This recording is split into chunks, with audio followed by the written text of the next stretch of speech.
The story begins on a rainy night. We see some men fighting some assassins. The assassins had already killed a lot of people. The leader of the men asked them about how long they are going to keep attacking them. The assassins ignored the man and charged at them. The men raised their blades and fought to defend themselves. 3 assassins charged at the leader. They told him that he is going to die. The man easily tore them apart. Although he was able to take care of the assassins, the leader knew that they were still too much. He called the assassin bastards. He knew the people who sent the assassins to him. He could not believe that they would stab him in the back after he made a deal with them. He looked at the carriage behind him and promised to protect the person inside. The man asked his subordinates to hold on with everything they have. He assured them that help is on the way. The moment he said this, someone threw a person's head on the ground. He asked the leader if this is the help he is referring to. The leader was shocked to see this. He could not believe that their reinforcement has been wiped out.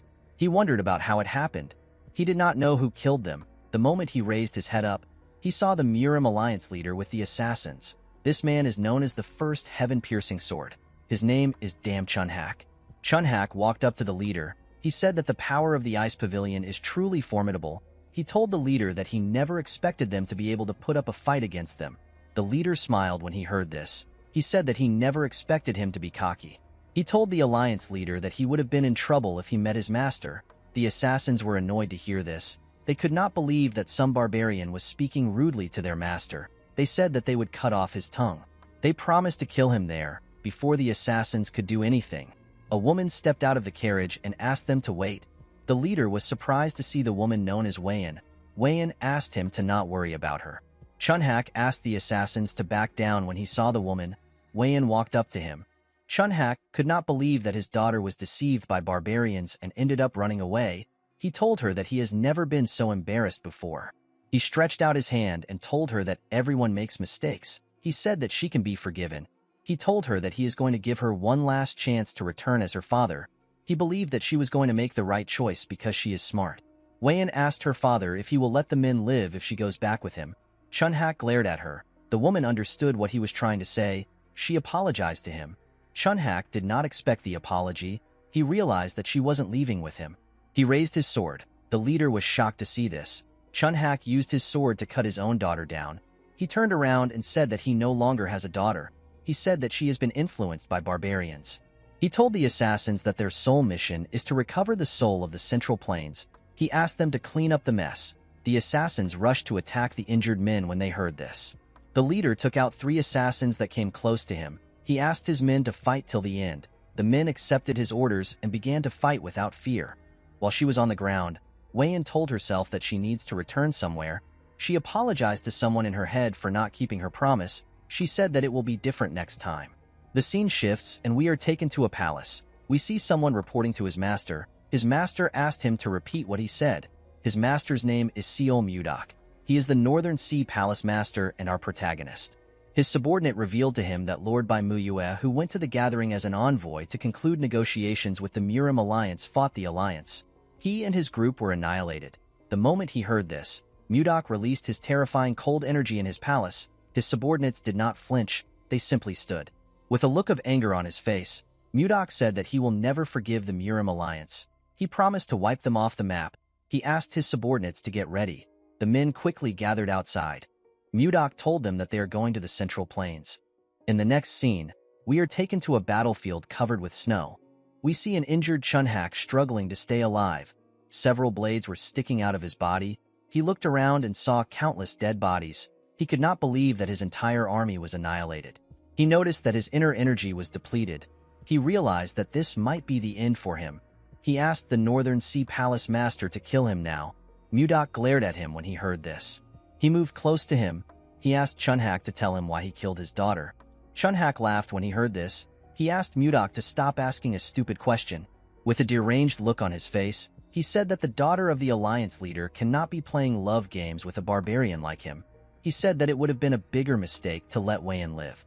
Mudak raised his hand and gathered his energy. With a creepy smile on his face, Chunhak told our boy that he won't get what he wants the most even though he took over the Central Plains. The moment he said this, Mudak pierced his heart with his sword which he fired at him. Chunhak could not believe that this is how he is going to die after everything. Memories of his daughter flashed in his head. He remembered how he raised her. He wondered why she betrayed him and associated with a bastard. He remembered how he cut Wayan down. The man said that he is infuriated and resentful. With the death of the Murim Alliance leader, the 6-year-long Great Blood Battle came to an end. The living legend of the Northern Sea Palace became the uncontested ruler of the Central Plains that day. However, Mudok showed no emotion. He simply gazed at the moon. The scene shifts and we are taken to Mudok's room. We see a flower that seems to have lost its nutrient. Our boy realized that this flower is the only thing he has left. He thought about how he got the flower. In the past, Wayan barged into his room while he was writing. She referred to him as Gaga. He asked her about what happened. The woman asked him to take a look at the flower. She said that the lotus of love has finally bloomed. Mudok was surprised to hear this. He remembered that the lotus of love is a flower that blooms when lovers truly love each other. With tears in her eyes, Wayan told our boy that she never doubted his feelings. She explained to him that she was actually upset that the lotus wouldn't bloom. She said she is fine now that it has bloomed beautifully. She was happy to see that her love was not one-sided. She said that Mudok really loves her. Our boy hugged her. He told her that he cannot love anyone else apart from her. Mudok was grateful to the flower for making Wayan so happy. He decided to fill the garden with the lotus of love in order to remember Wayan. He gently tapped the flower. He said that he cannot forget the woman no matter how much he tries. Immediately he said this. The flower bloomed again. Our boy was shocked to see this. He did not know how it was possible. He called out to someone known as Myong. The man appeared behind him. Mudok ordered him to find someone who can explain what just happened. He asked him to find the right person even if he has to search the entire Central Plains. Myong accepted his master's order and disappeared. A few days later, we see the Manbachas who were said to know everything in the world gathered at the Northern Sea Palace. The men did not know why they were called. While they were talking, someone asked them to step outside. The men were surprised to hear a voice from the sky. They all decided to step outside. When they stepped into the garden, they saw something shocking. They saw a garden filled with the lotus of love. Each of the flowers had bloomed. One of them said that this is his first time seeing a garden like this. The lotus of love is a flower that some might not get to see even once in their lives, and yet there was a garden filled with it. The men noticed that the character of love is inscribed at the stems as if it was embroidered there. They were certain that they were looking at the lotus of love. While they were looking at the flowers, Mudok appeared behind them. He asked them if they like it.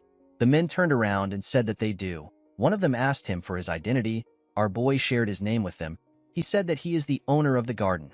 The men were shocked to see the absolute ruler of the Central Plains. Mudok revealed to them that he and his lover made a lotus of love bloom with their love. He told them that the flower died when his lover died. He explained to them that the flower suddenly got revived a few days ago. The men were shocked to hear this. They could not believe that a lotus of love got revived. This was a strange phenomenon to them. An older man among them said that there is one possibility. Mudok appeared in front of the man and asked him to say it. He said that reincarnation might be able to do this. He explained to Mudok that his lover has reincarnated somewhere else in the world. With a scary look on his face, our boy asked the man if he is telling the truth. The man became nervous when he saw the look on his face. He said that there is no other explanation for the lotus of love to bloom again. Mudok smiled when he heard this. He finally had some hope. Our boy fulfilled the long-cherished wish of the Northern Sea Palace by successfully entering the Central Plains and unifying the entire region. However, all that was left for him was emptiness. As the Northern Sea prospers, Mudok's longing for his lover grows. He asked the old man to tell him how he can find Wayan. According to the man, the lotus of love glows faintly when the two lovers are in the same place. He told the palace master that the lotus of love will glow when he finds his lover. Upon hearing what he said, Mudok realized that the lotus of love Wayan showed him was glowing. He didn't think much of it at the time. He never expected it to be hiding a secret. The wise man explained to Mudok that it will be difficult for him to carry a live flower around. He advised him to craft the lotus of love into a jewel to carry with him. Our boy asked him if it is possible to do this. The man told him that it is. Mudok turned around and told the man that he will entrust everything to him. He said that they will depart in 10 days. He asked him to make all the preparations by then. The man accepted his order. Mudok revealed to the Manbachas that they will each receive 100 niang of gold if things go well. The men were shocked to hear this. They asked him if he is serious. Mudok told them that he will be leaving now. The men bowed their heads and asked him to take care. Inside his room, our boy looked out his window. He could not believe that he has been given some hope again. He promised himself that he will not let go of this hope. He said that he will find Wayan no matter where she is. He asked his lover to wait for him. In the next scene, we are taken to a ship. The ship was sailing somewhere. We see Mudok inside the ship. He was looking at a map. He noticed that he had been to most places. He realized that the last place left is Hainan. It has been 3 years and 5 months since our boy started searching for Wayan. He did not find her anywhere in the Central Plains during this time. Mudok advanced from the transformation realm to the profound realm and experienced complete metamorphosis twice. Our boy believed that his lover must be in Hainan. He touched his jewel and remembered what he said to her. The scene shifts and we are taken to the past. We see Mudok bang the table. He told Wayan that she doesn't need to go. He asked her about why she wants to leave. Wayan explained to him that her father has personally decided to attend this negotiation. She said that her father will understand his intentions if his daughter attends the negotiation. Mudok told her that the negotiation might be a trap. Wayan explained to him that she wants to trust her father for once. She begged him to let her attend the negotiation. After thinking about it, our boy gave in to her request. He asked her to return immediately if anything seems off. Wayan was happy to hear this. She put her hand into her cloth. She told Mudok that she wants to give him something. Our boy asked her about what it is. She took out a necklace and said that it is a keepsake from her late mother. She said that her mother told her that the necklace has the power to return to the person who gave it out. She gave Mudok the necklace and told him that it will always bring him back to her. With a smile on her face, Wayan asked her lover to not worry. She promised to never leave his side. Mudok realized that he should have stopped her back then. While sleeping, our boy hears people yelling above him. They said that a storm is coming. When he went to the deck, he saw everyone desperately trying to hold on to the ship. Mudok never expected a storm to suddenly appear. He noticed that he was under the shadow of something. When he turned to the side, he saw a huge wave that was ready to swallow the ship. Mudok covered his body with protective chi. He held himself down with a technique known as the 1,000-pound hammer. This technique protected him when the water pushed some people on the ship. People were pushed into the sea. They screamed out for help.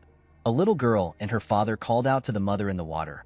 Mudok quickly raised some planks next to him with a technique known as telekinetic grasp. He fired the planks into the water and used it to grab the people inside the water. He wanted to drag them back to the ship. Before he could do anything, a man next to him said that the wave is coming again. Immediately the man said this. Mudok turned around to see the ridiculously large wave. The people on board began to lose hope. They held on to anything they could. Our boy knew that the ship couldn't take another wave. He realized that there was only one option left. He placed his hand on his sword and slowly pulled it out. His sword released a cold energy as it was taken out. The people did not understand why everywhere was so cold. Mudok decided to freeze the wave. He wanted to use a technique called freezing ice wind. Before he could use the technique, the jewel began to glow. Mudok was shocked to see this. A bright light from the sky pierced through the wave and shined on him. Our boy used his hand to cover his face from the blinding light. Mudok began to float. He suddenly disappeared while he was in the air. After he disappeared, something incredible happened. The storm disappeared and the cloud cleared up. The people did not understand what was happening. When Mudok opened his eyes, he found himself in a cramped space. He realized that he was in a carriage. Our boy did not know how he got here.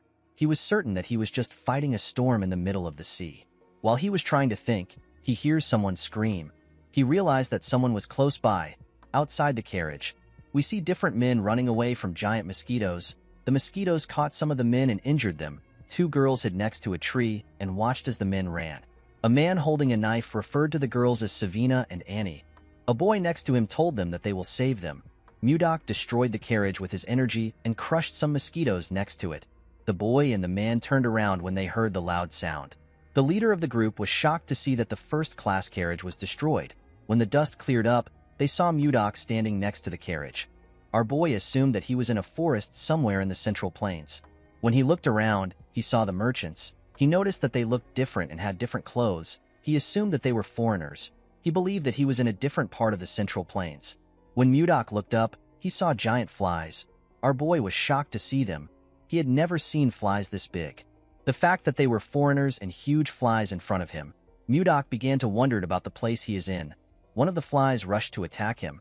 Our boy easily dodged the attack. He used a technique known as Divine White Ice Palm to attack the fly. The fly froze and broke apart. Mudok could not believe that a mere beast would attack a human just because it grew a little bigger. He said that this is unforgivable. He He gathered his energy and charged at the monsters. He froze all of them in an instant. The flies immediately exploded and turned into tiny ice shards. Our boy believed that this is enough for some pathetic bugs. The merchants were shocked to see what he did.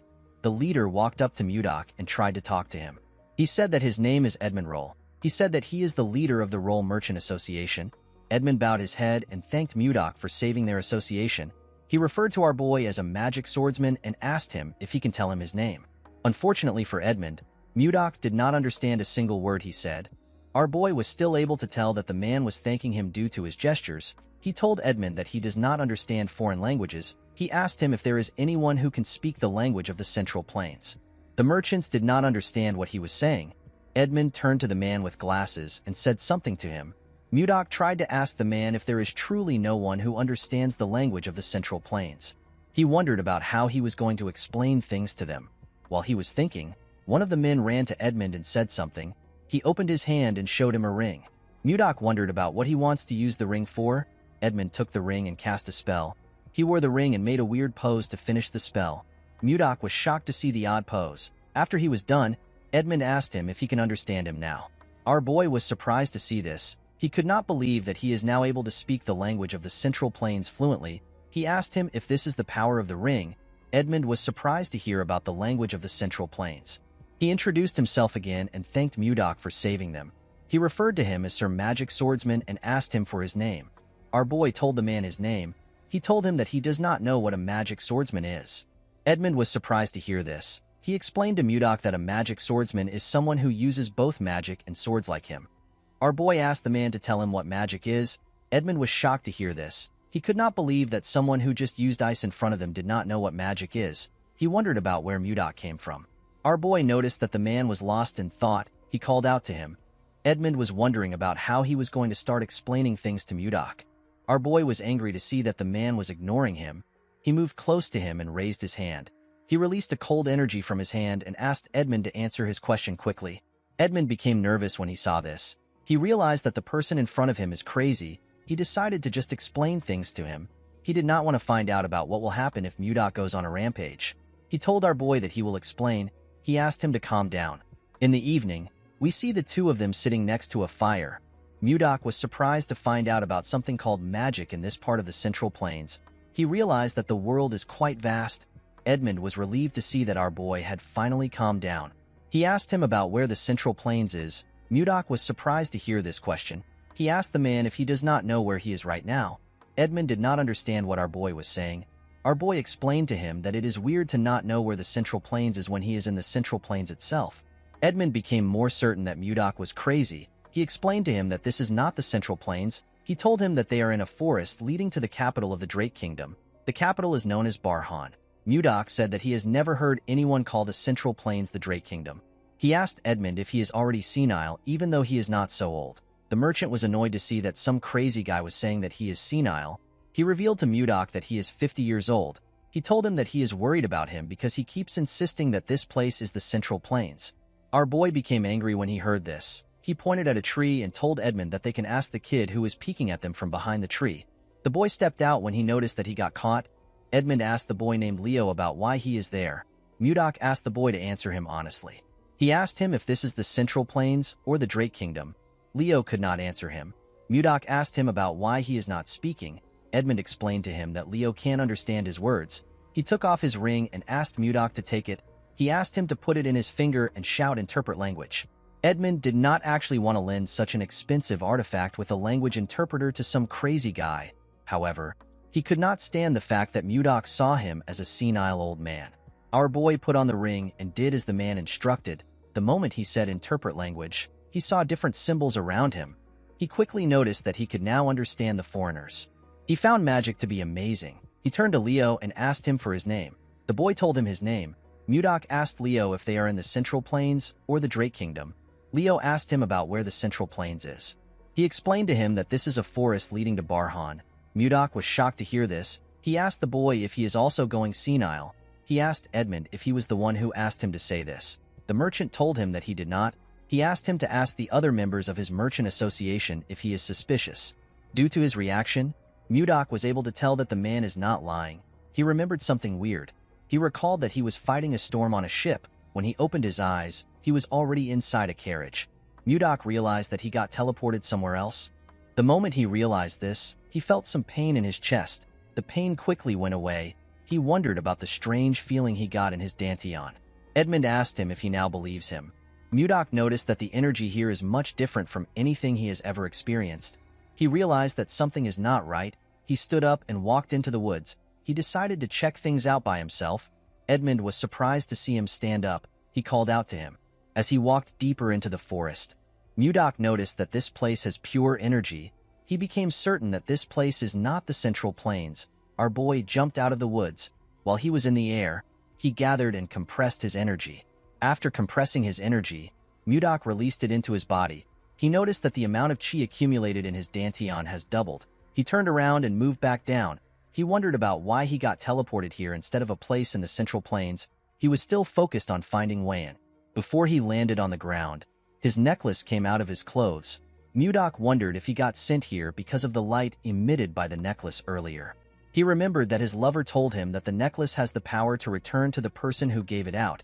Our boy believed that he has been sent here to look for Wayan. He smiled when he landed. He told himself that Wayan must be here. At the camp, Edmund's subordinate asked him about where his new guest went. Edmund said that he does not know. He told him that our boy is unpredictable. The moment he said this, Mudok appeared. He explained to Edmund that he had some business to attend to. He told him that he has a question for him. Edmund noticed that our boy was smiling. He found it creepy. He asked Mudok to tell him his question. Mudok asked him if Leo was being truthful when he said that they are in the Drake Kingdom. The man told him that Leo was telling the truth. He assured him that they will reach Barhan if they travel a bit further. Mudok asked him to tell him where Barhan is. A little boy next to Edmund asked our boy if he does not know anything about this place. He asked him if he spent all his time training in the mountains. The boy said that he has heard stories about eccentric people like him. He said that this is his first time seeing an eccentric person in flesh. Mudok decided to take the boy's explanation. He told them that he has been training in the mountains, and he only just came out today to experience the world. He said that this is why he does not know anything. Mudok had never heard of places like the Drake Kingdom and Barhan. He decided to get more information about the place from the kid. Due to the fact that some of them had different colored eyes, our boy assumed that he was in the land of the Western barbarians, which he had only heard of. The boy was happy to hear what Mudok said. He was happy to see that he was right. He referred to our boy as Sir Magic Swordsman and offered to teach him a few things. Mudok accepted his offer. The boy walked forward and asked him to follow him.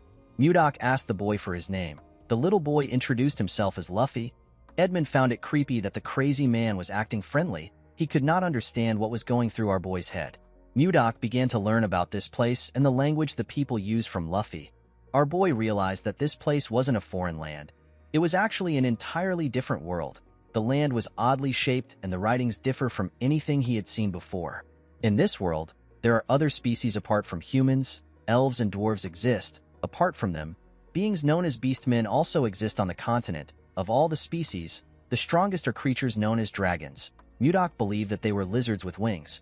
There are also things known as warp magic and magic circles. According to Luffy, warp magic can be used by 5th circle mages and above. They draw a round magic circle on the ground and chant a spell. This allows one to travel to wherever they wish. The better the mage's ability, the further they can warp. To Mudok, magic was an inexplicable sorcery. He looked up to the sky and wondered about the other amazing things that this world could hold. Immediately he raised his head up. He noticed something strange. There were 3 moons in the sky. This was something he could not even imagine in the Central Plains. He wondered if Wayan was really the one who summoned him to this place. While he was thinking, someone screams at the girl known as Savina. He begged her not to do something. Mudok quickly turned around. He noticed that something was happening around the camp. Savina asked the man to tell her why she can't do something. The girl held a knife and grabbed Annie. She asked everyone to not come close to her unless they want to die. The merchants begged Savina to not do anything. Mudok wondered about what is happening. The man with glasses assured Savina that they will be able to heal both of them when they arrive in the capital. He told her that the capital has a lot of mages. He told her that he will even ask Edmund for a favor. He begged her to let go of Annie because she is scared. Savina asked the man whose name is Charles if he thinks that she is stupid. She reminded him that healers are rare even in the capital. She asked him if he knows how much it costs to heal one person. The girl told him that the assassin bug's egg is lodged in her heart. She said that it can hatch into a larva at any moment. She asked him if anyone can heal this. Charles did not know what to say to the girl. With tears in her eyes, Savina told him that the egg will tear she and Annie apart when it hatches into a larva. She raised the knife and said that it will be better for them to die while they are still in one piece. Before she could kill Annie, Mudok asked her to wait. He told her that he has roughly understood the situation. He raised his hand and used his energy to drag the knife from her hand. He assured her that he will treat her. He asked her to not do anything stupid. Savina did not know when he took the knife away. Mudok moved close to them. He asked them to sit down. He said that the treatment must start now. Edmund asked our boy if he also knows healing magic. Mudok explained to him that he does not know any magic. He said that he only knows a few healing techniques that were passed down to him. He told them that they can relax. Edmund and Charles were happy to hear this. Edmund moved close to our boy and begged him to save the girls. He assured him that he will repay him with all his heart even though he does not have much. Mudok told him that he was going to help the girls even if he didn't ask. He asked everyone to step back a bit. He said that he is going to start the treatment. Edmund asked his subordinates to step back. Mudok moved close to the girls. He asked them not to be so tense. He assured them that it won't take long. He asked them to close their eyes and relax. The girls followed his instructions. Mudok used his energy to scan their bodies. He noticed that the bugs were near their hearts. While he was carefully searching, he found something surprising. He found the bugs in their hearts. Mudok noticed that the eggs had not yet hatched. He gently controlled his energy and used it to burn the eggs without harming the girls' hearts. Their hearts shined brightly. The girls let out a burp after the eggs were burnt. Mudok stood up and told them that he has taken care of the problem. The girls were shocked to hear this. They asked him if he is serious. Our boy assured them that he has destroyed the bug eggs. He asked them to take things easy. Edmund and the rest of the group were shocked to hear this. Edmund asked Mudok if Annie and Savina are fine now. Our boy did not understand why the merchant was doubting him. He assured him that they are fine. He revealed to the two girls that there will be no side effects. He asked them to not worry about it. The girls bowed their heads and thanked him. Savina told him that he is their savior. The rest of the group also bowed their heads and did the same thing. Mudok walked forward and gently waved his hand at them. Later in the night, we see Mudok resting under a tree. He never expected the day to be so stressful. He touched his jewel and said that he misses his lover on days like this. He looked at the stars and prayed that he will meet Wayan soon.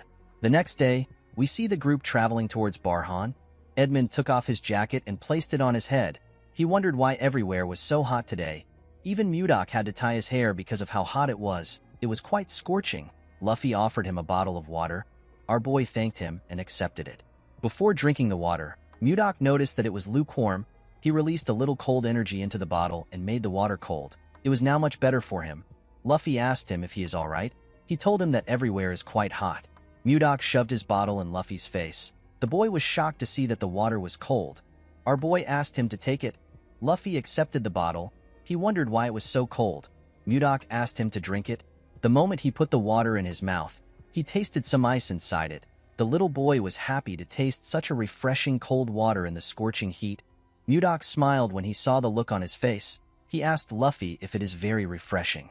Luffy took out another bottle with a bright smile on his face. The boy asked Mudok if he can also freeze this bottle. Our boy did not see any issue with this. This boy already helped him a lot. The least he could do was to freeze his water bottle. He stretched out his hand and released a small amount of cold energy. Luffy began to cheer when our boy told him that he is done. While he was looking at the boy, Mudok noticed that the others had surrounded him. They all held out their water bottles and begged him to freeze it for them. They wanted to taste the refreshing ice water that Luffy drank. Of course, this was not difficult for Mudok, but he knew that he might create more stress for himself if he grants their request. Edmund tapped one of his men and asked him about what is happening. He moved close to them and asked someone to explain what is happening to him. Luffy revealed to him that Mudok made some ice water. He told him that the seniors now want to drink this cold water. With a weird look on his face, Edmund called out to Mudok. Our boy asked him if something is wrong. Edmund went on his knees and presented his bottle to him. He said that he also wants some ice water. Our boy was surprised to see this. He asked the man to give him his bottle. Mudok decided to stay with this caravan in order to learn more about this world. This people already helped him in solving the biggest problem he had. This problem was the language barrier. Our boy did not see it as a big deal to give out ice water to them. He froze Edmund's water for him. The man thanked him. He quickly drank the ice water. Edmund noticed something odd. He told Mudok that something is strange. Our boy did not expect this. Edmund asked him about how he created the ice. Mudok asked him about why he is asking the question. He asked him if something is wrong. With a bright smile on his face, Edmund told our boy that the ice is absolutely perfect. He revealed to him that he has tried all the ice available on the continent. He said that he has never tasted this kind of ice before. The ice water was on another level to the man. He told Mudok that he is quite amazing. Mudok had never heard about ice being tasty. He said that he merely froze the water. He asked Edmund to tell him what he means when he says that the taste is different. According to Edmund, when creating ice, it is common to use the cold attributes of manna in the air to freeze water directly. It can also be done by gathering moisture from the atmosphere. During this process, impurities from the manna gets mixed into the ice. This affects its taste, however. Since each mage has a unique mana signature, it is rare to find someone who can create pure ice. It is basically hard to get pure ice. Edmund told Mudok that his ice is incredibly pure. This is why it tastes so good. Our boy now understood why the group reacted so enthusiastically. He could not believe that something as simple as ice would get him this kind of reaction. He almost felt pity for them. Since he was in a good mood, Mudok decided to create more ice. With a smile on his face, he released his energy. Before he could do anything, Edmund called him Sir Magic Swordsman. Our boy asked him if there is something wrong. Edmund pointed his hand at the sky and said that he has a proposal for him. A few days later, we see Charles directing some men carrying buckets filled with water. He asked them to take the buckets to the back of the store. At the back of the store, we see Mudok gather his energy. He used it to freeze the buckets of water in front of him. He turned the water into ice cubes. The merchants clapped for him when they saw this. They rushed to carry the buckets. While looking at them, Mudok thinks about what led him to this place. The scene shifts and we are taken to the past. We see Mudok shocked after hearing Edmund's proposal. The man explained to our boy that he wants to revive his merchant association by selling the ice that he makes. He became nervous when he said this. Mudok realized that Edmund had a hidden agenda when he kept going on about how refreshing the ice is. Edmund told our boy that fourth circle mages who can make ice are too arrogant and end up making subpar ice. He told him that they need to target this market. Mudok could tell that Edmund does not have any ill intentions. He actually wanted to revive his struggling merchant association. Our boy did not want to offer his service for free. He decided to negotiate. He told the merchant that it will be a 70-30 business. Edmund asked him to explain what he means. Mudok told him that he will take 70% of the profit because he is making the ice, while Edmund will take 30% for selling it. The merchant knew that this wasn't a bad offer because ice sells like hotcakes. He decided to try negotiating further. He explained to Mudok that he will need wagons for transport, workers that will pull this wagons and mages that will keep the ice from melting. He told him that the upfront cost is quite significant. He asked our boy if he can make some adjustments to the percentage. Mudok told him that he will reduce it to 60-40. The man was shocked to see that our boy easily accepted it. He took out a paper and told Mudok that they need to draft a contract. Mudok agreed to the negotiation because this place was a good place for him to learn about this world. The business was actually booming more than he expected. While they were trying to sort things out, Charles barged into the room. While breathing heavily, he told Edmund that he needs to come out for a moment. Edmund and Mudok were surprised to hear this. They wondered about what was happening. At the front of the store, we see a large amount of people shouting. They said that they wanted to buy the ice candy. Someone begged the association to sell some of their ice to them. One man introduced himself as Arnold. He said that he came from Narrow City to do business with their merchant association. Edmund asked the people to form a line. They ignored him and continued shouting. The man did not know what to do. While they were shouting, someone asked them to keep quiet in their heads. Everyone was shocked to hear a person's voice in their heads. Edmund quickly turned around. He knew that only Mudok was capable of doing this. Our boy asked them to stay quiet. With a serious look on his face, he told them that they will all be sent away if it gets noisy again. He advised them to be careful. Everyone accepted his warning. Now that they were quiet, Edmund explained to them that his merchant association only sells in bulk. He apologized to those who came to purchase a small amount. He asked them to leave. He told them that they might have small-scale sales in the future. Some people begged the man. They told him that they came from far places. They asked him if he cannot just sell a small amount to them. Mudok glared at this people. They were terrified to see the scary look on his face. They decided to leave on their own. Edmund asked everyone else to line up. A merchant wearing an eye patch told Edmund that he is from the Meiji Merchant Association. The man next to him introduced himself as Benjamin. He said that he is the butler of the slave family. The brown man next to him said that he came from the Arista family. Edmund knew that the Meiji Merchant Association is one of the top 10 merchant association on the continent. He could not believe that someone from the prestigious slave family was in front of him. Edmund knew that he would make a lot of money, but he never expected to be this lucky. He turned to Mudok. He knew that this people were standing in front of him because of our boy. Although his merchant association had not completely revived yet, it was still thanks to Mudok that they reached this stage. With a smile on his face, he asked Mudok to rest for now. Our boy asked him if the busiest part is over. Edmund told him that it is. He assured him that he can handle the rest. He asked him to take a break. Mudok turned around and wished him luck. Although he felt bad that he was making our boy work, Edmund had his own reasons for reviving this merchant association. In order to avenge his parents and siblings who died unjustly, he needed to fully revive this merchant association and use it to take revenge on Duke Icarus, who ruined them by using the Akasa Merchant Association. Edmund promised himself that he won't give up until he has taken his revenge. He hoped Mudok would cooperate with him until this time comes. He promised to repay him when he succeeds. Inside his room, Mudok jumped on the bed. He was so tired. Since business was doing well and money was coming in steadily, our boy decided to start gathering information about his lover. While he was thinking, someone knocked on his door. The person turns out to be Savina. Mudok was happy to hear that the girl was at his doorstep. He realized that it was already snack time. He asked her to come in. The girl was holding a large bowl containing something. This was Mudok's new favorite snack. It was ice cream. It is a treat made by mixing ice and fruit. The treat was accidentally invented by Savina. The girl placed the bowl on the table. Mudok thanked her for bringing him the snack again. Savina smiled and asked him to enjoy. He took out his spoon and took his first bite. The ice cream had a cold, sweet, and luscious flavor. It was a taste that he could have never imagined in the Northern Sea Palace. Mudok heard that the Merchant Association was thriving because of ice cream. He fully understood why. While he was licking it, our boy noticed that the bowl was empty. He could not believe that he already finished it. He decided to get another one. He did not want to go by himself, but he had no choice since everyone was busy. When he got into the store, he could hear some noise outside. He wondered about what was causing this noise. At the front of the store, we see Savina asking someone to line up. The bastard smiled when he heard this. He asked Savina to tell him who gave her the power to order nobles around. Mudok wondered about who the young men were. The boy next to the chubby boy believed that Savina was asking them to line up because she did not know who they were. He asked her to shut up and bring out the ice cream. The chubby boy pointed at Savina and told her that they heard a rumor about the ice cream, so they came to try it. He told her that there will be consequences if the ice cream is not good. Savina told him that their merchant association does not sell ice cream to people who cut in line. She asked the boy to understand. This only made the chubby boy angrier. He could not believe that she wanted them to line up like commoners. He said that it is already annoying that they are in the same place as mere peasants. He did not like the fact that she was asking him to join the queue. He asked her if she has a death wish. Savina told the idiot that she does not serve ice cream to nobles just because of their status.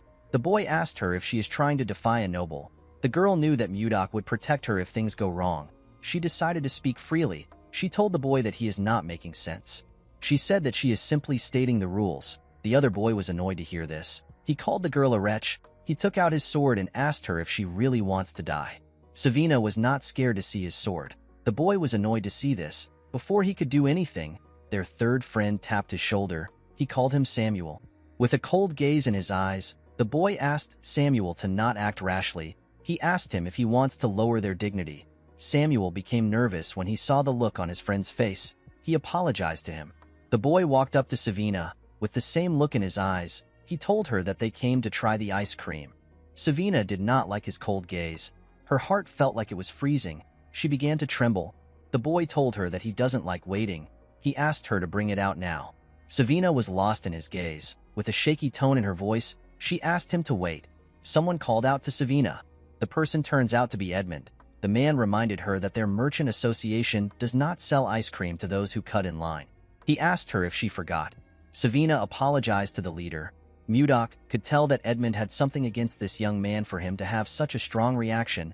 With a look of anger on his face, Edmund asked the boy to leave. He told him that he cannot tolerate any further disregard for their rules. The two boys were annoyed to hear this. They believed that Edmund was insulting nobles. The man asked them to not be mistaken.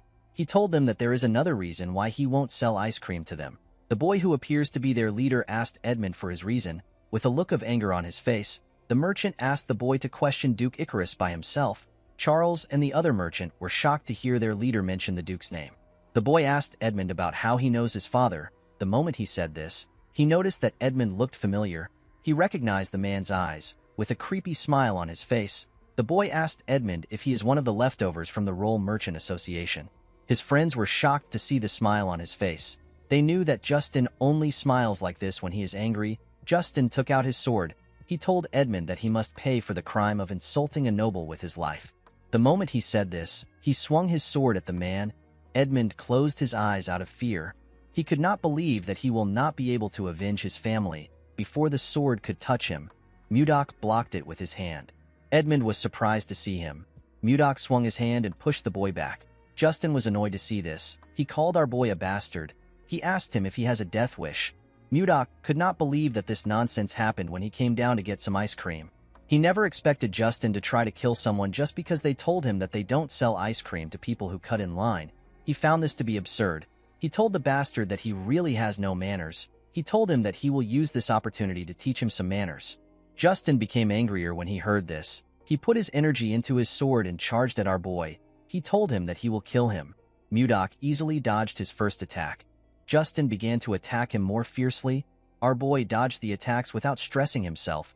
He gently smiled at Justin as he dodged his attacks. He told him that his talent is quite impressive for someone as young as him. He explained to him that his sword will never reach him no matter how many times he swings it. According to Mudok, in principle, righteousness is always accompanied by reason. This is what creates harmony. He explained to Justin that the nobles lack any sense of propriety if his actions represent them. He told him that he is not a narrow-minded person. He said that he will only fix his manners for today. Justin called our boy a bastard. He could not believe that he was speaking rudely to a noble. Mudok moved behind the boy and told him that what he is saying is irrelevant. He said that discipline is all he will need to learn respect. Our boy was reminded of the Central Plains. He realized that his attachment to Wayan made him forget the ways of the world. Everything comes down to survival of the fittest. He gathered some energy in his fingertips and fired it at Justin. This technique is known as formless chi. The attack hit the boy in his wrist. It created a huge hole in his wrist. Justin dropped his sword and fell to the ground.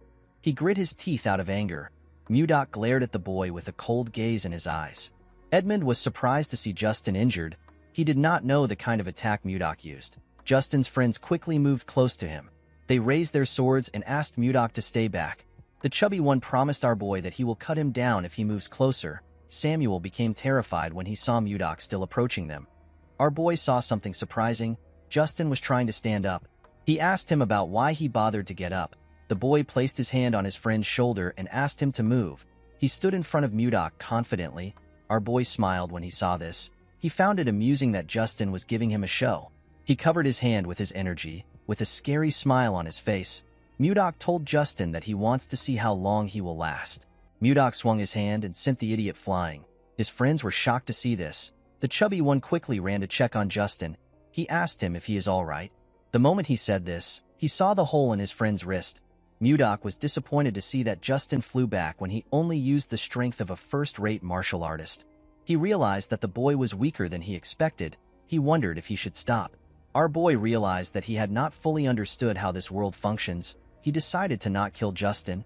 He moved closer to the boy. Justin asked him for his identity. He asked him if he truly doesn't know who he is. With a look of anger on his face, he asked Mudok to tell him what gave him the guts to treat him like this. Our boy understood that this bastard has lost his mind. Instead of reflecting, he was just full of spite. He wondered if he should just kill him now. Mudok knew that he would not be different from this idiot if he killed him. The two boys pointed their swords at him. The chubby one asked him if he believes that he can get away with messing with a noble. Mudok ignored them and looked around him. He found a stick on the ground. He believed that the stick would be perfect. He used his telekinetic grasp to pick it up. He smiled when he held the stick. Justin became nervous when he saw this. He quickly stood up. The other boys were surprised to see how Mudok got the stick. With a smile on his face, Mudok imbued his sword energy into the stick. Justin was surprised to see this. However, our boy was not done. He added his sword sphere into it. Justin begged him not to come closer. With an evil smile on his face, Mudok added his sword chi to it. The boys fell to the ground and began to tremble. With a creepy smile on his face, Mudok told the boys that the best remedy for scums like them is a club. He raised the club and began to beat the boys. He advised them to get a grip. Our boy enjoyed dishing out this beating. In the evening, we see the boys kneeling. They begged Mudok to forgive them. They assured him that they won't do this again. Our boy told them that he cannot hear them. He asked them to repeat what they said. Justin was annoyed to hear this. He promised himself that he will kill Mudok. He said that he will stomp on his head. Although this was his wish, the boy had no power to do it. He had no choice but to beg our boy for forgiveness. He assured him that he will never make a mistake like this again. Mudok was happy to see the outcome of the beating. He realized that nothing is better than a good beating. He advised them to be careful from now on. Edmund was touched to see what Mudok did. He thanked him in his head. The scene shifts, and we are taken to a castle. We see a king and his subordinates seated. Count Slabe reports to the king that they received some information from an informant planted in the Serbia kingdom. King Tomalova III asked the count to speak. According to Slabe, the Serbia kingdom has succeeded in reclaiming the barren northern region of Blackstone. Additionally, the Hazen kingdom is trying to develop the land beyond the Sahara Desert.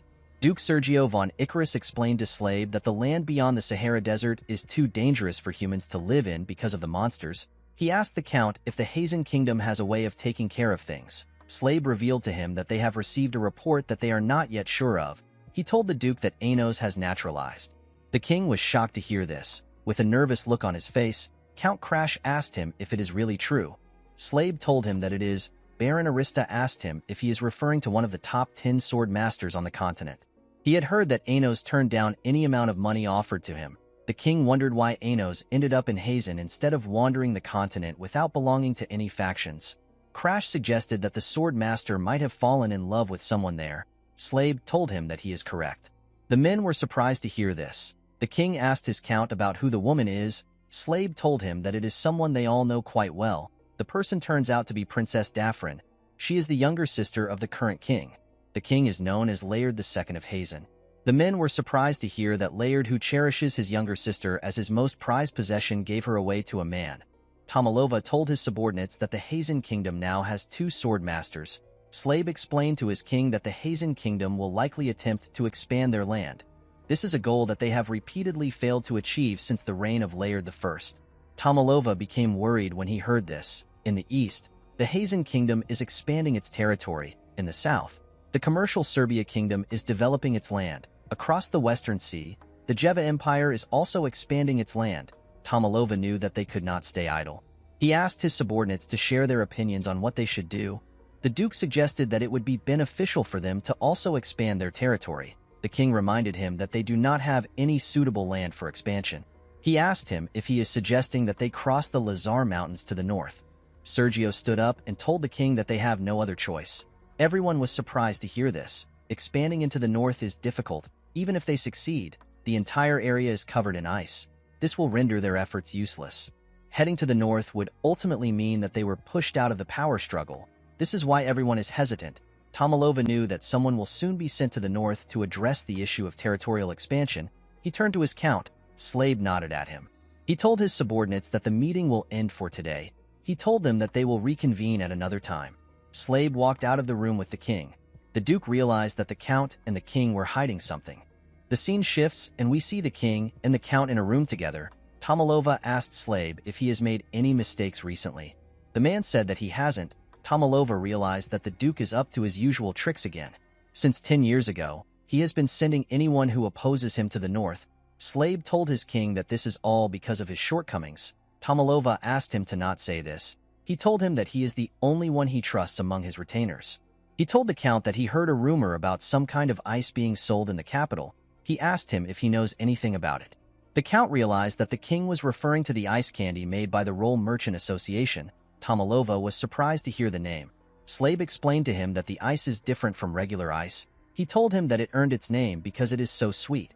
The king asked the man about how long the trading company stays open. The count said that they are open till night. He realized that the king wanted to taste the ice candy. He revealed to the king that he is planning on going on a secret outing soon. He told him that they can check the store together. Tomalova smiled when he heard this. He commended the count for being able to read his mind.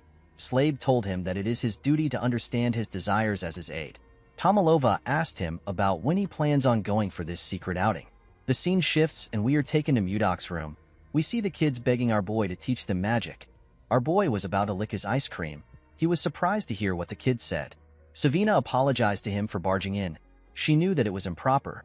The girl also knew that not everyone can learn magic. She told him that they have no choice but to learn it. Annie explained to him that the company might face danger again like last time. She promised him that she will train hard. She begged him to teach them. Mudok found it nice to see the kids determined. He placed his ice cream down and reminded them that he does not use magic.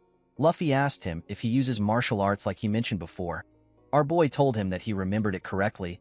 He released some of his energy and revealed to them that he uses the Ice White Divine Palm. He told them that he cannot teach them magic because he also doesn't know how to use it. Leo asked him if he can teach them martial arts instead.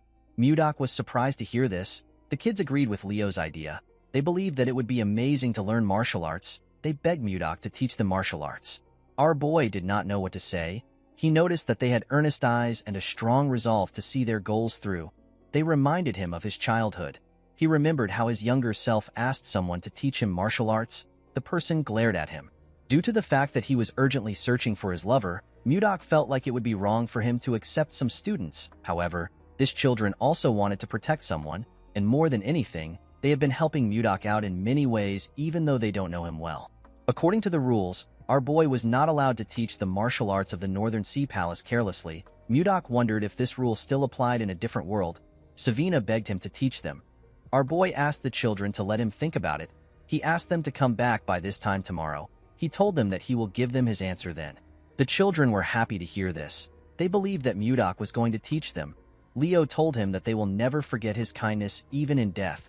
Our boy realized that the children misunderstood him. Before he could explain himself, the children turned around and left the room. They were excited to be learning martial arts. They closed the door and asked him to sleep well. Mudok decided to figure things out later. He wondered if he was like this when he was their age. He realized that his master must have had a hard time. He opened his window and looked outside. While he was thinking, he heard the sound of metal clashing from the forest. He found this odd. Inside the forest, we see Count Slade kill someone in front of him. The person was wearing a hood that covered his face. The Count was with the king. He wondered if he could hold out before reinforcement arrives. He could not believe that they were ambushed the day they went out to eat the ice candy. While he was thinking, he hears a loud sound behind him. He quickly turned around. He saw a mage cast a spell known as Fire Bomb. The mage created several fireballs. He fired them at Slade. The Count grit his teeth and charged at the attack. It created a huge explosion in the forest. The king was shocked to see this. He quickly ran to him. Slade told him that he is fine. Tomalova reminded him that his arm is bleeding. The Count moved in front of him. He asked the king to forgive him for his rudeness since it is an emergency. The king assured him that he understands. Slade did not expect a mage to be among them. He was not able to tell because their attires were similar.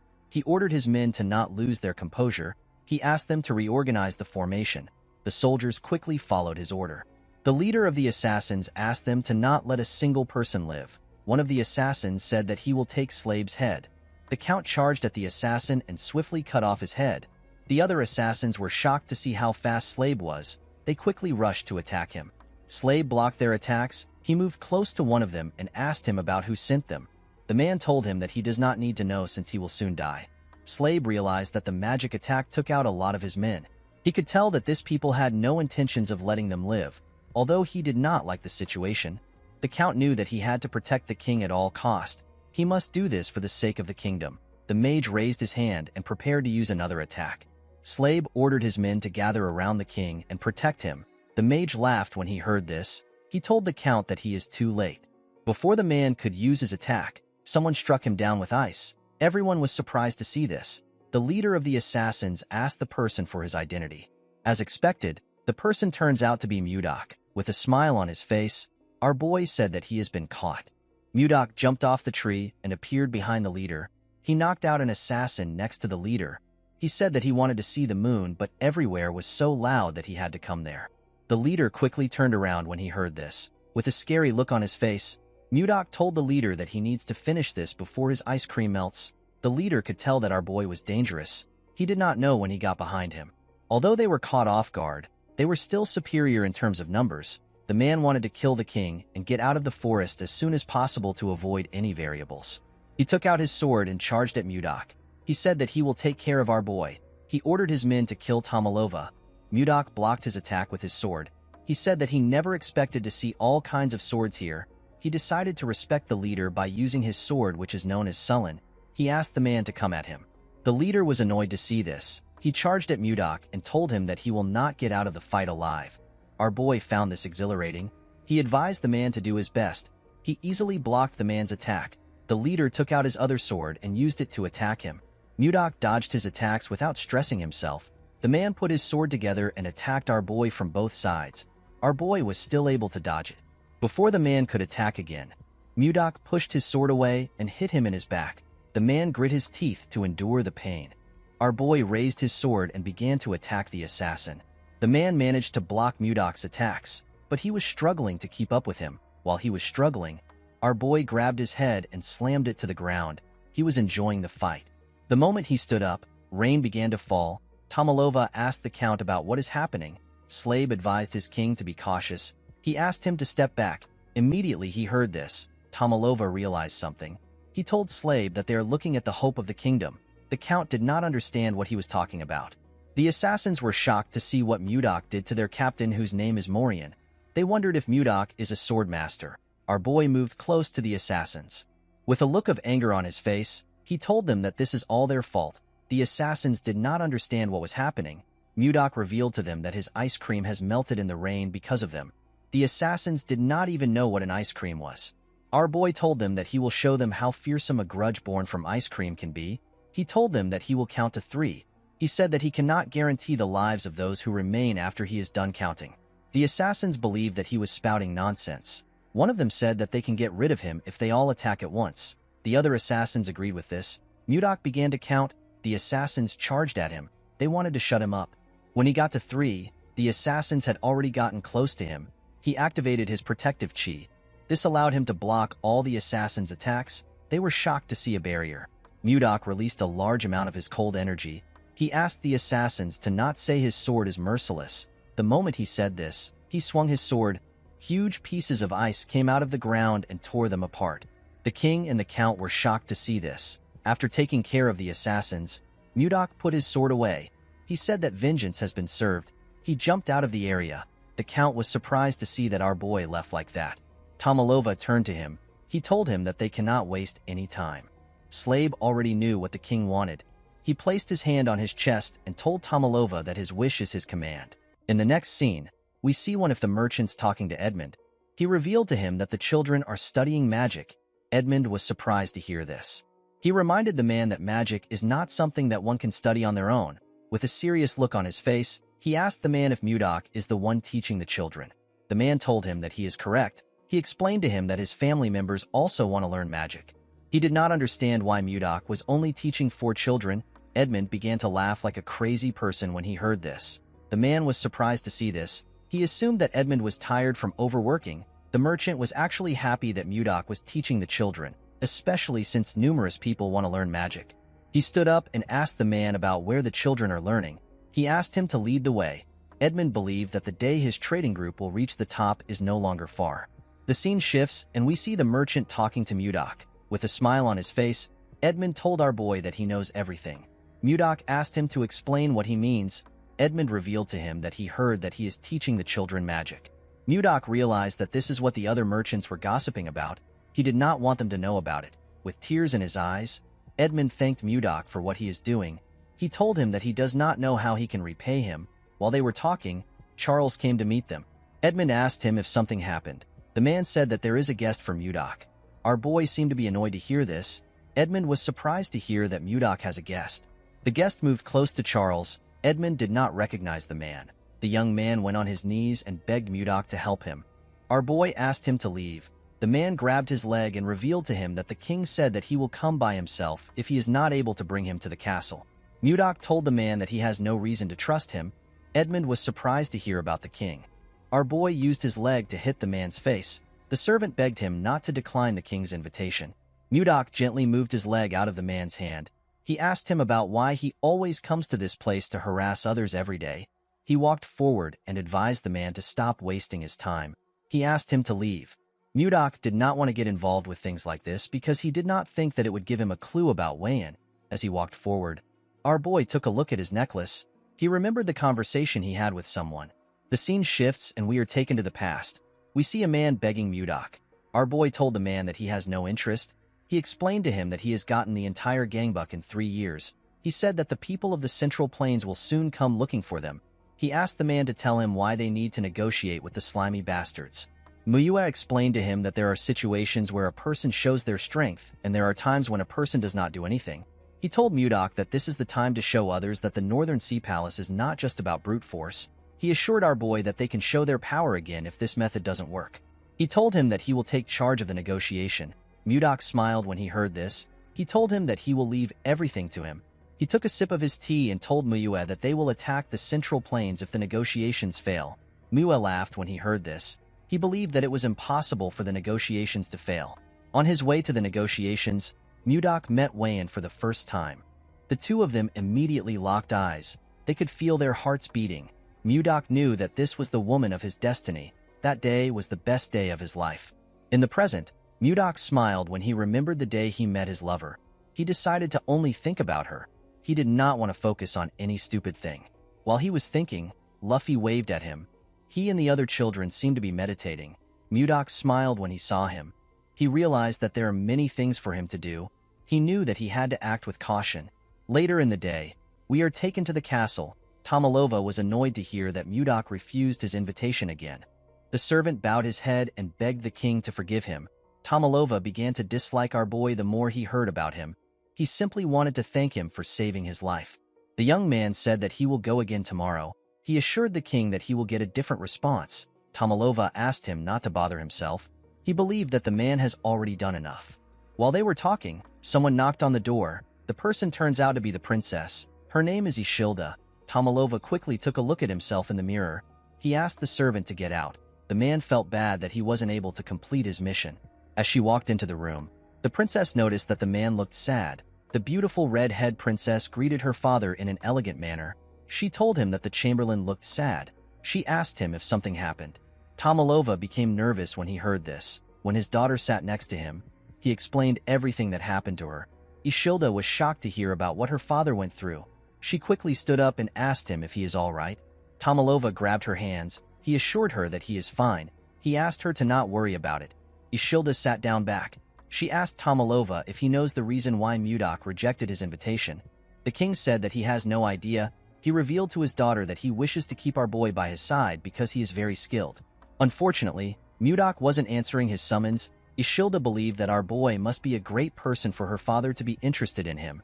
Tomalova nodded his head. He asked his daughter if she knows about the ice and ice cream created by the Roll Trading Company. Ishilda said that she has also tried the ice cream. Her father revealed to her that MUDOK is the one who made that ice. Ishilda was surprised to hear this. Tomalova explained to her that he started feeling greedy after finding out that our boy was the one who created the ice. Ishilda completely understood her father. She remembered the feeling she got when she first tasted ice cream. She could not forget this feeling even if she tried. The woman looked outside the window. She found it intriguing that the mage who created the ice cream is the one who her father is looking for. She wondered about who our boy was. While she was thinking, she saw two kids happily licking their ice creams. Ishilda wondered if she should use this opportunity to meet MUDOK in person. In the next scene, we see MUDOK watching the children meditate. He has only been teaching them for half a month, but they had already reached the stage where they can emit chi. Our boy was not surprised to see this. The concentration of chi is much denser here than in the Central Plains. He put his hands together and asked the children to stop. He told them that they can properly control mana. He told them that they will be moving to the next stage. The children said that they understand. The moment they said this, the chamberlain appeared and greeted him. MUDOK was annoyed to hear his voice. He already knew who it was without turning around. He wondered if time was repeating itself. When our boy turned around, he saw a woman wearing a hood move close to them. Because the chamberlain didn't come in the morning, MUDOK assumed that he would not come at all. He asked the man about why he came again. Immediately he said this. His necklace began to glow. Our boy was shocked to see this. He quickly raised his head up. The woman in front of him took off her hood. She turned out to be the princess. With a smile on her face, the woman greeted him and introduced herself as the princess of the Drake Kingdom. MUDOK immediately knew that he had found her. He was certain that he was looking at Wayan's reincarnated body. The scene shifts and we are taken to the store. Ishilda told our boy that she heard about how he saved her father's life. MUDOK said that it just happened. The princess was surprised to hear the rude reply. She forcefully made herself smile. She told MUDOK that her father has invited him to the palace to show his gratitude. She referred to him as Sir Magic Swordsman and asked him about why he refused the invitation. She said that he has rejected the invitation more than 2 times. She heard that he rejected it in a cold manner every time. Mudok only saw Wayan's face while she was talking. Even Ishilda's angry expression and her tone were exactly like Wayan's. Our boy was certain that he was looking at his lover. The princess noticed that Mudok wasn't saying anything. She called out to him. Mudok came back to reality when he heard her voice. He told her that he will come to the palace. He asked her to tell him the day he should come. The princess was actually about to argue with our boy. She was shocked to hear that he accepted the invitation. She stood up from the chair. Mudok placed his cup down. He reminded her that she came to invite him. The princess realized that he was right. She sat down back and told him that he is correct. Mudok asked her to tell him when he should come to the palace. Ishilda asked him to be there by 11 in the morning. The woman actually felt annoyed that Mudok easily accepted the invitation. She assumed that she was going to have to convince him. She stood up and told him that she has to leave. Mudok clenched his fist and told himself that he will see her when he goes to the palace tomorrow. The only problem our boy had was that Ishilda is a princess. She has the highest status in the country. Mudok wondered about how he was going to get close to her and marry her. He remembered that her father in her past life killed her because she was in love with him. In order to avoid this problem, Mudok realized that he needed to plan everything meticulously.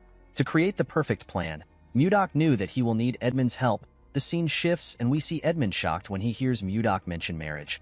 Our boy revealed to him that he plans on getting married to the princess. Edmund asked him if he is insane. With a scary tone in his voice, Mudok asked him to repeat what he said. The merchant became terrified. Our boy decided to stay calm. He asked Edmund to tell him why he thinks it is a bad idea. The man revealed to him that Ishilda is the only child of Queen Swan. Unfortunately, the queen is dead.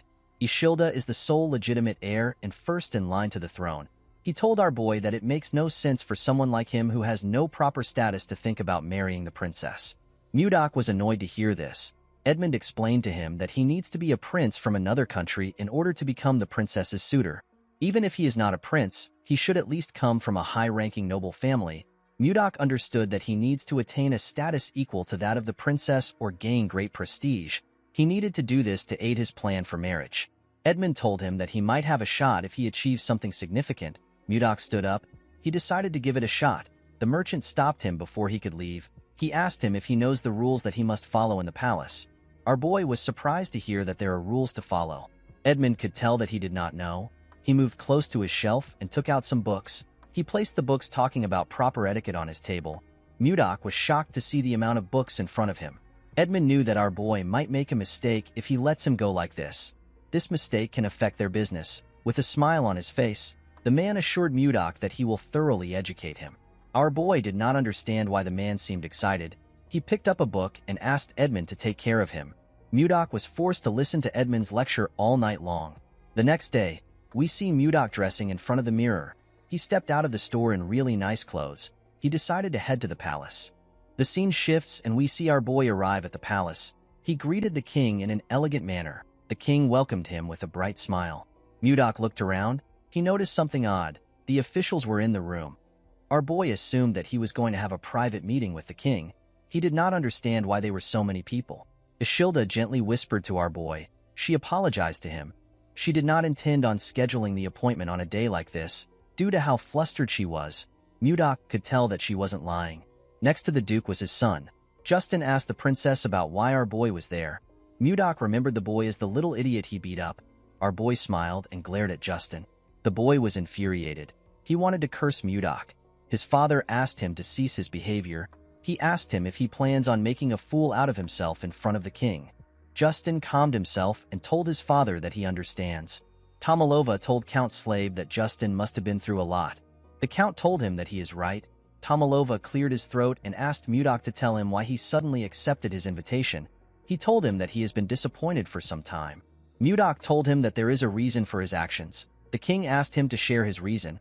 Our boy explained to him that the Roll Merchant Association is currently very busy due to a shortage of manpower. He said that he is the busiest among everyone because he constantly has to produce ice. He told Tomalova that he wanted to get the ice done before meeting him. However, due to the constant barrage of daily orders, the ice he produces keeps running out. Mudok told the king that he kept postponing the invitation until today. Tomalova smiled when he heard this. He told Mudok that he never knew that he had a lot to do. He was not surprised to hear that our boy was busy because ice and ice cream are selling like hot cakes. Mudok thanked the king for his understanding. Our boy was happy to see that the king was not a difficult man. Compared to Chunhak, Tomalova seemed like an angel. The king asked our boy for his name. Mudok told him that he does not use his name. He asked the king to simply call him Magic Swordsman. Tomalova was not comfortable calling our boy with a title. He wondered about what he should do. Mudok felt like the king should just give him a name if he is not comfortable using a title. Ishilda actually told her father that he can personally give Mudok a name. Tomalova was surprised to hear this. Ishilda explained to him that he can bestow our boy with a title. The Duke was surprised to hear this. Tomalova was also surprised to hear this. The princess told him that a title is a perfect reward for someone who saved his life. Duke Icarus smiled when he heard this. He told the princess that she is right. He said that it is a brilliant idea. He believed that it was a fitting reward for the person who saved their king. He said that they need to honor this good deed from Mudok. He told the princess that her idea is really outstanding. Ishilda reluctantly thanked the Duke for his praise. She found it weird to see the Duke praising her. Tomalova told them that they are correct. He said that he cannot turn a blind eye to his benefactor. He stood up and told Mudok that he will give him a title. He grabbed a sword. He said that one word came to his mind when he saw our boy saving him. Tomalova asked Mudok to move closer to him. Our boy moved close to him and went on his knees. Although he did not like the fact that he was kneeling, it did not matter to him as long as he gets to marry the woman of his dreams. Tomalova took out the sword from its sheath. He referred to Mudok as the brave one who saved his life and the lives of his retainers without hesitation. He placed the sword on our boy's shoulder and gave him the title of Baronet along with the name Blizzard. Mudok remembered that Blizzard means snowstorm in this world. Tomalova told Mudok that he has granted him permission for his name to be passed down to future generations as long as the Drake Kingdom exists. He referred to Mudok as Baronet Blizzard and asked him to rise. The king placed his hand on Mudok's shoulder. He told him that he would not have been there to do this if he did not save him. He thanked our boy for saving him. With a smile on his face, Mudok told the king that he will make this choice all over again if another situation arises. Duke Icarus reminded the king that Mudok saved his life. He said that they need to give him a land that fits his title. No baronet has ever been given a land. Tomalova told the Duke that there will be some opposition to this decision. Icarus said that no one will dare to oppose the king's command. With a serious look on his face, the Duke said that he will personally remind anyone who opposes about the weight of a king's decree. Tomalova did not understand the kind of game the Duke was trying to play. He asked the other officials if they share the same opinion as the Duke. The men seemed to be nervous. They noticed that Icarus was glaring at them. They quickly accepted his suggestion. Tomalova decided to accept the idea. However, he could not think of a land suitable for our boy. The Duke told him that they actually have a land for Mudok. He reminded Tomalova about the northern icy lands he mentioned during the meeting they had a few days ago. The king was surprised to hear this. Icarus said that they actually need to send a lord there. He told Tomalova that everything has aligned perfectly. He said that Mudok's name and the northern lands are actually related. He said that a snowstorm in the northern lands is a very good omen. Tomalova realized that this was the Duke's plan from the start. He wanted to make Mudok pay for hurting his son and his self-esteem. He already knew that something was strange from the moment that Icarus suggested that they give our boy a title. Ishilda could not believe that they wanted to send Mudok to the northern lands. Our boy wondered if they will really send him there and make him lord. He could tell that the Duke wanted to drag him out of the capital because of his son. Our boy was actually happy. He did not see any reason for him to refuse because they were offering him lands. He decided to seize this opportunity to achieve merit and enhance his reputation. This will allow him to close the gap in status between himself and the princess. In the next scene, we see Edmund panicking after hearing that Mudok is going to the northern lands. He told our boy that the snowstorm is constantly raging. He said that avalanches are rampant. The place is extremely cold and the mana is incredibly unstable. He asked our boy if he is really going to the northern lands. Mudok gently took a sip of his tea. He told Edmund that he is going there. He assured him that he will be fine. He told him that he doesn't get cold. Edmund referred to him as Sir Magic Knight. He quickly corrected himself by calling him a baronet. He asked Mudok if he is some kind of yeti.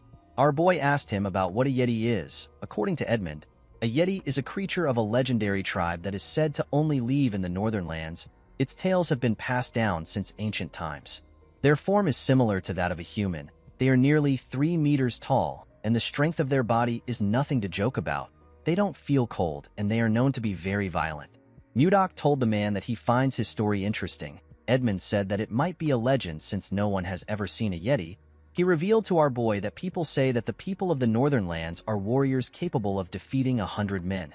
Because of this, they hate being ruled over and refuse to acknowledge leaders. Mudok laughed when he heard this. He stood up and said that things will be interesting. Edmund did not expect this answer.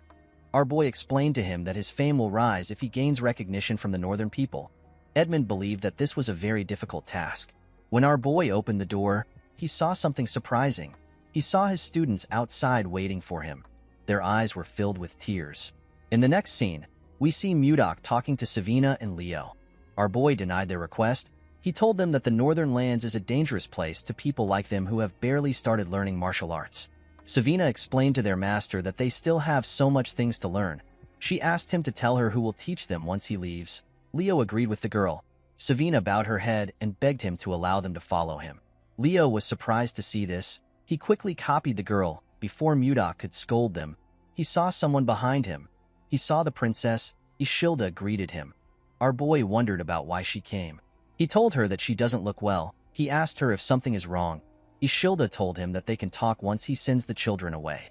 Mudok quickly turned around and asked his students to leave. Savina and Leo realized that this was their opportunity. Savina asked her master if he will grant their request. Mudok was startled when he heard this. Leo told him that they will leave once he gives them an answer. Mudok decided to accept his pesky student's request. The children were very happy to hear that they were going to follow him. They began to cheer. Savina bowed her head and thanked her master. Our boy asked her to go. Ishilda told Mudok that his disciples are very lively. Our boy said that it is their rebellious spirits that is lively. The princess laughed when she heard this. Our boy was happy to see this. He asked her if she is feeling better now. With a sad look on her face, Ishilda apologized to Mudok.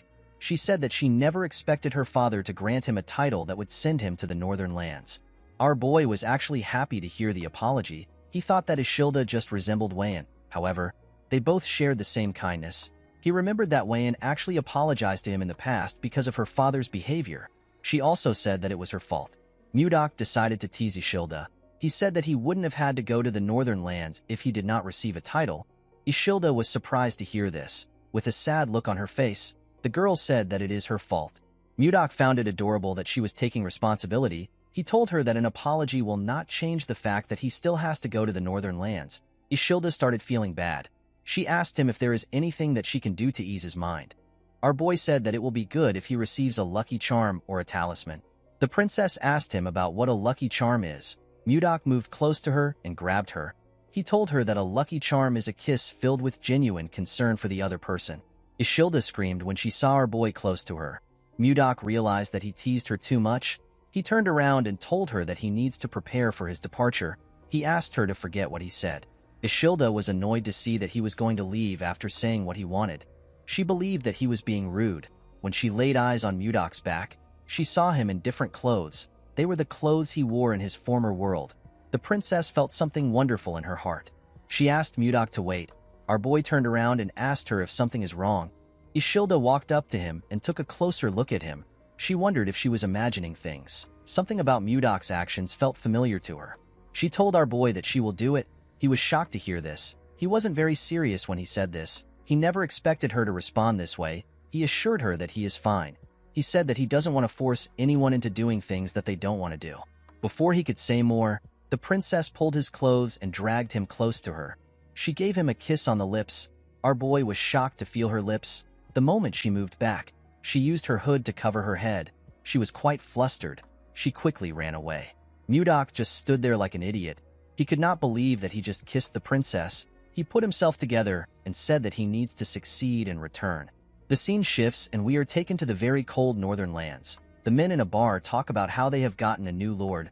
They heard that our boy saved the king's life. They heard a rumor saying that Mudok defeated 100 men to save the king. A bald man said that Mudok is actually a sixth circle mage with a swordsmanship that is so strong that even a sword master cannot handle him. The man he was talking to told him that it is not true. He did not see why the king would send someone so powerful there. A man with a huge jacket said that Mudok obviously fell out of favor with Duke Icarus. He slammed his beer on the table. He said that all they heard are simply rumors.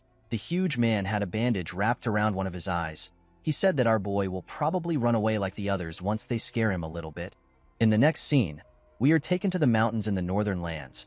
We see a young man and a young lady breathing heavily. They were holding their weapons. The man wondered about where the wyvern was. The moment he said this, a huge shadow covered the girl. It was the wyvern. The huge monster attacked the girl. She managed to block the attack with her axe. The man called out to the girl known as Luia. He quickly ran to her. He asked her if she is all right.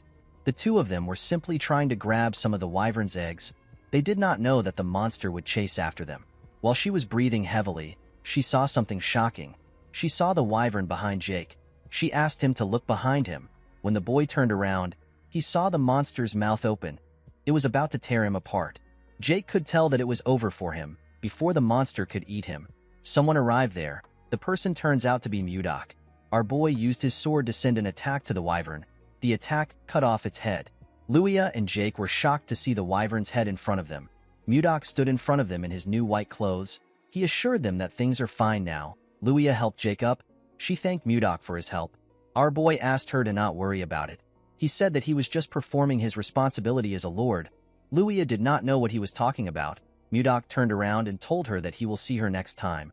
Luia wanted to stop him, but our boy quickly left the area.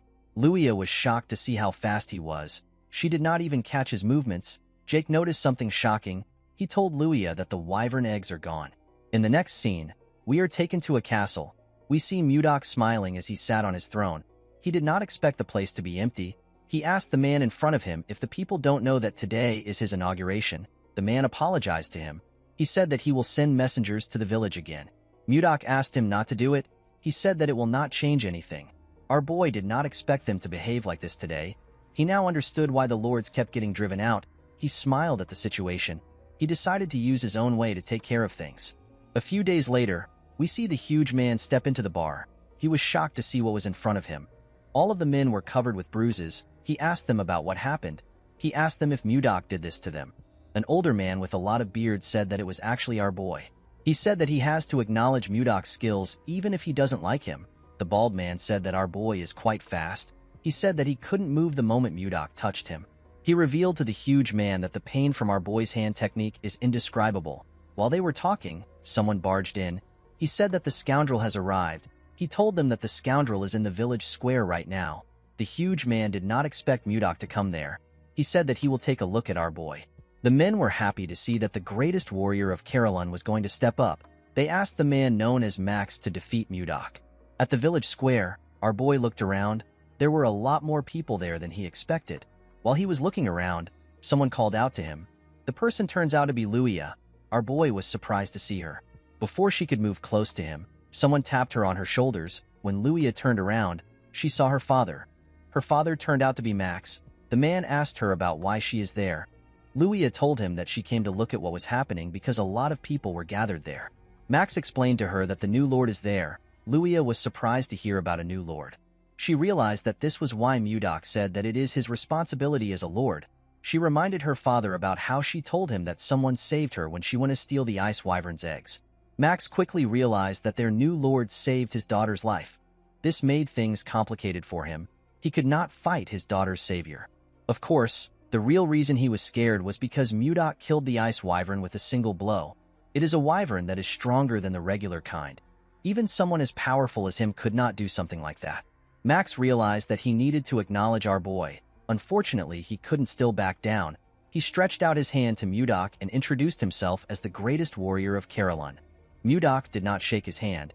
He introduced himself as Blizzard. He said that he is the newly appointed baronet of Carolyn.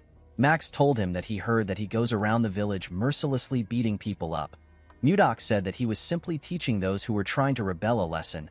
With a cold gaze in his eyes, he asked Max if he is going to behave like those people. Max told him that he actually has an offer for him. Our boy asked him to tell him his offer. According to Max, Carolyn is an extremely cold place. This is why people have been drinking alcohol to endure the harsh weather since ancient times. The man asked Mudok to have a drinking match with him. Our boy accepted the match. Max asked him to think things through. He revealed to him that the alcohol is so strong that it can burn one's body. Mudok told him that he doesn't care. He told Max that he must recognize him as the Lord and follow him unconditionally if he wins. The other warriors believed that Mudok was insane to make a drinking bet with Max.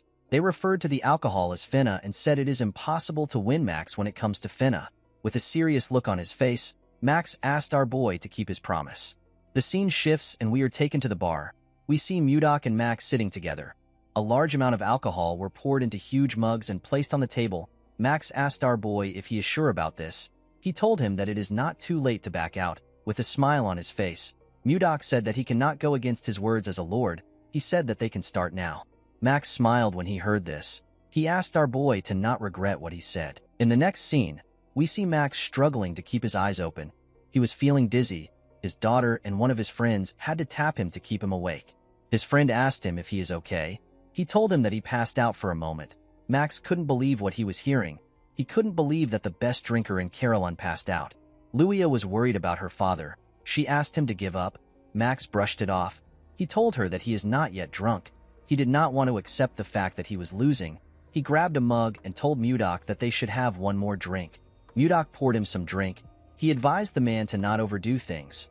Max was shocked to see that our boy was drinking like there is no tomorrow. When he tried to pour Mudok a drink, he poured it around the mug. Our boy asked him to focus on pouring the drink into the mug. Max placed his hand on his head. He wondered about how Mudok was still fine. Our boy asked him if he is going to give up now. Max put himself together and told him that he is good. He said that they can continue. The moment he said this, he drank another cup of liquor. Luia and Jake were quite worried when they saw this. Mudok simply drank his liquor in a calm manner. Luia and Jake were shocked to see that he wasn't drunk at all. Our boy dropped the mug on the table. He wondered if he was able to drink well because it had been a while since he had a drink. The moment he thought of this, he heard a loud sound. He quickly looked down. He smiled when he saw what was on the ground. He saw Max on the ground. The man had collapsed from drinking too much. Mudok said that he won. Everyone was shocked to see that Max actually lost. Our boy stood up. He said that everyone must gather at his castle in exactly 5 days. With a serious look on his face, he told them that he wants to see if they are the kind of people who keep their promises. 5 days later, we are taken to Mudok's castle. We see our boy on his throne. He was surprised to see the people in front of him. The people from the tavern were all gathered there. He told them that he did not expect them to come. He did not expect them to actually keep their promise. Max told him that they definitely keep their promises. Before he could go on, Mudok cut him off. Since they all knew who he was, our boy decided to go straight to the point. He told them that he will give them 10 days to prepare to move. Everyone was confused by Mudok's words. Our boy asked them to give him an answer. Luia asked him if they will all come and live in the castle with him. Mudok asked her if she really thinks that all of them will be able to live in the castle. Luia reminded him that he told them to pack their belongings. Mudok told her that he never said that they would live at the castle. With a smile on his face, our boy revealed to them that they are going to migrate to the north. Everyone was shocked to hear this. Mudok revealed to them that he has been wandering around for the past 5 days. He told them that he found a place in the north that could easily support 10,000 people. He said that they will no longer live scattered.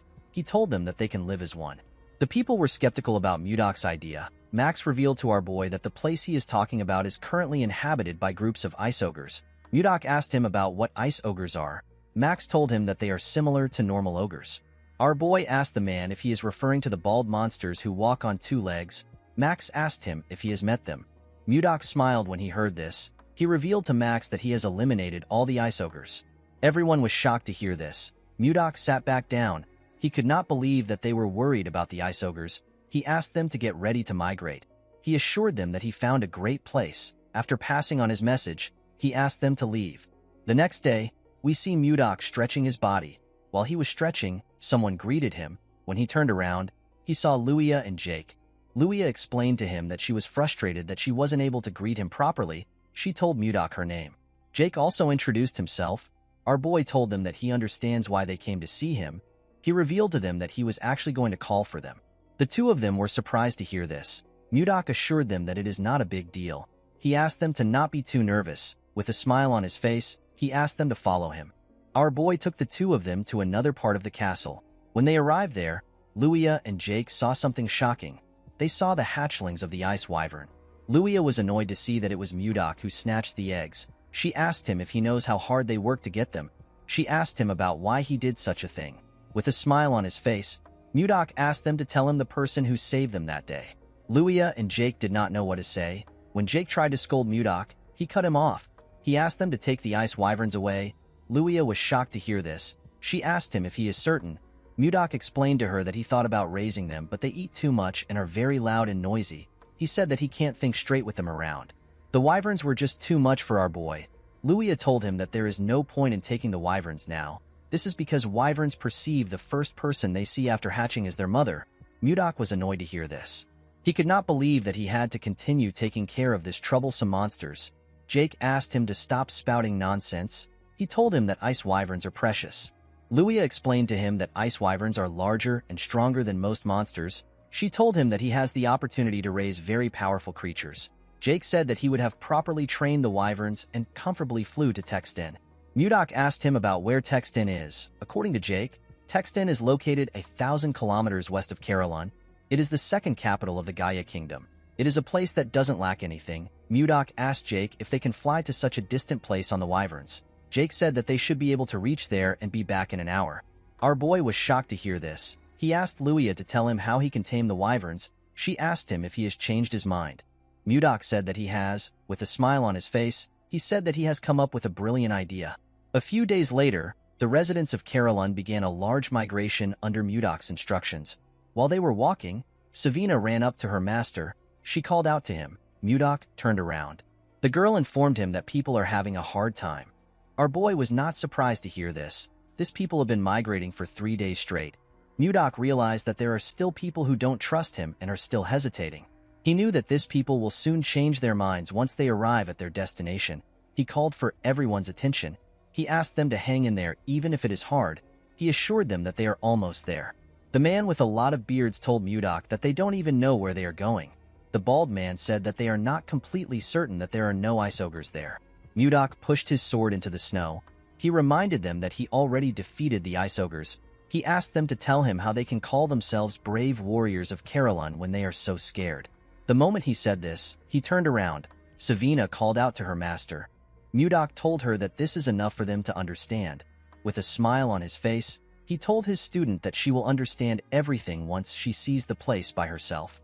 In the next scene, we see Mudok and his students arrive at a huge cave with a large entrance. The cave was quite spacious and deep.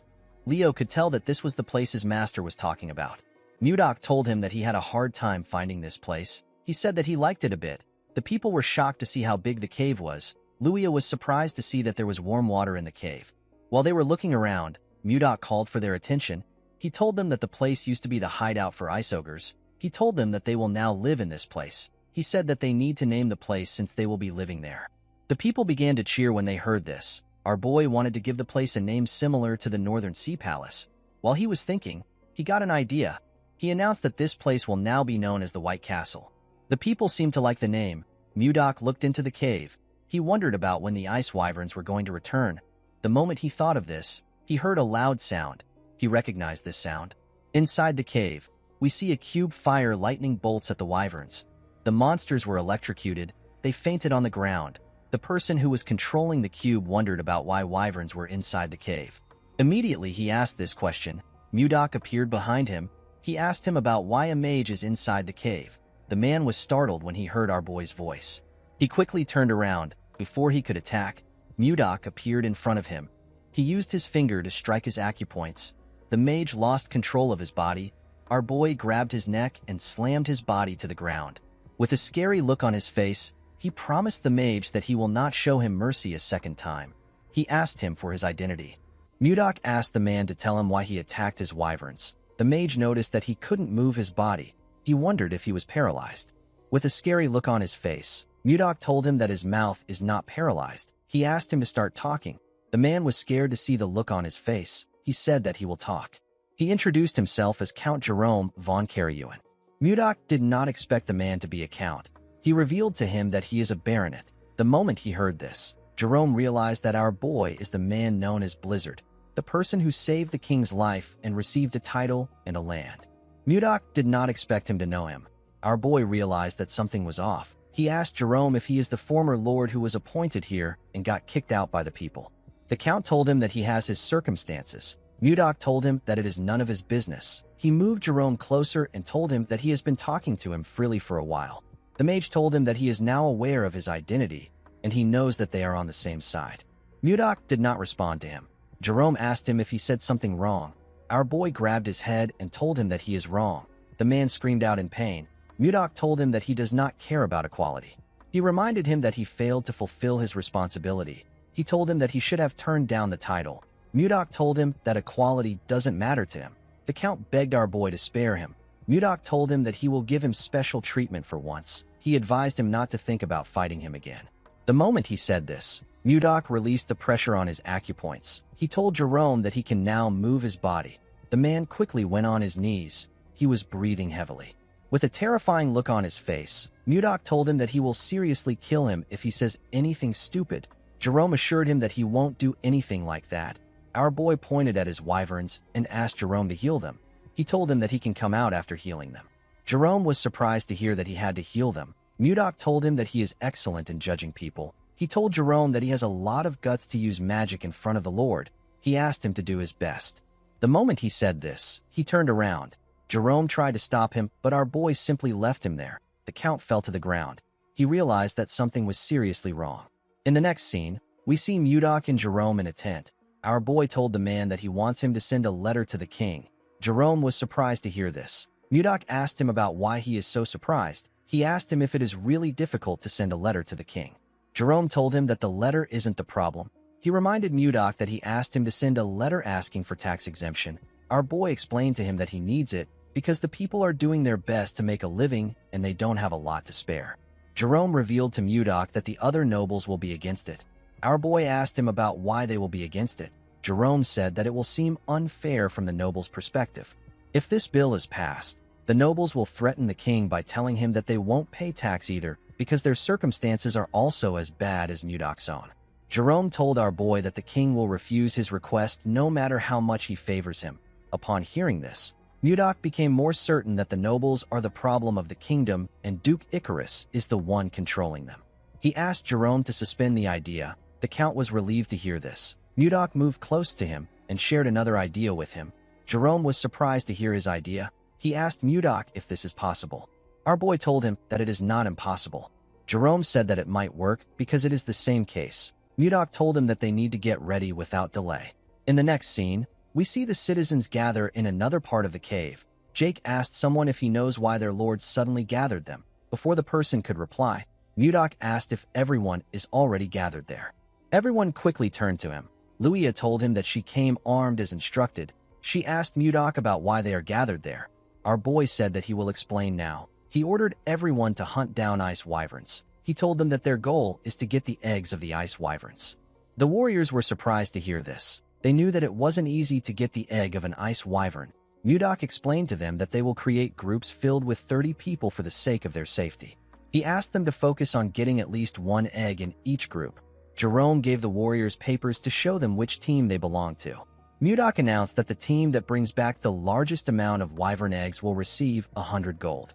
The warriors were shocked to hear this. An elf said that he has never imagined getting this amount of money in his life. Jake asked Mudok if he will really give them this kind of reward for the eggs. Max asked Mudok if he will really pay them 100 gold for the eggs. Our boy told him that he never makes a promise that he can't keep. He asked the warriors of Carolyn if they are up to the task. The warriors began to cheer. They asked Mudok to leave it to them. While they were cheering, Mudok ordered Jerome to follow each team for 10 days and keep an eye out for useful people. He said that he will use this people for different tasks later. Jerome asked Mudok if he is thinking of creating a knight's order. Our boy turned to him when he heard this. The man wondered if he said something wrong. Mudok realized that Jerome is a very useful person, even though he gave him a job when he just joined them. The man has been performing his tasks well. He was also able to see through our boy's intentions from the few things he said. Mudok told Jerome that he is right. He said that he heard that there should be one knight order for the Lord. Jerome told him that he is right. He told him that he needs it a lot because the Lion Knights of the Icarus Duchy are especially powerful. They are so strong that they wouldn't lose even if they fought against the Royal Knights. Mudok smiled when he heard this. He asked Jerome not to worry. He told him that they will soon be the best. Our boy decided to create a unit that is much bigger and stronger than the Snow Ice unit because he didn't want to lose Wayan twice. With a smile on his face, Mudok ordered the warriors to begin the hunt. In the next scene, we see a group chasing a wyvern. Mudok ordered them to attack now. Immediately, he gave the order. Luia, Jake, and the elf jumped down from a cliff. Luia fired her arrows at the monster. Jake used his axe to cut off its tail. Max covered his hand with his energy and used it to hit the monster's head. He asked the second unit to throw the net. The warriors quickly threw the iron net at the monster. The net covered the monster's head and dragged it to the ground. Mudok told Jerome that it is going pretty well. The man said that they have been hunting for days. He said that their hands and feet are already in a perfect sync. Jerome found our boy's idea to be bold. He never thought about stealing the eggs of the ice wyvern and taming it while it is still a baby. If everything goes well, they will be able to transport and sell hunting loots like leather and bones to distant cities with the help of the ice wyverns. Mudok asked his warriors to cheer up. He reminded them that they will be able to get a great reward if they bring back a lot of eggs. The warriors became motivated when they heard this. They decided to continue hunting. Jerome found it amazing that our boy united the uncontrollable Carolyn warriors into one. He could not believe that they were hunting monsters together. While they were watching the warriors, they saw one of them behead a wyvern at a crazy speed. The monster didn't stand a chance. The man's teammates commended him for this. They referred to him as Gale. Our boy was also impressed by his skill. He asked Jerome about who the man is. Jerome opened his book to see his name. He told Mudok that the man is known as Stuart Gale. Mudok believed that the man is famous since he has a nickname. Jerome told him that he is correct. He said that Gale is the hero of the commoners. He raids evil noble houses and gives the raid loot to the poor. Mudok asked Jerome to tell him why a guy like this is here. Jerome revealed to him that Gale was once caught in a trap. He was imprisoned, but he escaped from the prison and wandered all the way here. Mudok could tell that the man was a decent person from the way he interacted with the locals. He asked Jerome to report back to him if he finds anyone else who escaped from prison besides Gale. He told him that they might find another useful person. The man could not believe that his work had increased again. In the next scene, we see Mudok addressing the warriors in the cave. He commended them on their efforts in hunting the ice wyverns. He said that they have collected enough wyvern eggs. He assured them that he will give them the rewards he promised. The warriors began to cheer when they heard this. Max raised his hand to ask Mudok a question. Our boy asked him if something is wrong.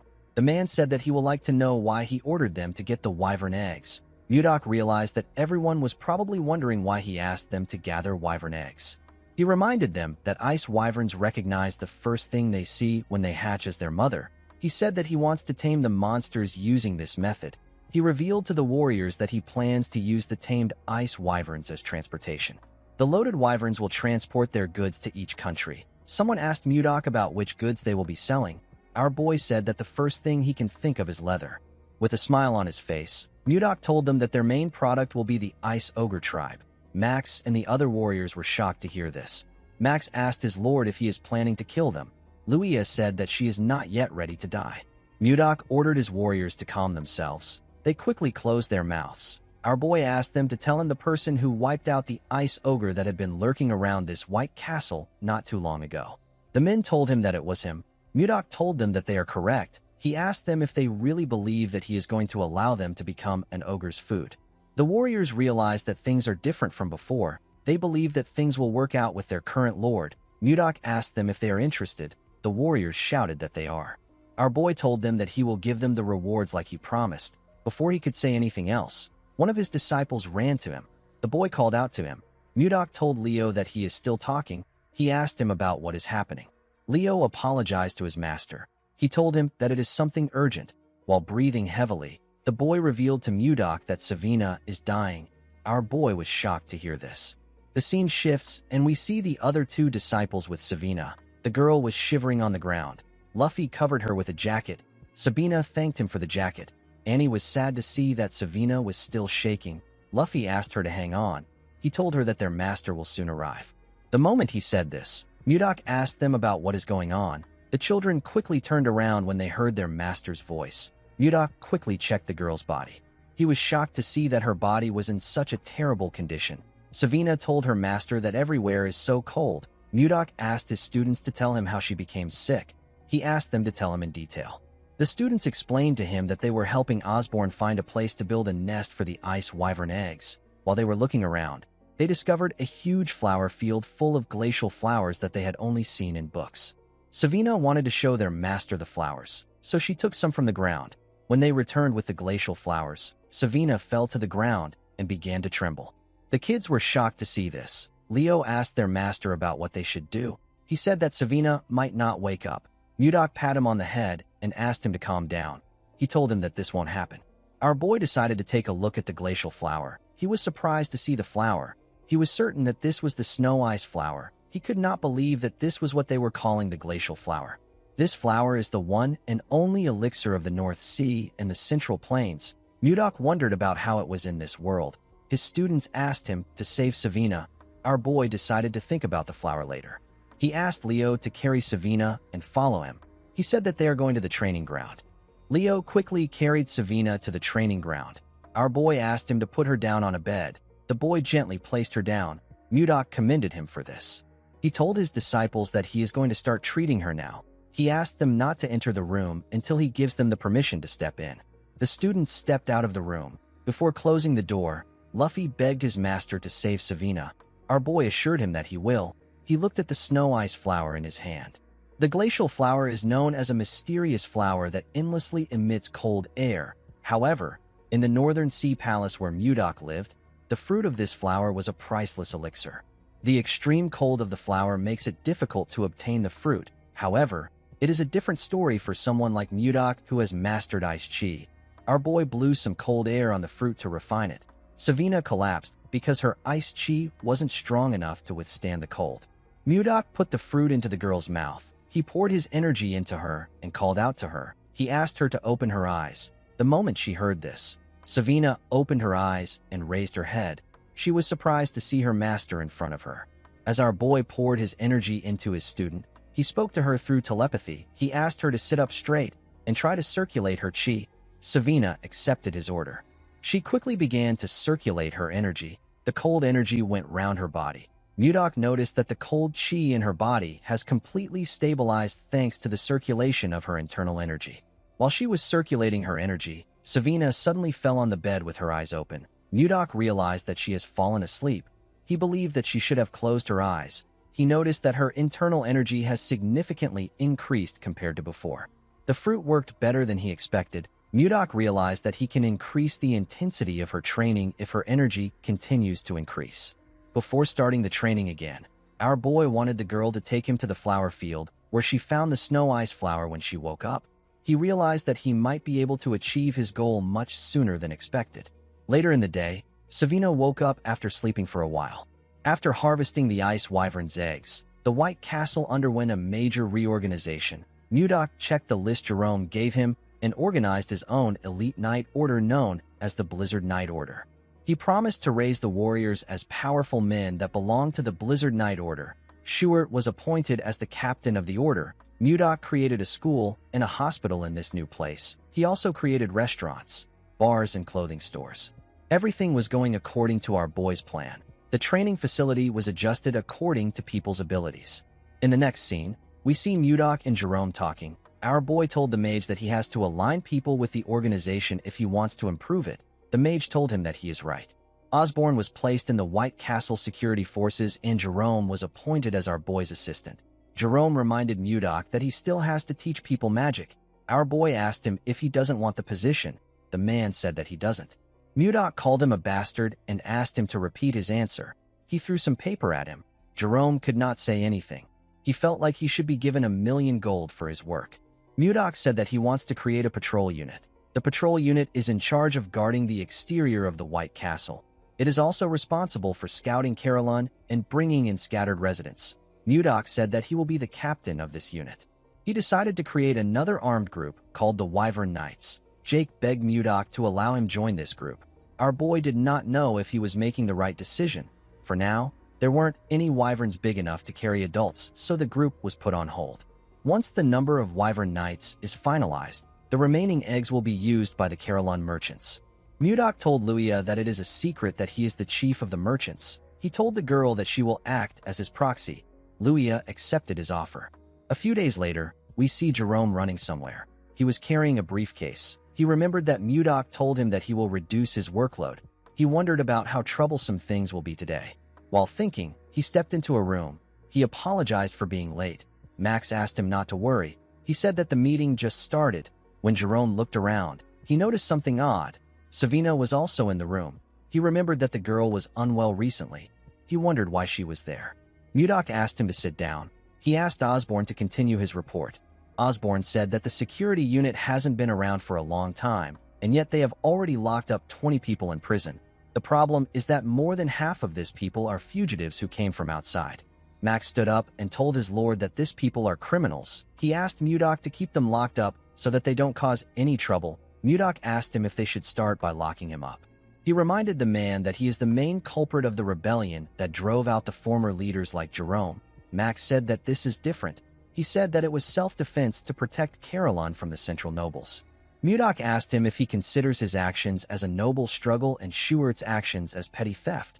Max realized that he was being irrational. He apologized to Schuert for his actions. The man asked Max to not forget what causes the suffering of the commoners. He told him that they will discuss this later since they are in a meeting. Mudok did not expect Max to be so narrow-minded. He asked the others if they have another opinion to share. Savina asked him if she can share her opinion. Our boy asked her to go ahead. Savina told Mudok that the villagers must have a terrible view of fugitives for Max to react like this. Our boy agreed with her. The girl reminded him that they have to start ogre hunting tomorrow. Mudok asked her about what this has to do with anything. Savina suggested that they put the prisoners at the forefront of the hunt. Everyone was shocked to hear this. Mudok actually liked the idea. He asked Savina to keep talking. In the next scene, we see an ogre screaming in the forest. A man with some bandages on his face informed Schuert that they could have lost the ogre. This man is Lennon. He is a grade 1 escapee. There was a huge man holding an axe behind Schuert. This man is Gregor. He is also a grade 1 escapee. Schuert ordered the men to attack the ogre once they get far enough. He asked them to erase the monster's tracks and attack it. The men accepted his order. While the ogre was looking around, Lennon and Gregor charged at it from behind. They landed their attacks on the monster's back. The ogre screamed out in pain. It quickly turned around. Gregor asked Lennon to watch out. He told him that a counterattack is coming. The monster swung its huge club at Lennon. The man was surprised to see its club coming towards him. He realized that it was too late for him to dodge. Before the club could hit him, Schuert charged at the monster. He ordered Lennon to get down. Lennon quickly bent his head to dodge the attack. Schuert used the opportunity to land multiple attacks on the ogre. The monster screamed out in pain. While it was screaming, Schuert and the men charged at it. They used their weapons to tear the ogre apart. The scene shifts, and we are taken back to the time that Savina suggested that they put the escapees at the forefront of the hunt. Mudok really liked her idea. Osborne asked her if she wants to send them to the front lines and get rid of them. He told her that her plan is very extreme. Savina shook her head. She explained to the man that it will be much more humane than locking them up in prison. She reminded him that her master is going to join them. She told Osborne that her master is not someone who discards manpower so easily. With a smile on her face, Savina told the men that people's perceptions of the escapees will start to change once they fight with them. The scene shifts, and we are taken back to the present. We see the rest of the group arrive to the hunt. They were all looking at the ogre that Schuert caught with the men. Schuert asked Lennon if he is okay.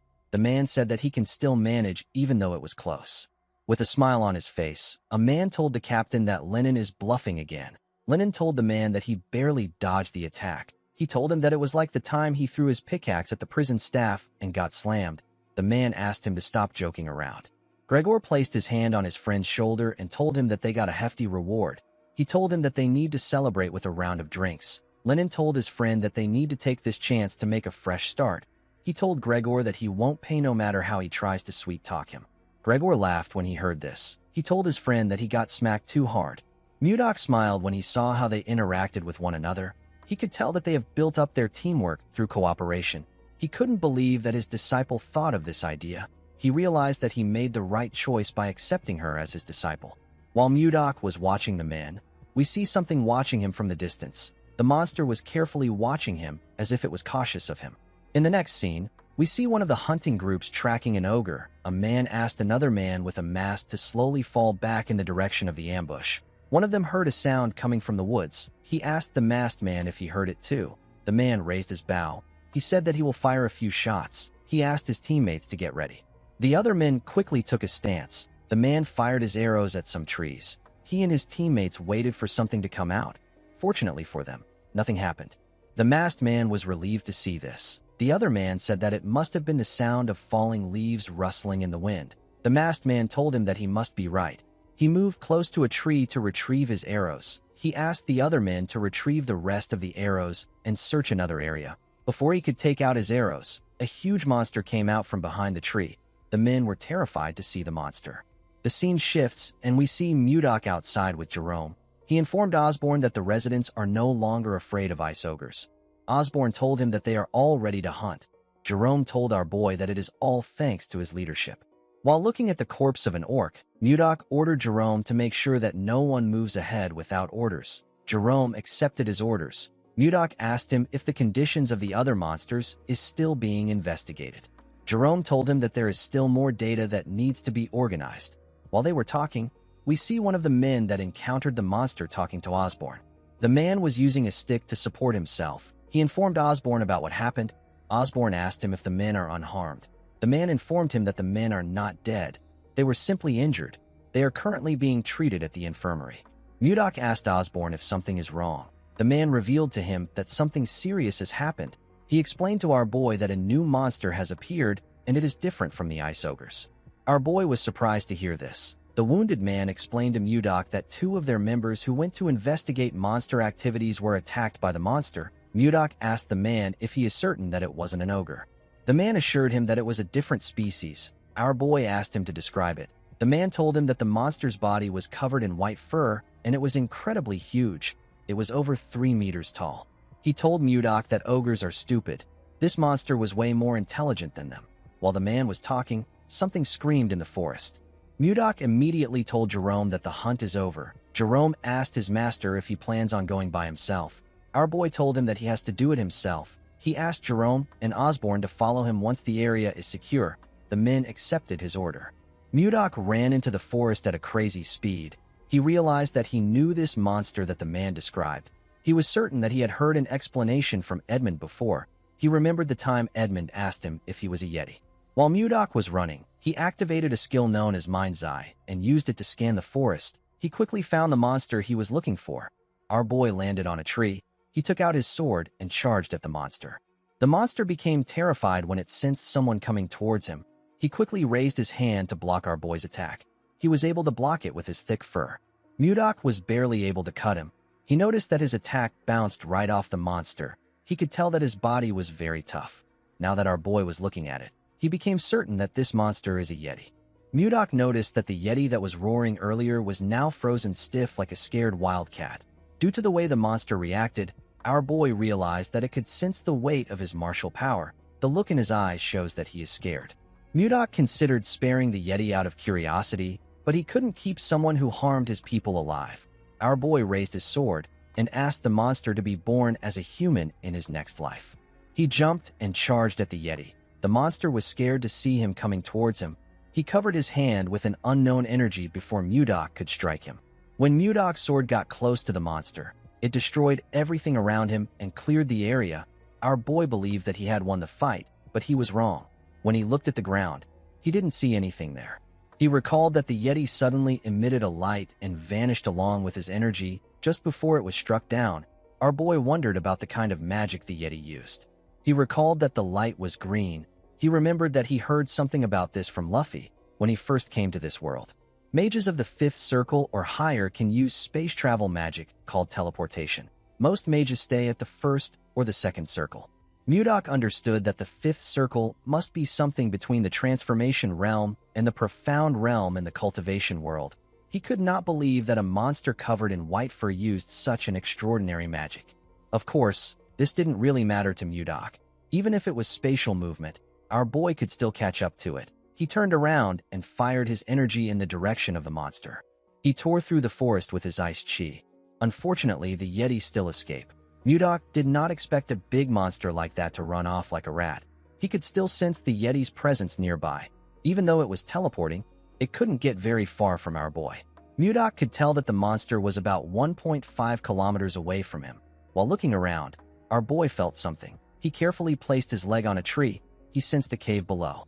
When he arrived at the entrance of the cave, he saw something shocking. He saw a huge library. He could not believe that there is a library in the middle of this snowy field. While he was looking around, he found the Yeti behind a shelf.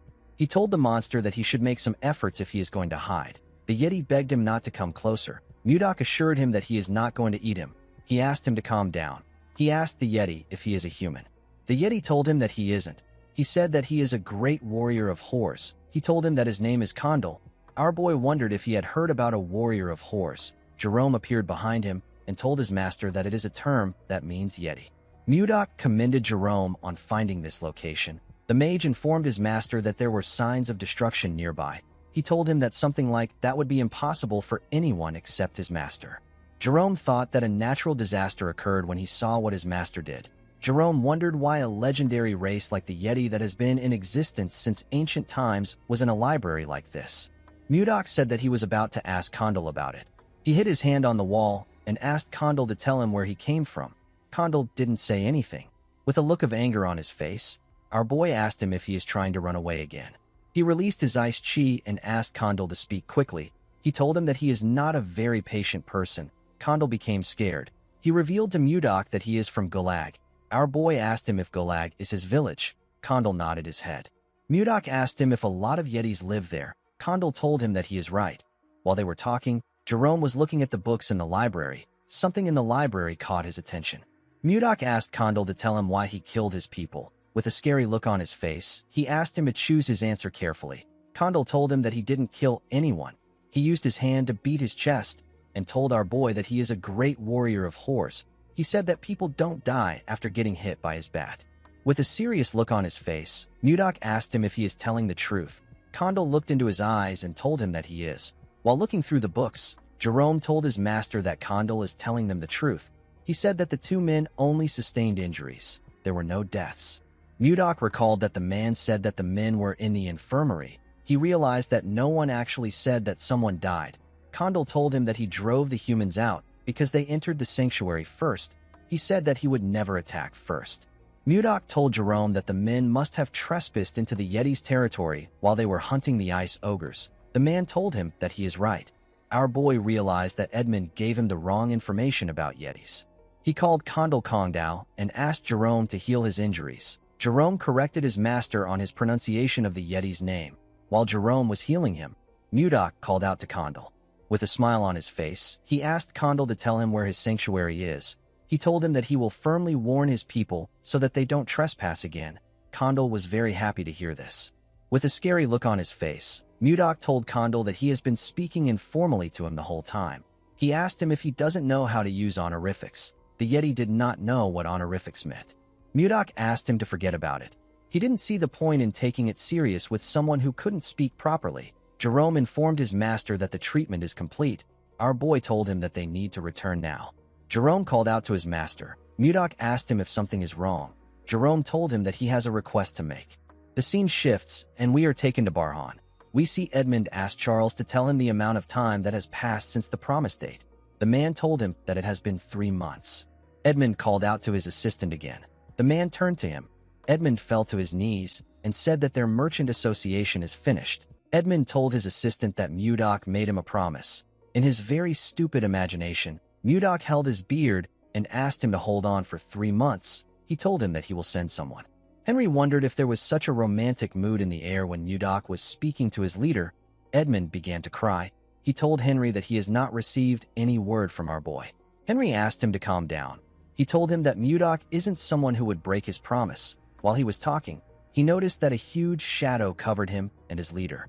Edmund and Henry quickly looked up. They were shocked to see a wyvern coming close to them. The two of them quickly moved back. When the wyvern landed, Edmund heard a voice call out to him. Edmund immediately recognized this voice. When he looked at the wyvern's back, he saw Savina. With a smile on her face, the girl told the man that the ice has arrived. Edmund was extremely happy to see a huge bag containing ice. He said that he knew that Mudok would come through. Henry was shocked to see Savina getting off the ice wyvern. It is a monster whose strength rivals an entire night squad. He couldn't believe that they were using this powerful monster for ice delivery. He wondered about what our boy was doing in the north to be able to control an ice wyvern. While looking around, Savina remembered something.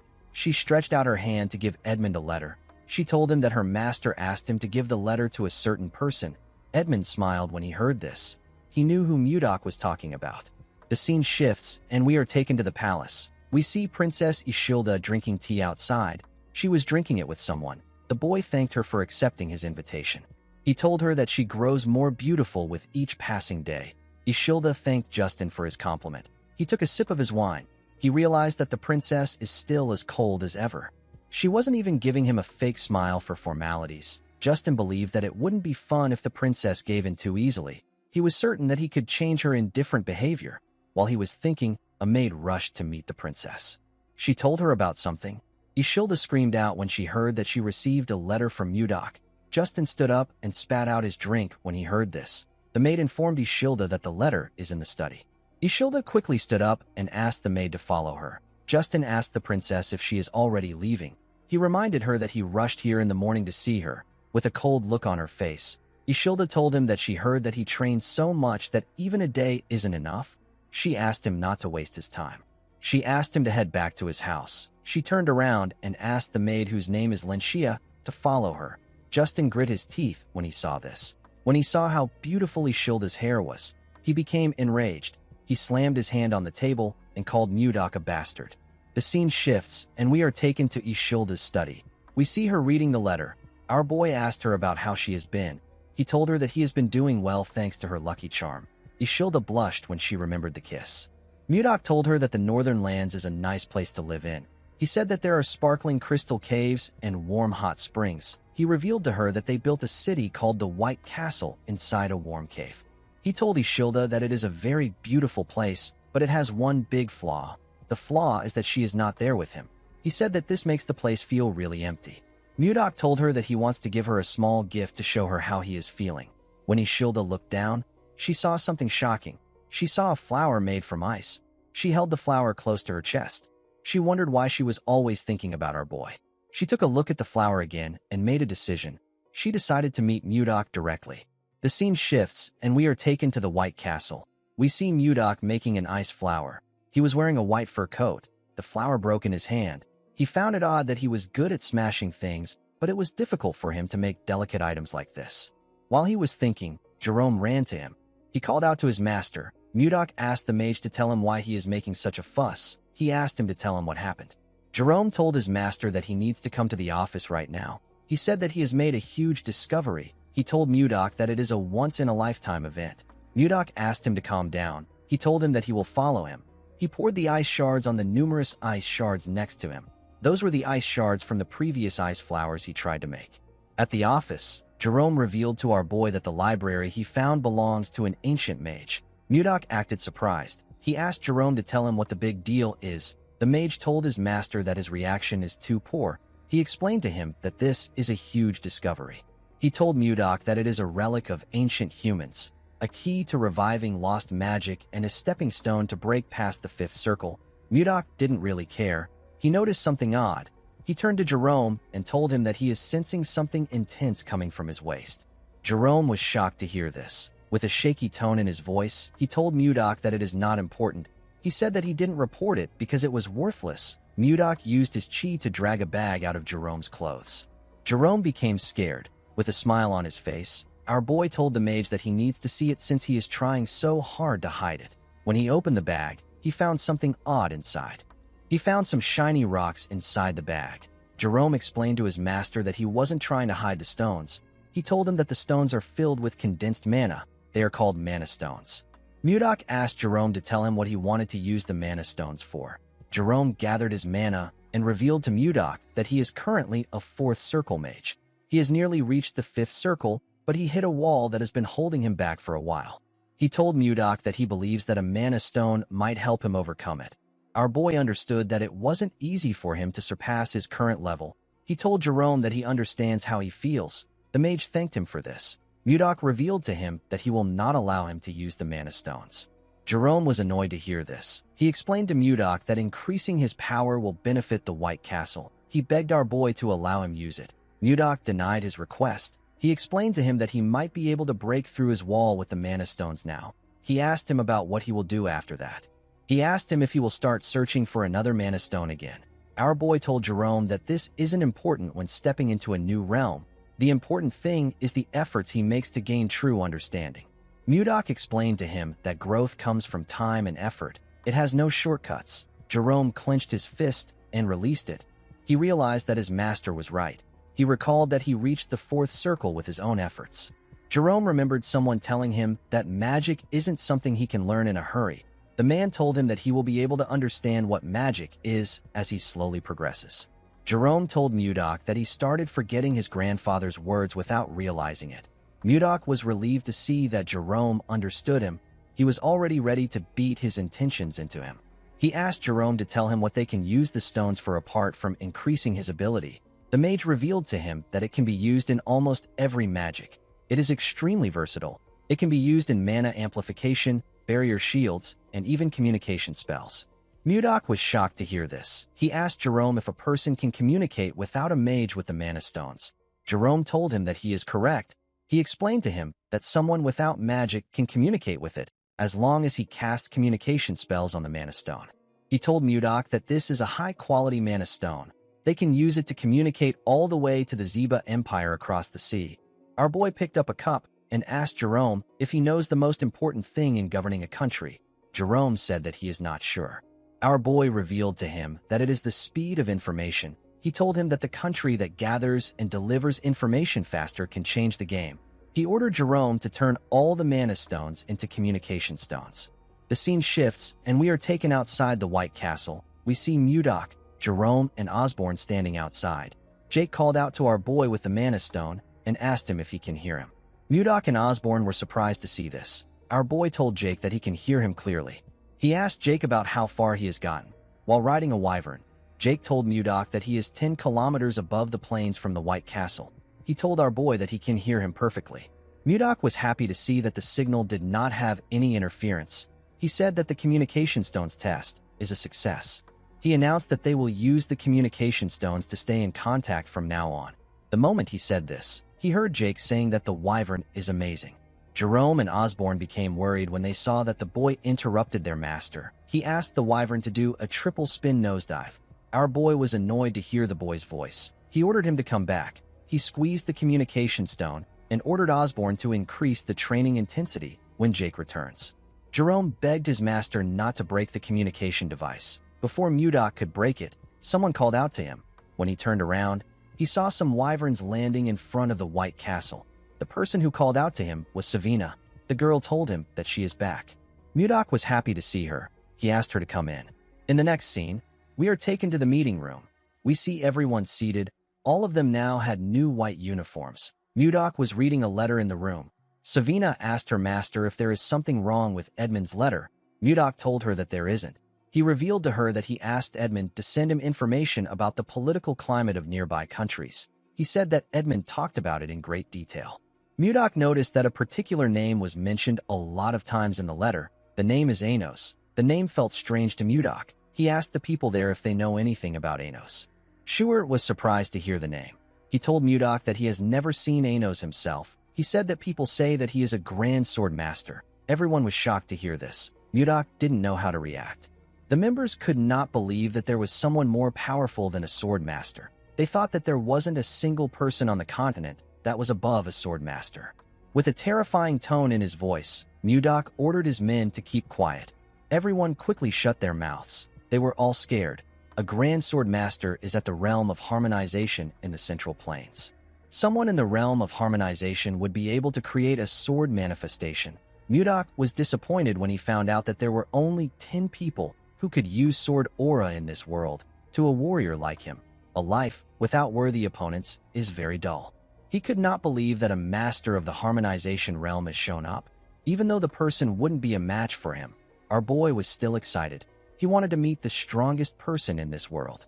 Schuer told Mudok that he heard something unusual about Anos. He revealed to his master that people say that when he uses his swordsmanship, a plum blossom scent follows. Mudok was shocked to hear this. He knew about a swordsmanship that releases the scent of plum blossom. He knew that only people of the MANHWA sect are capable of using such techniques. A realization dawned upon Mudok. He realized that someone else from the Central Plains might have crossed into this world. The scene shifts, and we are taken to the time when Mudok unified the Central Plains. We see him trying to touch a plum blossom with his hand. He told someone that the MANHWA sect uses a sword technique that gives off the scent of plum blossom.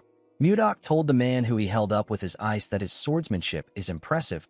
He told him that he simply chose the wrong opponent. The man's name is Zhang Pungjin. He is the head of the MANHWA sect. Pungjin grit his teeth and called our boy a bastard. He told Mudok that the outcome would have been different if his disciple was here. Mudok asked him if he is referring to the disciple that ran away a few days ago. Pungjin told Mudok that his disciple didn't run away. With a look of anger on his face, he said that his disciple suddenly disappeared during his secluded training. It was as if he vanished from the world. At the time, Mudok thought that this was a ridiculous excuse, but after coming to this world, our boy began to believe what Pungjin said.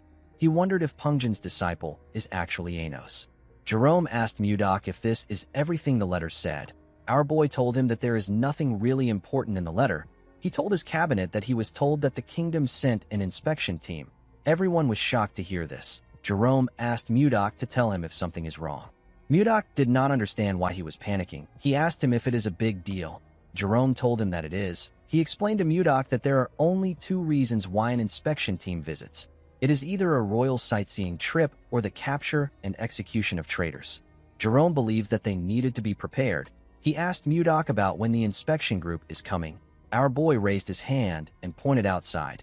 Jerome quickly turned around. Mudok told him that it is currently 1 p.m. He said that the group has already arrived. Outside the palace, we see a large amount of soldiers waiting. Jerome and the others were shocked to see the amount of soldiers that came. They even saw some knights among them. Justin stepped forward in an armor. He called upon Mudok and asked him to come down and receive the inspection group with proper manners. Mudok quickly appeared in front of him. He greeted Justin and asked him if his arm is now better. Justin was annoyed to see our boy mocking him. Members of Mudok's group were surprised to see him on the ground. They did not know how he was able to quickly get there. Jerome wondered about what his lord was thinking. He did not know if our boy was going to kill them and commit treason. Mudok smiled and asked the princess to come out. Ishilda asked Justin to refrain from making threats. She stepped out and took off her hood. She asked our boy if he has been well. In the next scene, we see Ishilda smiling as she looked around the White Castle. She was surprised to see how beautiful the crystal cave was. She told him that she wants to see the hot springs. Our boy asked her to follow him. Mudok found out that the inspection group came there for a royal sightseeing trip. After Ishilda read his letter, she begged her father until he let her come with the inspection group. While showing her around, Mudok told the princess that she is still as stubborn as ever. He reminded her about the lucky charm she gave him. Ishilda began to blush when she remembered the kiss. She told Mudok that the topic is off limits for now. Upon seeing how shy she was, Mudok realized that she is still the same way she was in the Central Plains. As he walked past some ice crystals, our boy realized that it has been a long journey for him. He conquered the martial world to avenge Wayan, and after a long detour, he finally met her again. Even though her appearance has changed, Mudok was simply happy that he gets to be reunited with her. Ishilda was quite happy to see the hot springs. She said that it is quite beautiful. Mudok hugged her and told her that she is even more beautiful to him. Ishilda was surprised to hear this. Our boy told her that he really missed her. He then called her Wayan. Ishilda's expression became grim when she heard this. She let go of him. Mudok immediately realized that he messed up. Ishilda asked him about who Wayan is. Mudok told her that the name accidentally slipped out. Ishilda explained to him that she likes the way he looks at her. She could feel affection from the gaze in his eyes. She said that she just realized something today. She asked our boy if his affection is directed towards her or the woman known as Wayan. Mudok was shocked to hear this. Seeing that he could not give her a response, Ishilda turned around. Before she could walk away, Mudok called out to her. Ishilda covered his mouth with her hand before he could say anything. She told him that he does not need to say anything. As tears slowly dropped from her eyes, she turned around. She told Mudok that she has already gotten her answer. Mudok wanted to stop her. He clenched his fist out of anger because he didn't know what to say. At night, we see Mudok walking in the forest. He thought about Wayan and Ishilda. He knew that Ishilda won't understand the emotions he has built up even if he explains his transmigration to her. While Mudok was thinking, we see someone watching him from a tree. The person took out a blade and charged at Mudok from behind. A large amount of blood splashed in the forest. In the next scene, we see Justin call out to someone known as Arbin. Arbin came out of his shadow and greeted him. Justin asked him about how the ambush went. Arbin told him that it was a success. Justin smiled when he heard this. At the forest, we see Mudok's pendant on the ground. The scene shifts, and we are taken to the White Castle's VIP guest quarters. We see two guards at the entrance. Inside the room, we see Ishilda crying. She told herself that she is pathetic. She could not believe that she was crying her eyes out after a breakup. While resting her head on her table, She remembered the look that Mudok had in his eyes. She told herself that Mudok is so foolish. She wanted him to try holding her back. At the entrance, we see someone walking up to the guards. The guards informed Ishilda that she has a visitor. Our girl's mood quickly changed when she heard this. She believed that it was Mudok. She quickly got dressed and opened the door for the person. Ishilda asked him about why he came there so late at night. She asked him if he came to apologize for earlier. The moment she said this, Ishilda saw something shocking. The person in front of her was holding a sword covered in blood. The person had used his sword to stab Ishilda's guards. The person turned out to be Justin. With a creepy smile on his face, the sadistic bastard asked Ishilda to pardon his late-night visit. Our girl was shocked to hear this. She quickly rushed to grab the handle of the door. Before she could touch it, Justin used his sword to cut it off and destroy the door. Ishilda was sent flying. She could not believe that the door got torn apart easily. She realized that this was a sword imbued with magic. She asked Justin to tell her the reason for his rude behavior. She asked him to tell her why he attacked the royal guards and entered her chambers without her permission. Justin told her that anyone who dares stand in a noble's way must be ready to face the consequences of their actions. He moved close to Ishilda and told her that she is the one being rude. He told her that she ignored his feelings and held on to some guy who appeared out of nowhere. Ishilda asked him to repeat what he said. She could not believe that he did all this over something so petty. She told Justin that Mudok won't sit back and let him do as he wishes. Justin found it funny that she still thought of Mudok even in her current situation. He told Ishilda that our boy is dead. The girl was shocked to hear this. Justin revealed to her that he sent an elite assassination squad after our boy. He told Ishilda that the ambush was successful. He said that she won't even find Mudok's corpse. He raised his hand when he said this. As his hand slowly got close to her, Ishilda called out to Mudok. Outside the castle, we see Mudok raise his hand and release his energy. His cold energy got released in the room. Justin was shocked to feel something moving his body. Ishilda was also shocked to see this. Our boy clenched his fist and used his energy to slam Justin's body on the wall. He dragged Justin out of the room. The boy immediately knew that it was Mudok that was doing this. He called him Baron Blizzard. Our boy threw Justin to the ground and ran into the room. He covered Ishilda with his jacket and asked her if she is okay. He gently smiled at her. Ishilda was quite happy to see him. She told him that she is fine. She asked him if he is okay. While they were talking, we see Justin's sword releasing a dark energy in the room. Our boy was able to sense this energy. He quickly raised his hand and used it to block the attack of the sword. He realized that the sword was being controlled with chi. The sword moved past him and went outside. We see someone grab the sword outside. Mudok pulled Ishilda up and called Justin a bastard. He saw the boy wearing an armor that released an ominous energy. Our boy realized that Justin has planned this entire thing thoroughly. The scene shifts, and we are taken to the past. We see Justin telling his father that he wants to take Mudok down. The armor he is wearing was in his father's room. Justin asked his father to lend him his personal assassination squad. He knew that the assassination squad was strong enough to kill anyone. Duke Icarus grabbed the sword which was on the armor. He told his son that his personal assassination squad won't be enough. The armor disappeared and went into the sword when he said this. The Duke told his son that he will need to prepare thoroughly if he wants to kill Mudok. The scene shifts, and we are taken back to the present.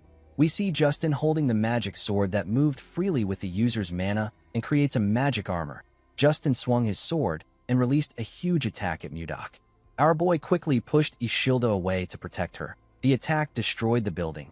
Justin believed that he could defeat a grand sword master with this sword. He laughed like a madman when he saw the damage he caused with his attack. He called Mudok a bastard and asked him if things are different from last time. He said that it is good that the assassins failed. When the dust cleared up, we see Mudok's arms covered with bruises. He put his hands down. Justin said that he wants to rip our boy apart with his own hands. Ishilda told Mudok that he is bleeding from his arm. Our boy asked her to stay back. He told her that she needs to stay in a secure place. Ishilda knew that he was right.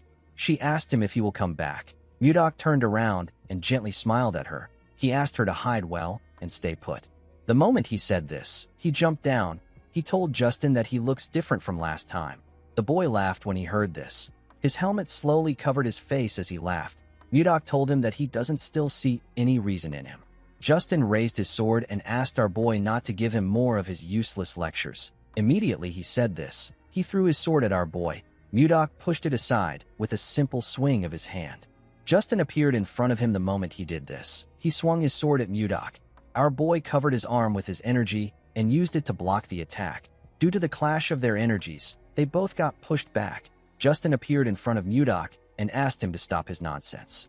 He smiled when he saw that he was in front of our boy. He believed that he got him on the ropes. He believed that Mudok was already worn out from fighting the assassination squad.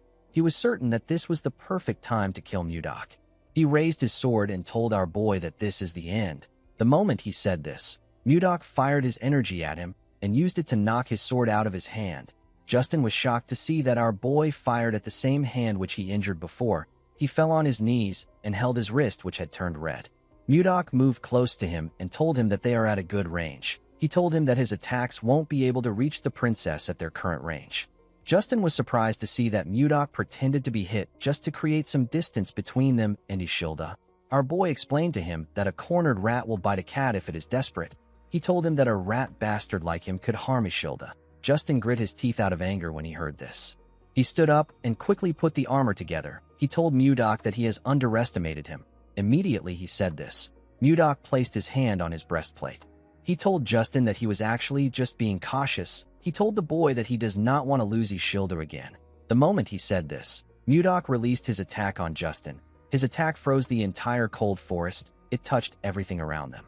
Justin fell on his knees. His armor began to fall apart. Justin did not understand what was happening. While shivering, the boy realized that something was wrong with his mana. He could not gather his mana. Mudok advised him not to waste his time trying to gather mana. He revealed to him that he destroyed his Dantian, which is also known as Energy Core. With a cold gaze in his eyes, he revealed to Justin that he will no longer be able to gather and use mana for the rest of his life. Justin was horrified when he heard this. He clenched his fist. He wanted to punch Mudok. Our boy gave him a hard slap on his face. Justin fell to the ground. Mudok asked him to live the rest of his life atoning for his mistakes. He told him that he has finally become one of the weak, even though he tormented other weak people. While he was talking, Mudok noticed that the sun was rising.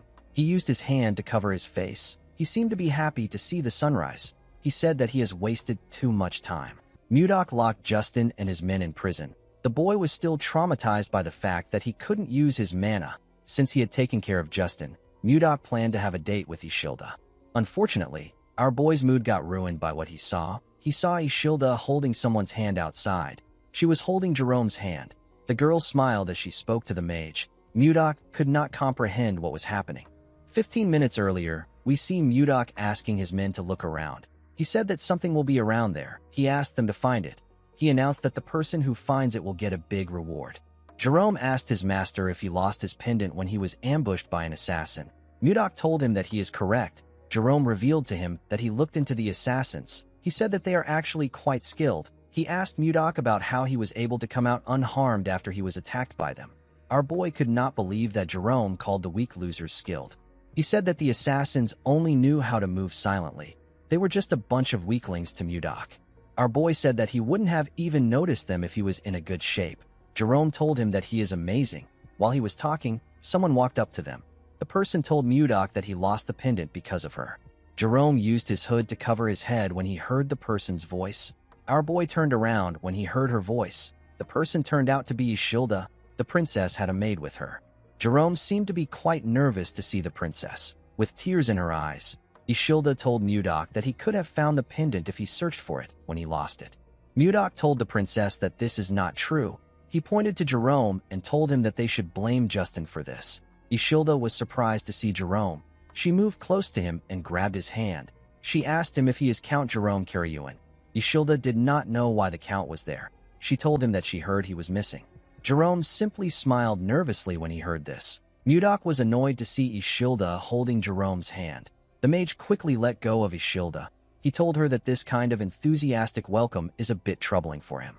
The moment he said this, Mudok placed his hand on his shoulder. The mage became scared. With a creepy smile on his face, our boy told Jerome that he seems pretty close to the princess. Jerome told him that this is not true. Mudok said that they look quite close. Ishilda's maid told her that she needs to clear up this misunderstanding. Ishilda did not really know why anyone would misunderstand her. While Mudok was choking the Count, Ishilda revealed to him that Jerome was the person she respected most. She said that the Count is an amazing person. According to the princess, Jerome is a true noble who cares for the people. She said that she felt bad that he got exiled to a barren place. She was quite sad when she found out that he went missing. Mudok asked him about why he never spoke about this. Jerome told him that no one goes around bragging about their own good deeds. Mudok asked the princess about why she spoke about Jerome in the past tense. The princess said that things are different now that she knows him. She blushed when she said this. Our boy also blushed. Before he could say anything, Ishilda turned around and ran. She said that she will help him look for the pendant on this side. Her maid quickly ran after her. After separating herself from Mudok, Ishilda stopped to catch her breath. While breathing heavily, Ishilda looked down. She saw the pendant buried in the snow. She quickly bent down to pick it up. Her maid caught up to her when she went down. Ishilda called out to the maid, whose name is Rencia. She said that this is the pendant that Mudok is looking for. The maid did not expect her to find it. She said that she will tell Mudok immediately. While looking at the pendant, the princess remembered the look on our boy's face when he mentioned Wan. She was certain that this pendant had something to do with Wan. Rencia called out to the princess. She told her that she has the same expression as Mudok. Ishilda was quite angry when she remembered how Mudok reacted. She asked her maid if she really looked like him. The woman nodded her head at her. She told Ishilda that there is no need for her to rush. She assured her that Mudok is thinking about her the same way she is thinking about him. Ishilda stared at the pendant when she heard this. At first she was jealous, but now she is curious about the situation. She wondered about the woman who could win the heart of someone like Mudok. Ishilda gave our boy back his pendant. She was quite curious about who Wayne is. The scene shifts, and we see someone break a glass containing the Lotus of Love. The person turned out to be Wayne's father. Chunhak asked his daughter to move the trash away. He could not believe that she was telling him about a lotus that blooms for true love. He told Wayne that she is spouting nonsense. He reminded her that she already has a fiancé. He advised her to stop getting distracted by such stupid things. He asked Wayne to get ready for the marriage he arranged. Wayne stood up and told her father that he needs to open his eyes. She said that lovers who make the twin lotus flower bloom are blessed by everyone as soulmates. The girl was sad that her father only spoke about a political marriage even after witnessing such a miracle. She told her father that the martial alliance must matter to him more than his daughter. Chunhak was hurt by her words. He clenched his fist out of anger. Wayne reminded him that he abandoned her mother for the martial alliance. Before she could say anything, Chunhak ordered his guards to lock her up. He ordered them not to allow her go to the ice palace until the wedding is over. He asked them to keep her under strict surveillance. With tears in her eyes, Wayne called out to her father. She begged him to not do this. The girl told herself that she should have never returned there. In the next scene, we see Ishilda open her eyes. She wondered why she had such a weird dream. The scene shifts and we see Ishilda and her maid looking at a hot spring. Ishilda was still thinking about the woman she saw in her dreams. She wondered about who she was. While she was thinking, Mudok walked up to her. He asked her if something is wrong. The girl turned around and told him that she is fine. With a sad look on her face, she told Mudok that there is nothing to worry about. Our boy noticed that she was sad. He turned around and asked the princess to join him on a trip to clear her mind. Ishilda did not expect to hear about a trip.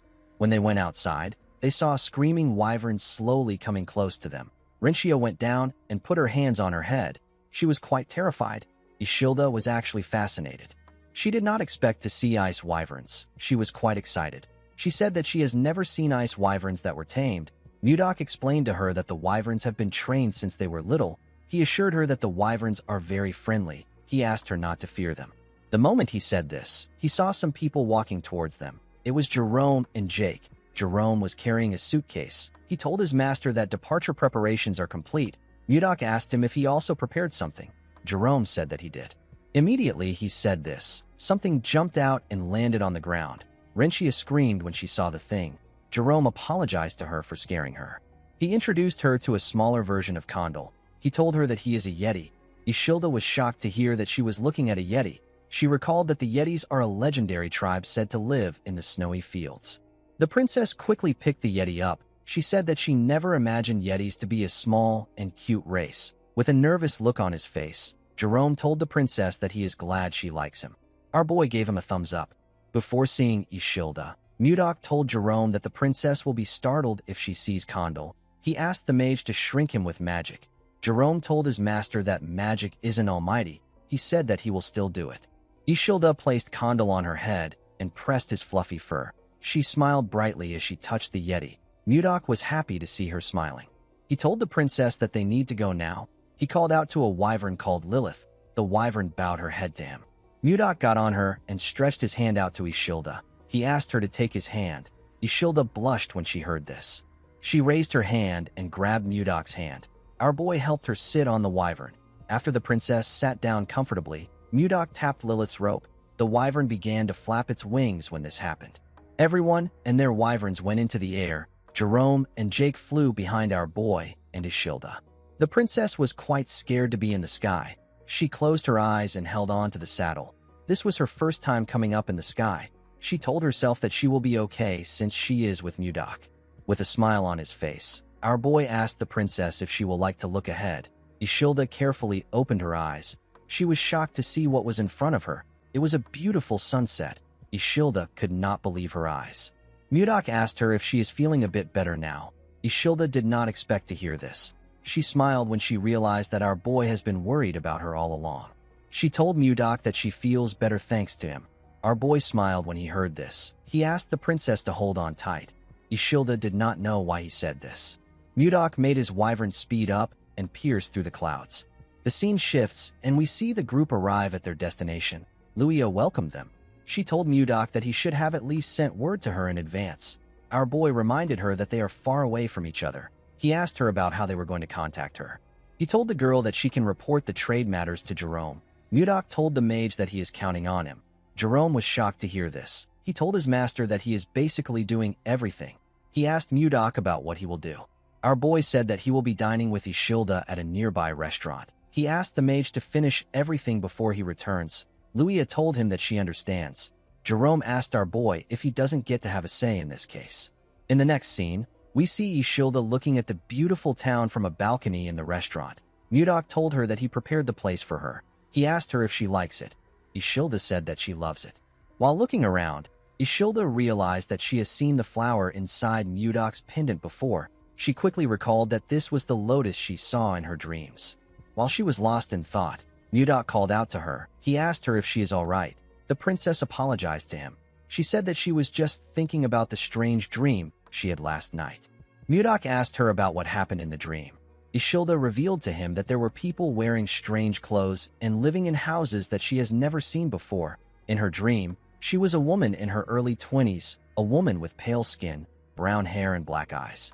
Ishilda said that she always had a sad expression on her face because her father wanted to force her into a political marriage even though she already had someone that she loved.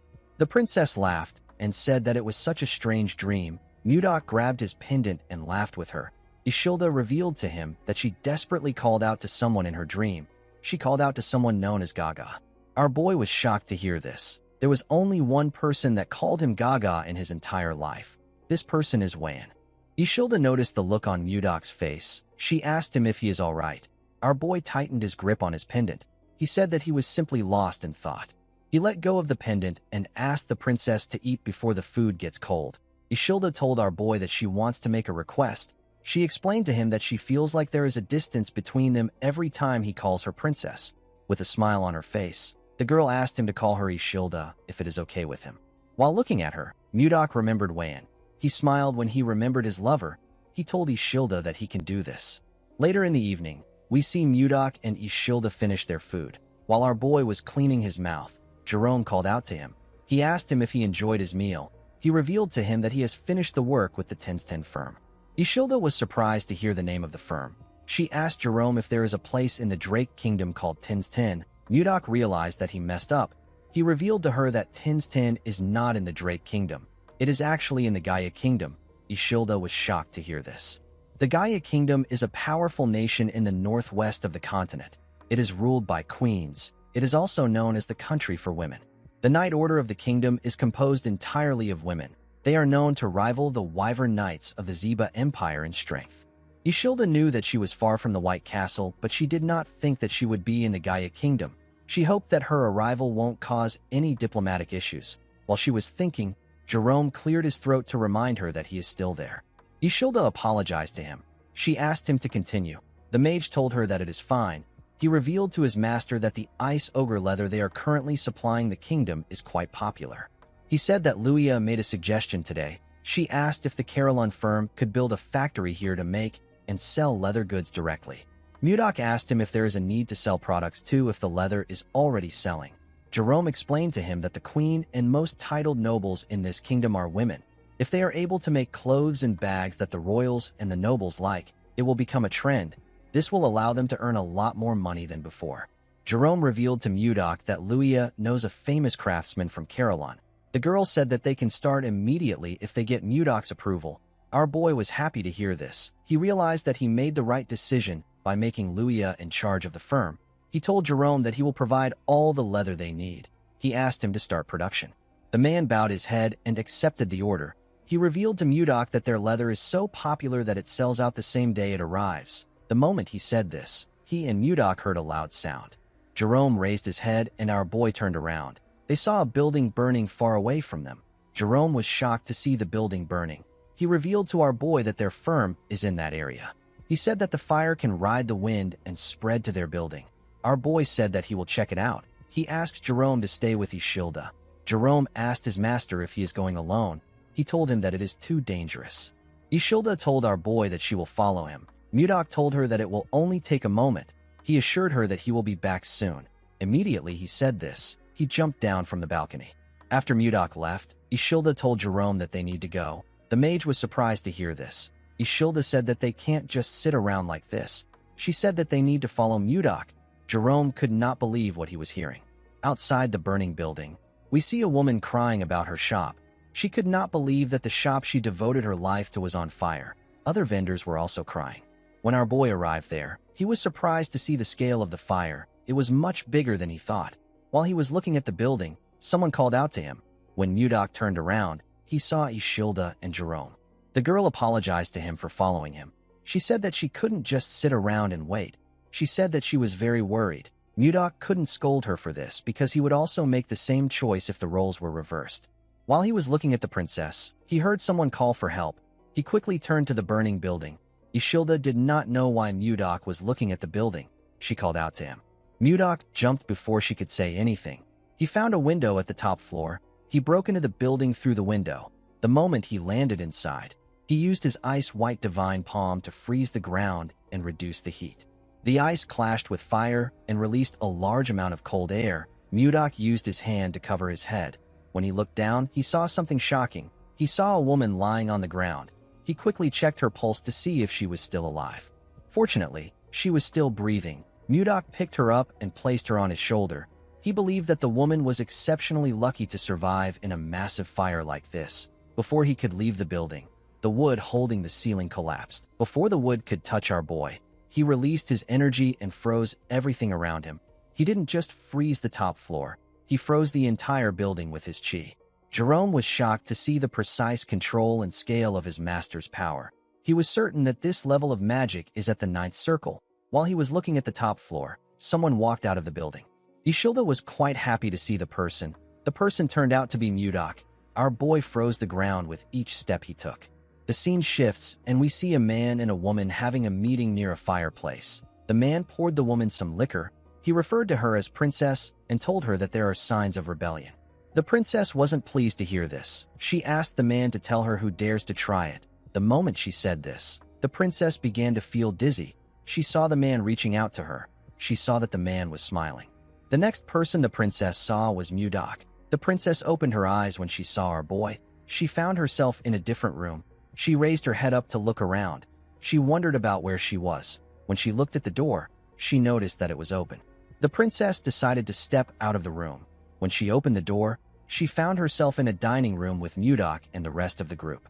Luia stood up and asked the princess if she is feeling better now. The princess crossed her arms and looked around. She asked Luia to tell her where she is. The woman told her that she is with the Carolyn merchant group. The princess recalled that this is the merchant group that has recently become famous thanks to the leather trade. She could not believe that no one in the group could recognize her. She asked Luia if there is no one from the Gaia Kingdom in their group. The woman revealed to her that they are from Carolyn Village, a place in the northern part of the Drake Kingdom. She told the princess that this is why they are known as Carolyn merchants. The princess asked Luia to tell her the person who saved her. Luia pointed to her master and introduced him as the Lord of Carillon. She told her that Mudok was the one who saved her. The princess's eyes shined brightly when she saw our boy. She moved close to Mudok and told him that she has to thank him for saving her. With a confident look on her face, the princess introduced herself as Siler McMahon. Ishilda and Jerome were shocked to hear her name. Even Luia could not believe what she was hearing. Jake asked Luia to tell her who Siler is. The woman was annoyed to hear this. She clenched her fist and called the man an idiot. She revealed to him that Princess Siler is the second princess of the Gaia Kingdom. At the age of 25, she reached the realm of Sword Master. She is the captain of the Royal Knights and the most famous person in the kingdom. Luia pressed Jake's head down and bowed her head. She apologized to the princess for their rudeness. Siler told her that it is fine. She told the woman that she will forgive her because they are not from the Gaia Kingdom. Ishilda began to tremble. She couldn't believe that she ran into a princess of another nation.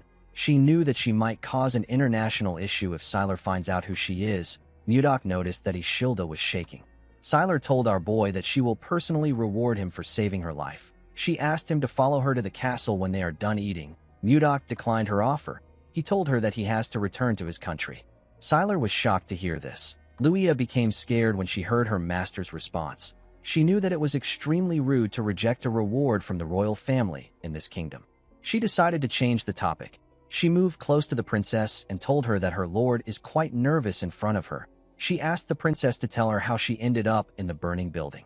Siler realized that she was left there by Baron Dayton. She couldn't believe that the Baron betrayed her and tried to assassinate her even after she took great care of him. Siler told Luia that it is nothing serious. She said that a pathetic man with no confidence tried to assassinate her with poison. Luia was shocked to hear what she said. The princess revealed to her that the assassins set the building on fire to make sure that no evidence is left behind. She turned to Mudok and told him that she must repay him for saving her life. She asked him to tell her what he wants. Before Mudok could say anything, Siler's stomach growled loudly. The princess was quite embarrassed to see this. Our boy told her that what she wants is the food in front of her. Siler was annoyed to hear this. She called him an insolent bastard. She asked Mudok if he is mocking her. Our boy explained to her that she must be hungry since she hasn't eaten since yesterday. He asked her to sit down and eat. The princess ate the steak in front of her in anger. She was annoyed that our boy rejected her offer. She told herself that she would have sent him to prison if he wasn't her benefactor. While eating, she saw a sword in the room. She asked the group about who owns the sword. Mudok revealed to her that he is the owner. Siler wondered if our boy is a noble who used to be a knight. As the captain of the Royal Knights, the woman was curious about Mudok's swordsmanship skills. She referred to our boy as Baron and asked him to spar with her after the meal. Everyone was shocked to hear this. Mudok declined her request. He told her that he does not spar with those weaker than him. Siler was annoyed to hear this. She couldn't believe that Mudok was saying this to her face. She released her energy and held her cutleries tightly. She wondered why Mudok was acting like he doesn't know that she is a sword master. In the past, there were times when male knights from other countries refused to duel with her simply because she was a woman. Siler found it easy to get those knights to accept her duel. She laughed and asked Mudok if he is afraid of losing. Everyone was shocked to hear this. They couldn't believe that she was provoking our boy. Mudok stood up and grabbed his sword. He asked the princess to come out. With a look of anger on his face, Mudok told her that he wants to show her a technique. The scene shifts, and we see the group outside. Siler and Mudok were standing in a grass field. Siler told our boy that they will be following the knight's rules. She said that their mana will be restricted. The first to subdue the other wins. Mudok accepted her condition. Jerome reminded his master that Siler is a princess of the Gaia Kingdom. He told him that they can have diplomatic issues if Siler gets a scratch. Our boy told him that he understands. He asked him to stop talking. Siler asked Mudok if he is ready. The woman believed that she has met plenty men like our boy. She told herself that every single man ends up kneeling in front of her. Siler smiled like a lunatic when she thought about how our boy will kneel in front of her. She turned her blade and made the sun reflect on it. She directed the reflection at Mudok's eyes. Our boy seemed annoyed by her cheap trick. Siler charged at him because she believed that she had seen an opportunity. Mudok easily blocked her attack by raising his sword. Siler did not expect him to block her surprise attack. She realized that our boy was skilled. She charged at him again from behind. She thrust her rapier at him at a crazy speed. Mudok was able to dodge the attack by moving his head. He smiled when he dodged the attack. Sylar wasn't done with him. She made her attacks faster and stronger. She attacked him multiple times. Our boy blocked her attacks, but he was getting pushed back. Sylar didn't stop for a moment. She directed each swing at his head. Mudok didn't seem bothered by her attacks. Sylar noticed that our boy was blocking her attacks with minimal movements and no effort at all. She couldn't believe that he was able to block a sword master's attack. She had to admit that Mudok was skilled. She moved close to him and swung her sword with a large amount of strength. Her attack destroyed the ground. Our boy was able to dodge it by jumping back. Sylar jumped to move close to him. She gave Mudok a heavy kick in the air. Our boy was able to block the kick with his sword, but he was still sent flying. He pushed his sword into the ground in order to hold himself down. He raised his head and glared at Sylar. He realized that the princess is like a master of the piercing spear style at the harmonization stage that is running wild. She used an endless barrage of thrusts. Mudok knew that he couldn't just continue blocking her attacks. He knew that they would eventually destroy the entire area if they continue like this. He decided to end the fight in one strike. He and the princess charged at each other. The princess swung her sword at him. Our boy blocked her attacks. The princess tried to kick him with her leg. Mudok blocked her leg with his sword. He moved to the side and gave her a heavy blow in her stomach. The punch made her lose her balance. Mudok grabbed her neck and slammed her body into the ground. Sylar quickly tried to get up, but our boy pointed his sword at her neck. He asked the princess to admit her defeat. Sylar rejected this offer. She asked Mudok to fight with her again. Jerome clapped for them and said that they both displayed wonderful swordsmanship skills. He suggested that everyone should head back inside to finish their meal. With a serious look on her face, Sylar told Mudok that she will officially challenge the Drake Kingdom if he doesn't accept the rematch. Everyone was shocked to hear this. This was their biggest fear. They hoped that she wouldn't do this. Mudok moved away from her and told her that admitting defeat is also a virtue of a warrior. He told her that her actions are that of a child because she is the princess of the kingdom. Sylar stood up and asked him to repeat what he said. She grit her teeth out of anger. She covered her hand with her energy and charged at our boy out of anger. She asked him to tell her what he knows about her for him to speak like that. Before she could reach him, Mudok pointed his sword at her face. The princess quickly stopped moving. She fell to her knees. She realized that she lost. She couldn't even see our boy raise his sword. Mudok asked the princess if this is how they treat their saviors in this country. He asked her if her tiny brain didn't help her realize that he was holding back because she is the princess. He advised her to carefully think about who is wrong in this situation. The princess wondered why she couldn't win. She remembered showing her mother her medal for winning first place in the swordsmanship tournament again when she was younger. The queen told her daughter that she is amazing. She told Sylar that she will be able to protect her and her sister if she becomes stronger. The queen asked her daughter to become the Sword of Gaia. Sylar followed her mother's words. She lived as the Sword of Gaia. She spent her whole life trying to become someone who protects the kingdom, someone who no one can ignore. Sylar wondered about who Mudok was. While our boy was looking at the princess, Ishilda moved close to him and called out to him.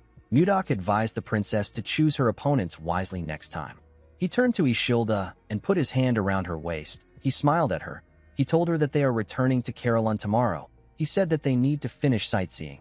Ishilda nervously walked away with Mudok. Our boy tapped Jerome on the shoulder and asked him to tell Jake to buy a few swords for him. The mage told his master that the swords will be ready before he returns. After Mudok left, the princess called out to Jerome and Luia. The two of them became nervous. The princess moved close to them and asked them if Ishilda is Mudok's wife. Jerome told her that she isn't.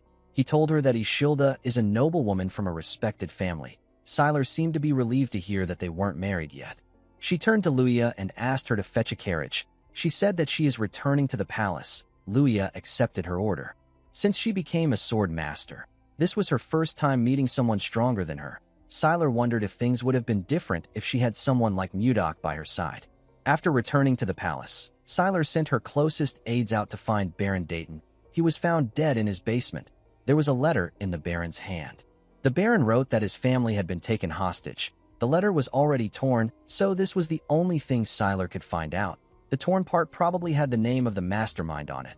The killer tore the letter after taking out the Baron. Sylar continued searching for the person who attempted to kill her. She couldn't find any clear evidence or information. There was only one person that Sylar strongly suspected.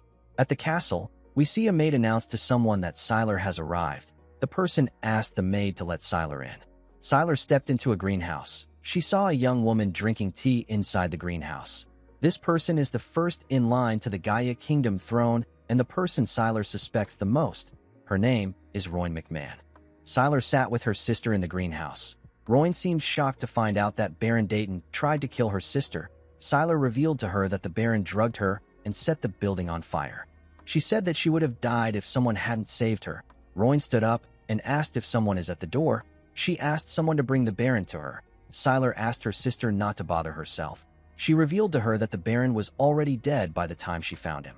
She told her that the person who tried to kill her must have silenced the Baron. Rowan hugged Siler and referred to her as her beloved sister. Siler was surprised to see this. Rowan told her that she thought she will be fine because she is a sword master. She said that she was too careless. With a horrifying look on her face, Rowan told Siler that she is extremely happy to see that she is safe. Siler could tell that her sister was faking it. She could not believe that her own sister was this upset that she didn't die. Even though all the clues point to Rowan, Siler told herself that it wasn't true since there was no solid evidence. She wanted them to go back to the way they were before. The princess wondered about what Mudok would have done at a time like this. The moment she thought of this, she grabbed her sister's shoulders. With a smile on her face, she asked Rowan if she is going to be part of the royal delegation of King Tumalova's birthday. Rowan said that she is. Siler asked her sister if she can go in her place. Rowan found this odd. She knew that her sister never attends events like this. She quickly got an idea. She asked her sister if the man that saved her is from the Drake Kingdom. Siler blushed when she heard this. Rowan asked her sister if she wants to see him again. Siler stood up and told her sister that it is nothing like that. Rowan smiled when she saw how her sister reacted. 3 days have passed since Mudok returned from Ten's 10. After Justin's attack, assets like the Wyverns and the Glacial Flower were deemed at risk of being discovered by the enemy. Due to this, official exchanges and public activities were moved to the previous castle they used before they found the White Castle. While looking at his clothes, Mudok realized that today is the day that Ishilda is leaving. While thinking, Mudok remembered Jerome telling him that they need to strengthen their forces in case Siler attacks them. Our boy stepped out of his office. He was relieved to see that everywhere was quiet today. The moment he closed his door, we see Jerome appear out of nowhere. Condal was on his head. The mage moved close to his master and told him that Siler will be attacking them soon. He told Mudok that they must execute their military reinforcement strategy immediately. The moment he said this, someone said that she is also a little worried. The person turned out to be Ishilda. The princess told Mudok that Siler is a princess of the Gaia Kingdom. She said that she is worried that this issue could escalate into a diplomatic issue. Mudok understood everyone's concern, but he was not really worried. In the Central Plains, especially during his time with the Murim Alliance, our boy often saw the proud gaze of a true martial artist. He knew that someone like Siler won't carelessly reveal this matter to anyone else. Mudok asked Ishilda not to worry too much. He explained to her that he was the one who was right.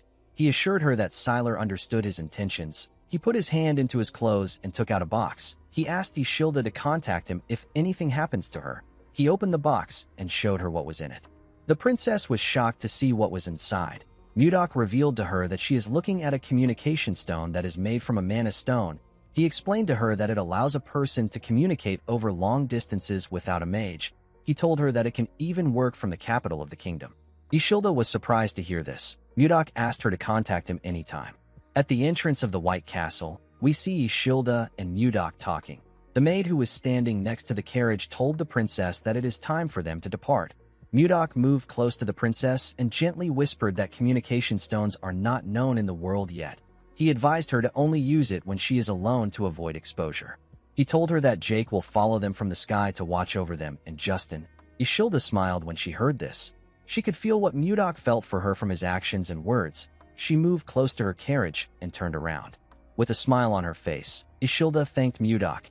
Our boy watched the carriage as it rode off. He realized that his current status is too low. There was a vast difference between him and the princess. It was like heaven and earth. To become a man worthy of her, Mudok needed to raise his status. Our boy said that it is time for him to visit a certain place.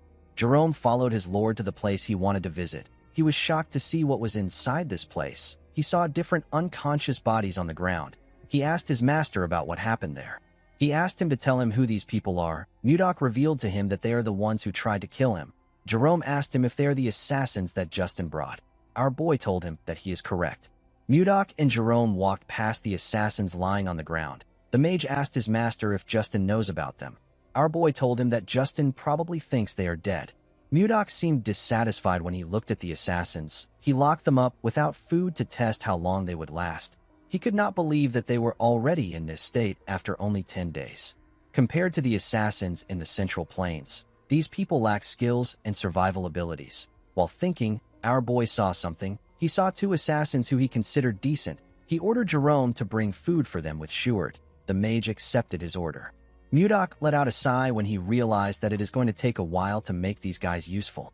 In the next scene, we see the assassins shoving food down their throats. Shuart advised them to slow down.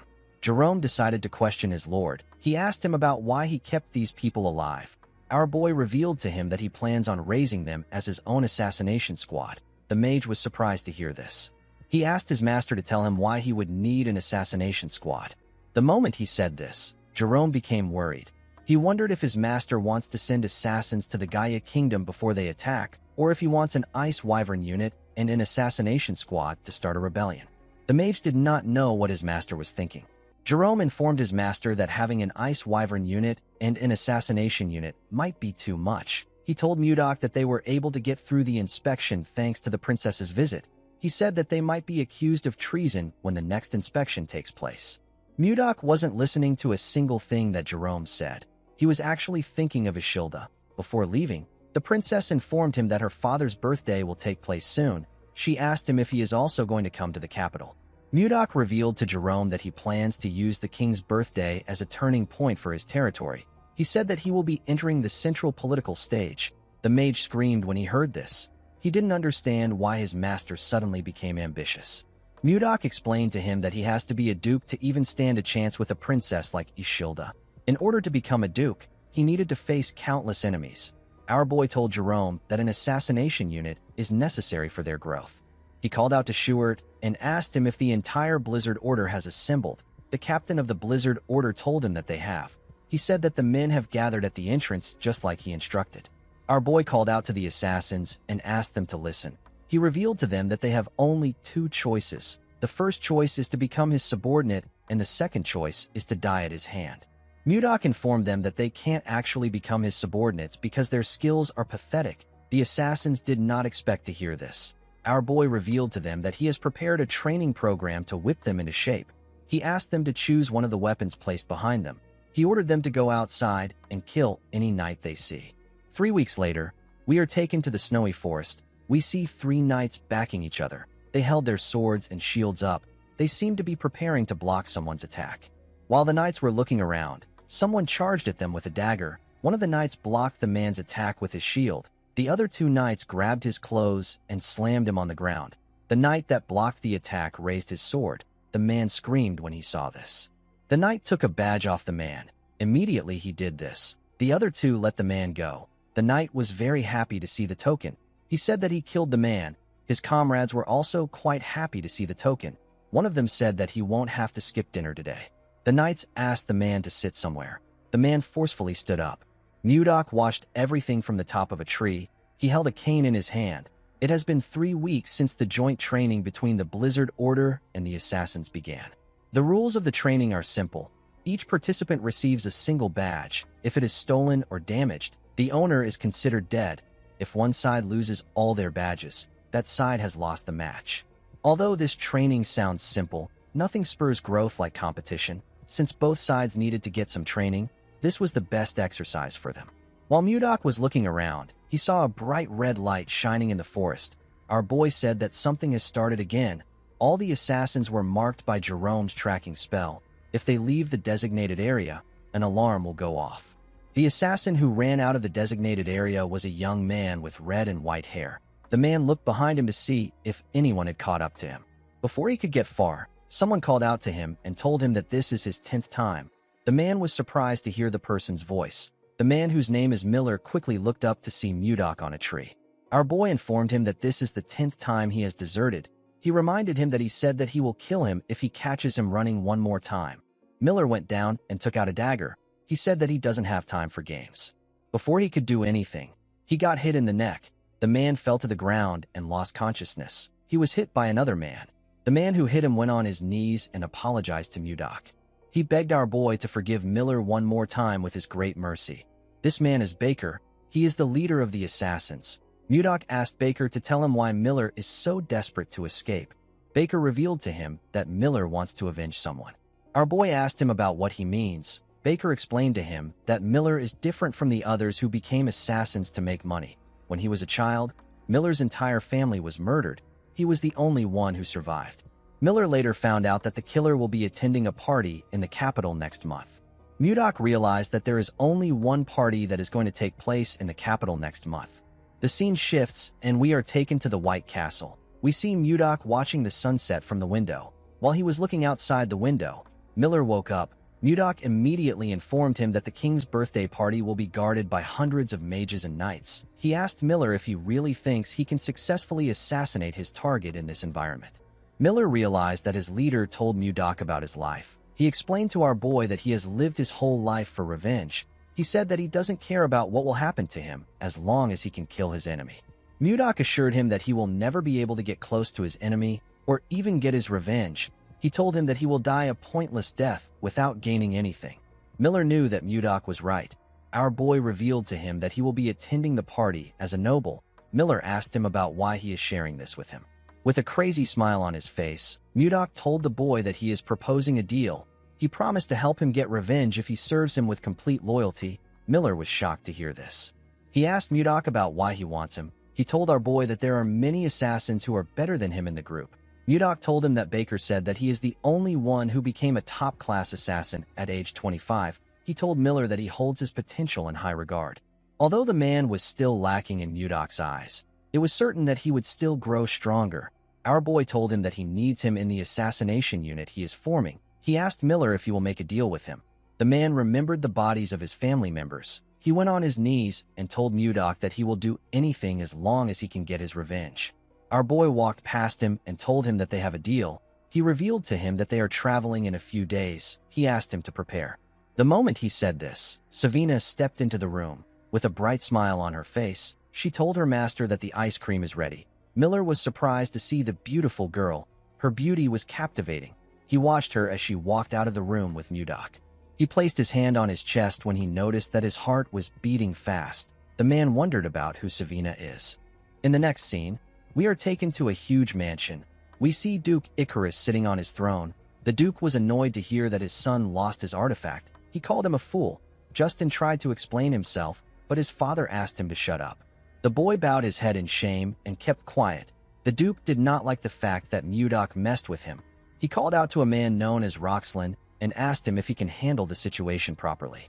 With a smile on his face, Roxlin asked the Duke not to bother himself. He assured him that he will stop Mudok. The scene shifts and we see our boy having a meeting with his officials. He found out that they are supposed to relocate 6,000 new territory citizens from beyond Toth City to Carillon. He also found out that they have harvested 6 ice wyvern eggs. The captain of the White Castle guards told him that this is all they have to report. The captain turned out to be Max. Max asked his lord if he knows when the citizens will be relocated. Our boy told him that he will handle it later with Jerome. With a serious look on his face, he said that they have a more important issue to discuss. The officials were shocked to hear this. Mudok revealed to them that he doesn't know what to give Tomalova for his birthday. The men were shocked to hear this. Our boy asked them about why they are reacting like this. He said that he needs to get a gift that is better than that of Duke Icarus. He asked the men to provide some suggestions. Max suggested that they give the king an ice ogre leather. He said that it is popular among merchants, and the king will appreciate it since winter is coming. Our boy said that the leather is too common. He asked the others if they have any other ideas. Osborne suggested that he gifts the king flowers. Mudok was annoyed to hear this. He asked the man if he looks like he is joking around. Osborne became scared. He explained to his lord that he is talking about the glacial flowers. They only bloom in Carillon, so they are quite rare. Jerome reminded the man that glacial flowers can only grow under extreme cold. They can't be cultivated in the capital. Schuart told his master that they have no choice but to go with something. Mudok and Jerome asked him about what he means. Before Schuart could speak, Jake barged into the room. With a look of anger on his face, he told his master that he can no longer take this anymore. He said that the damned bastard has blocked all the roads. Mudok didn't know what he was talking about. He asked Jake to explain himself properly. The boy informed Mudok that he is talking about Roxlin, the Count of Toth City. He explained to him that they have been paying unfair tolls and usage fees for a while now. However, the Count has completely blocked the road. Our boy asked Jerome if they can't just go around the city or fly over it with the ice wyverns. The mage explained to him that ice wyverns have cargo limits, so land routes are essential for transportation. He used his magic to create a map of the cities. He explained to Mudok that they have to pass through Toth City to reach the capital from Carillon. Since Toth City don't know that they have ice wyverns, they blocked the land routes in hopes of stopping their transportation of goods. Due to the fact that the Count blocked the road right before the nobles-only party, Jerome was able to deduce that the Count was trying to stop his master from attending the party. Mudok believed that the Count must be hiding something. He asked Jerome to tell him why the Count is trying to block his path. The mage revealed to him that the Count built his power under Duke Icarus. He said that the Duke must be the one who put the Count up to this. Our boy smiled when he heard this. He said that they have to respond if their enemies provoke them. Jerome was surprised to hear this. He asked his master not to start a territorial war. Mudok didn't know what a territorial war was. He asked the mage to tell him what it means. Jerome explained to him that it is a war between the landowning lords. As long as they don't break the royal law, even the king can't interfere. However, to start a territorial war, one must inform the king, and he must officially declare war to his opponent. The only exception to this rule is when the noble finishes the war before the news reaches the king's ears. The noble can report it after making his opponent surrender. Mudok smiled when he heard about this. He believed that the war arrived at the perfect time. It was the perfect time for them to test what they have been preparing. Our boy turned to Schuart and asked him to leave a small force in the territory. He ordered him to prepare for deployment. Schuart accepted the order. Mudok asked Max to put the assassination unit on standby for now. He ordered him to send Miller to scout Toth City. The man accepted the order. Mudok turned to Jake and asked him to prepare his wyvern unit for deployment. The man was shocked to hear this. He reminded his lord that his unit only has 20 people. He asked if they are not too small for a territorial war. Our boy did not expect to hear this. He asked Jake if he is really the captain of the Wyvern Knights. He told the man that he doesn't trust the power of the Wyverns even though he is so close to them. Jake was surprised to hear this. He realized that his lord was right. He knew that his wyverns weren't weak. He walked out of the room with the others. He was determined to show everyone the power of the wyverns. Mudok wore his black robe. He ordered Jerome to declare war on Toth City for the tyranny against the citizens of Carillon and for blocking their passage. Jerome refused his master's order. Mudok thought that the man wanted him to repeat himself. He quickly realized that Jerome denied his request. He turned to him and asked him to repeat what he said. Jerome explained to his lord that this is a gamble that does not guarantee their win.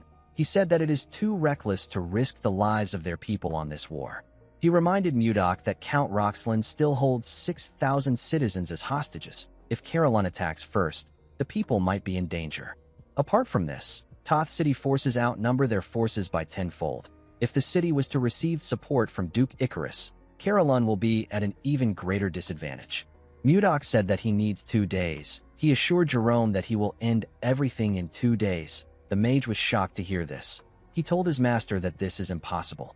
Our boy walked past him and reminded him that he is a strategist. He asked Jerome not to show uncertainty in front of the troops. Jerome realized that things could actually go differently. He knew that our boy was someone that could defy his expectations and create a miracle. When Mudok got outside, he ordered his knights to prepare Lilith for him. He raised his hand and looked around. He saw his soldiers and wyvern knights awaiting his orders. With a smile on his face, Mudok announced that Carillon is declaring war. In the next scene, we are taken to Roxlin's territory. We see people walking with their hands tied. A guard ordered the people to walk faster. One of the people who was tied up asked the guard to tell him the crime that they committed. The guard quickly pointed his spear at the man's throat. With a serious look on his face, he informed the man that Roxlin ordered them to arrest anyone from Carillon. Roxlin turns out to be a viscount, not a count. In the next scene, we are taken to Roxlin's castle. We see a man standing next to the viscount. The man informed him that they have captured all the citizens of Carillon in their territory. Roxlin asked the man if there is anything unusual to report. The man informed him that the merchants who used to do business in front of the castle gate have stopped coming. Roxlin smiled when he heard this. He said that the fools have finally understood that they won't open the gates. The Viscount knew that the frozen land of Carillon has no choice but to depend on the outside world for food supplies. It is impossible for the people of Caroline to reach the capital without passing through Toth. The Viscount believed that Caroline must be suffering from a serious food shortage at this time. If Mudok doesn't attend the noble gathering that all aristocrats must attend and doesn't show up at the king's party, he will be stripped of his lordship. Roxlin plans to take Caroline once our boy is removed from power. He was certain that his plan was flawless. He smiled and said that it is a treason to defy Duke Icarus, a man whose power surpasses even that of the king. He told himself that he can become a marquis if he handles the situation well. While he was thinking, he noticed that a shadow covered his window. The Viscount and his assistant quickly turned to the window. They saw something huge coming towards them. The thing destroyed the window and barged into the room. The thing turned out to be Lilith. Roxlin was shocked to see the wyvern. He didn't understand why a creature that lives beyond the Lazar Mountains was in his castle. Mudok stepped forward and asked Roxlin if he is the Viscount. Roxlin was shocked to see Mudok. He asked him to reveal his identity. Our boy introduced himself as the Lord of Caroline. The Viscount was shocked to hear this. He realized that he was looking at Baron Blizzard. Before the Viscount could say anything, Mudok fired something at him at a crazy speed. The thing hit the Viscount's ear and landed behind him. The thing turned out to be a piece of paper. The paper hit the ground with a large amount of force and made a hole in it. Mudok announced to Roxlin that he is declaring war on him. He told the man that he will be back in an hour. Some minutes later, some soldiers ran into the Viscount's office. They asked him if he is all right. They saw a large hole in the Viscount's window. They didn't know what caused it. Roxlin watched our boy fly away on his wyvern through his window. While in the air, Mudok took a careful look at the city. The soldiers were surprised to see a wyvern in their city. One of them asked about how the wyvern got there. Roxlin was annoyed to hear this. He turned to the man out of anger. He gave him a heavy slap. The man fell to the ground. He raised his head up in confusion. He didn't understand why the Viscount hit him. Roxlin hit the man in his chest. He hit him multiple times. The man screamed out in pain. Roxlin called the soldiers useless bastards. He told them that they are only good at collecting paychecks. The soldiers couldn't say anything. They all looked away from Roxlin. They couldn't stop him. They let him beat the man to a pulp. Roxlin asked the soldiers to tell him what they were doing while the enemy came into their territory. After taking his anger out on the man, Roxlin ordered his administrator to dress the prisoners as soldiers and equip them with weapons. The man asked him if he is saying that he should provide the prisoners with military gear. The Viscount told him that he is correct. With a smile on his face, he told the administrator that he wants to see the look in Mudok's eyes when he realizes that he killed his own people with his own hands. The man was shocked to hear this. Roxlin walked past him and picked up the paper on the ground. He tore it apart and said that he will frame Mudok. He couldn't believe that our boy declared a territorial war on him. He moved close to his broken window and looked down at the soldiers in front of his castle. He threw the shredded paper to the ground and announced that they will be declaring war on Caroline. He told his men that he will share his wealth with the one who achieves the greatest merit in this war. The soldiers began to cheer when they heard this. They were ready to tear the people of Caroline apart. While Roxlin was laughing like a maniac, we see a soldier staring heavily at him. The soldier turned out to be Miller. The man was dressed as a Toth knight. He asked his master if he heard what the Viscount said. Outside Toth City, we see Mudok in the air. He had a communication stone in his hand. He told Miller that he can hear him loud and clear. Immediately he said this. We see Jake and the Wyvern Knight unit standing behind him. They were ready to attack. In the next scene, we see the soldiers standing on the city walls. The prisoners stood outside the city walls. They were dressed like soldiers and equipped with weapons. The prisoners trembled in fear. They believed that they were going to die. The Viscount smiled when he looked down from the city walls. He wanted Mudok to fall into despair after killing his own people with his own hands. The scene shifts, and we see Mudok standing with his soldiers. They were all prepared for battle. Our boy smiled and ordered them to start the attack. Immediately they heard this. The soldiers charged at Toth City at full speed. The people of Caroline began to scream when they saw something coming towards them. They couldn't believe their eyes. The Viscount and his soldiers were more shocked to see what was in the sky. They saw a large amount of wyverns coming towards the city. They saw people riding these wyverns. Each wyvern was carrying a huge rock. One of the soldiers screamed and said that these are Wyvern Knights. Before the soldiers could do anything, the knights dropped the huge rocks on the city from the sky. The rocks instantly destroyed the city walls. The soldiers were sent flying. The broken walls slowly fell upon the citizens of Caroline. A mother quickly closed her eyes and hugged her son to protect him. To her surprise, the stones did not crush her and her child. When she opened her eyes, she saw Jerome standing in front of her. The mage used his magic to stop the wall from falling on the people. He called out to the Blizzard Knights and informed them that the soldiers outside the city are the people of Carolon. He ordered the first unit to evacuate the people to a safe place. The people of Carolon couldn't believe what they were hearing. Jerome ordered the rest of the troops to infiltrate the collapsed city walls. He asked them to show the soldiers of Toth the power of Carolon. Max led the troops to attack. He and Schuart easily tore their enemies apart. The poor bastards didn't stand a chance. The Viscount could not understand what was happening. He didn't know how the soldiers were able to find out that the soldiers outside were people of Carolon. As he watched his soldiers run from the Knights of Carolon, Roxlin wondered about when Carolon got so strong. He watched his soldiers run away in fear when they saw a wyvern land on the city walls. Mudok watched everything from the sky. He decided to join the fight. He jumped down from his wyvern and gently landed on the ground. The soldiers were surprised to see him. One of them asked about where our boy came from. His comrade said that Mudok is alone. The soldiers decided to attack our boy together. Mudok raised his hand and moved past them in an instant. He touched their bodies with his fingers as he moved past them. He shook his hand and took away his energy. When he turned around, he saw ice burst out of the soldiers' bodies. The ice came out of the place that he touched them in. It destroyed their bodies. After taking care of the ants, Mudok turned to a forest. He saw a wyvern in the forest. Inside the forest, we see a knight trembling in fear. The knight's comrades were also trembling. They were shaking because of the wyvern in front of them. Roxlin ordered the knights to fight the monster.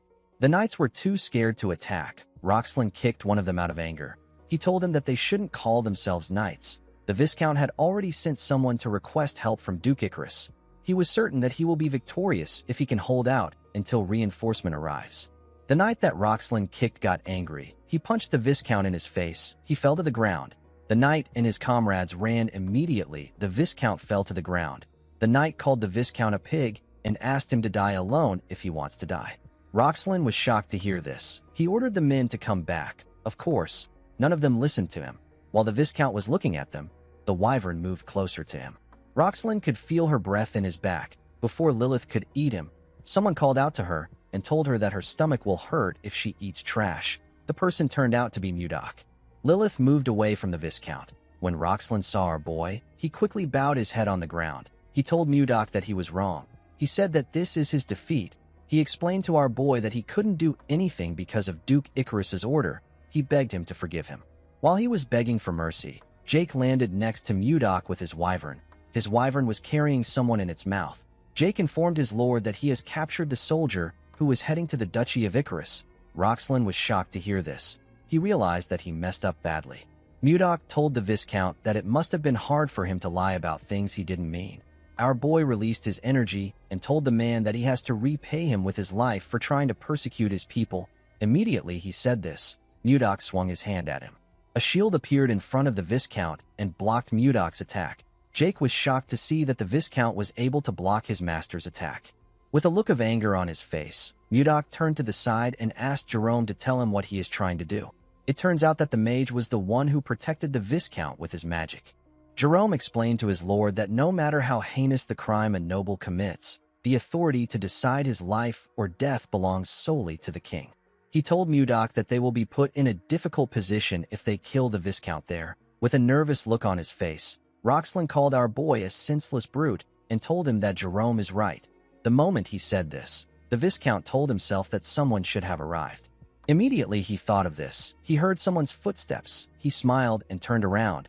He said that the person has arrived. The person turns out to be his administrator. His name is Volmer.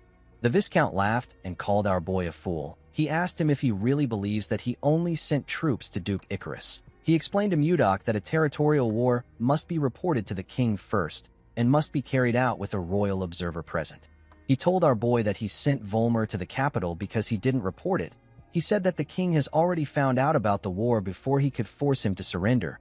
He laughed and told Mudok that his arrogance ruined everything. Jerome couldn't believe what he was hearing. He was certain that they stationed soldiers in the path that leads to the capital. He wondered about how Volmer was able to get through the soldiers. Mudok didn't say anything to the Viscount. He simply smiled. Roxlin was annoyed to see this. He asked our boy if he has gone mad. Mudok asked Volmer to reveal his identity now. The man accepted his order and removed his fake face. Jerome and the Viscount were shocked to see this. The person under the mask turned out to be Miller. The Viscount could not comprehend what was happening. He asked Miller about when he took his administrator's place. Miller told his master that the mission is accomplished. Mudok revealed to Roxlin that there is a clause in the territorial war law. The clause states that a noble may declare war if the opponent has violated the royal law. Roxlin was shocked to hear this. Mudok reminded the man that he was selling Carolyn's citizens as slaves. He told him that slave trade is banned in the Drake Kingdom. The moment he said this, Mudok covered his hand with his energy. The Viscount became scared. He didn't know what to do. He knew that he was going to lose his city and his title. He realized that Duke Icarus will kill him. He quickly turned around and began to run. He said that he doesn't want to die. Before he could get far, Mudok released his ice from his feet. He froze the Viscount's legs. He charged at him and asked him to clench his teeth. Immediately he said this. Mudok gave the man a bone-shattering punch in his face. The attack sent the Viscount flying. He slammed his back on a tree and spat out some blood. He destroyed the tree with his body. After taking care of the Viscount, Mudok turned around and announced to his men that the territorial war is over. The men smiled when they heard this. In the next scene, we see our boy announce to his soldiers that Toth City now belongs to Carolyn. The soldiers began to cheer when they heard this. After the war, Mudok and his people quickly got to work. Roxlin lost everything and got sent out of his territory. A few days later, he went missing. Toth City was incorporated into Carolyn. Jerome was appointed as the administrator of the new district, but he rejected the appointment. He explained to Mudok that he is already buried in a lot of work. He told him that he will go on strike if he gives him more work. Mudok asked him to tell him who he is supposed to put in charge. The moment he asked this question, Jerome got an idea. He said that he knows the perfect person. Through Jerome's recommendation, Roxlin's former vassal was asked to manage Toth City. Of course, they couldn't completely trust Volmer, so they assigned 2 knights to him to monitor and report his daily movements. After some time passed, the day of the king's birthday arrived. The capital was decorated with different designs. At the entrance of the capital, we see 2 guards on duty. One of them said that he wants to enjoy the festival too. His comrade asked him to suck it up. He told him that they will get a special bonus for taking today's job. While he was talking, the man noticed that a shadow covered him. When he looked up, he saw wyverns coming towards him. His friend told him that it is a monster attack. The man said that he will ring the alarm. Before the man could do anything, someone asked him to wait. The person turned out to be Mudok. Our boy stepped down from Lilith's back. With his new white Michael Jackson drip, Mudok introduced himself as Baron Blizzard. The men remembered him as the magic swordsman that saved the king. Mudok took out his invite and said that he has come to see the king. In the next scene, we are taken to a beautiful ballroom.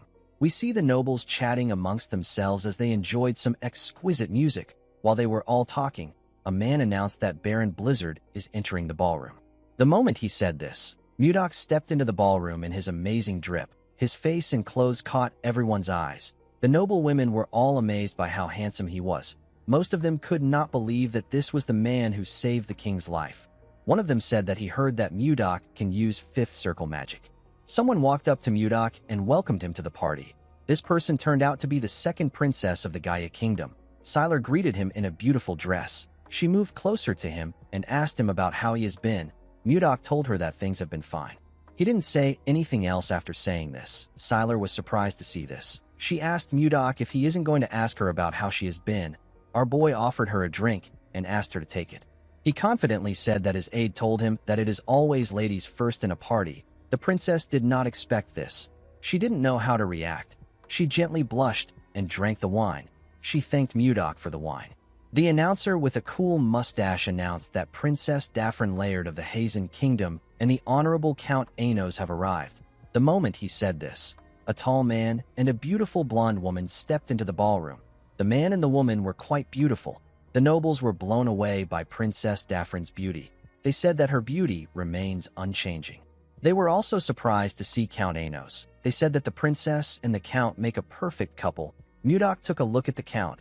He realized that he had heard about Anos before. Edmund wrote about him in his letter. This man is the one who is known as the Grand Sword Master. Sylar noticed that Mudok was staring at the count.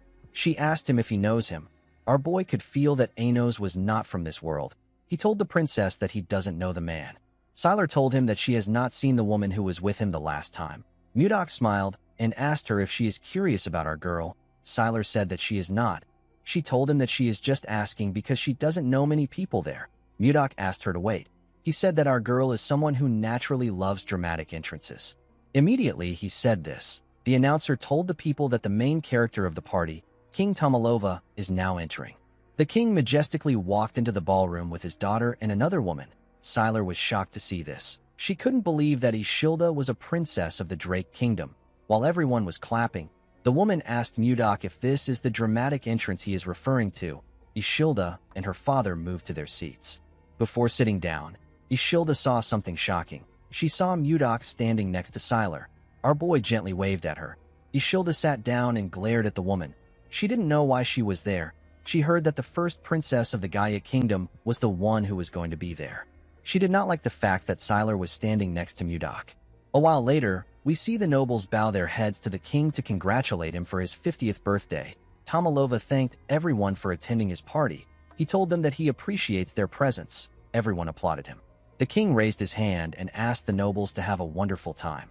Ishilda turned to her father and told him that she is curious to see the kind of gifts he will receive for this birthday. She said that she is really looking forward to it. Tomalova smiled when he heard this. He told his daughter that they will start right away. Duke Icarus stepped forward and presented a small box to the king. The announcer told the king that this box is a gift from the duke. When Tomalova opened the box, he saw a ring inside. It was a gold ring with a blue crystal on it. With a smile on his face, the duke informed Tomalova that the ring will protect him from now on. He explained to him that the ring can nullify all offensive magic of the fourth circle and below. The king and the people were shocked to hear this. They realized that this was an artifact. They couldn't believe that such valuable things still existed.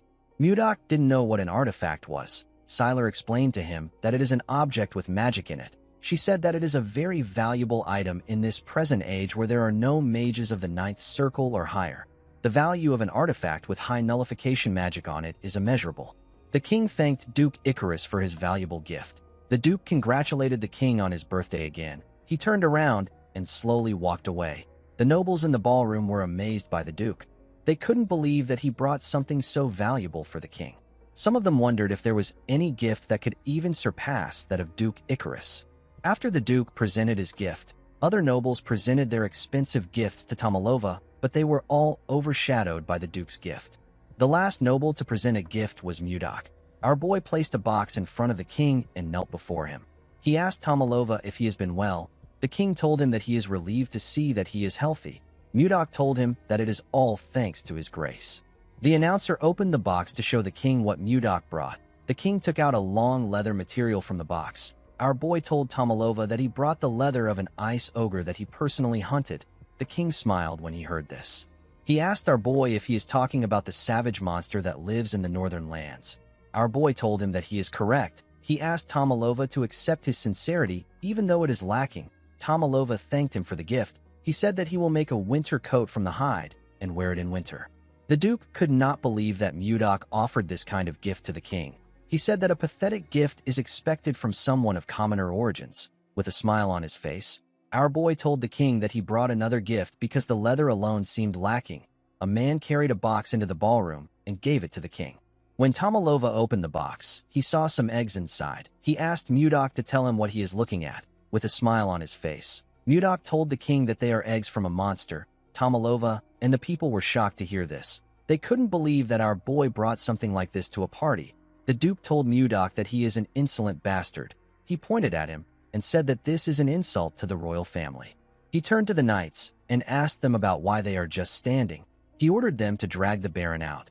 The knights quickly walked towards Mudok. Tomalova ordered them to stop. Everyone quickly became silent. With a scary look on his face, Tomalova asked Mudok to clarify his intentions. With a confident smile on his face, our boy revealed to the king that he is holding an ice wyvern's eggs. The king and the duke were shocked to hear this. An ice wyvern is a wyvern that can only be found in Caroline. It is 1.5 times larger than a normal wyvern. Since ancient times, there have been constant attempts to tame ice wyverns, but their fierce nature made it hard to obtain their eggs, and raising them was extremely difficult. Taming this monster has long been considered impossible. Just ordinary wyverns would provide tremendous military power if they are tamed well. The small nation of the Zeba Kingdom led its wyvern knights to conquer surrounding countries and rose to become the Great Zeba Empire. This story is well known on the continent. Taming an ice wyvern would mean that the military power of the Drake Kingdom would skyrocket. Tomalova completely understood this.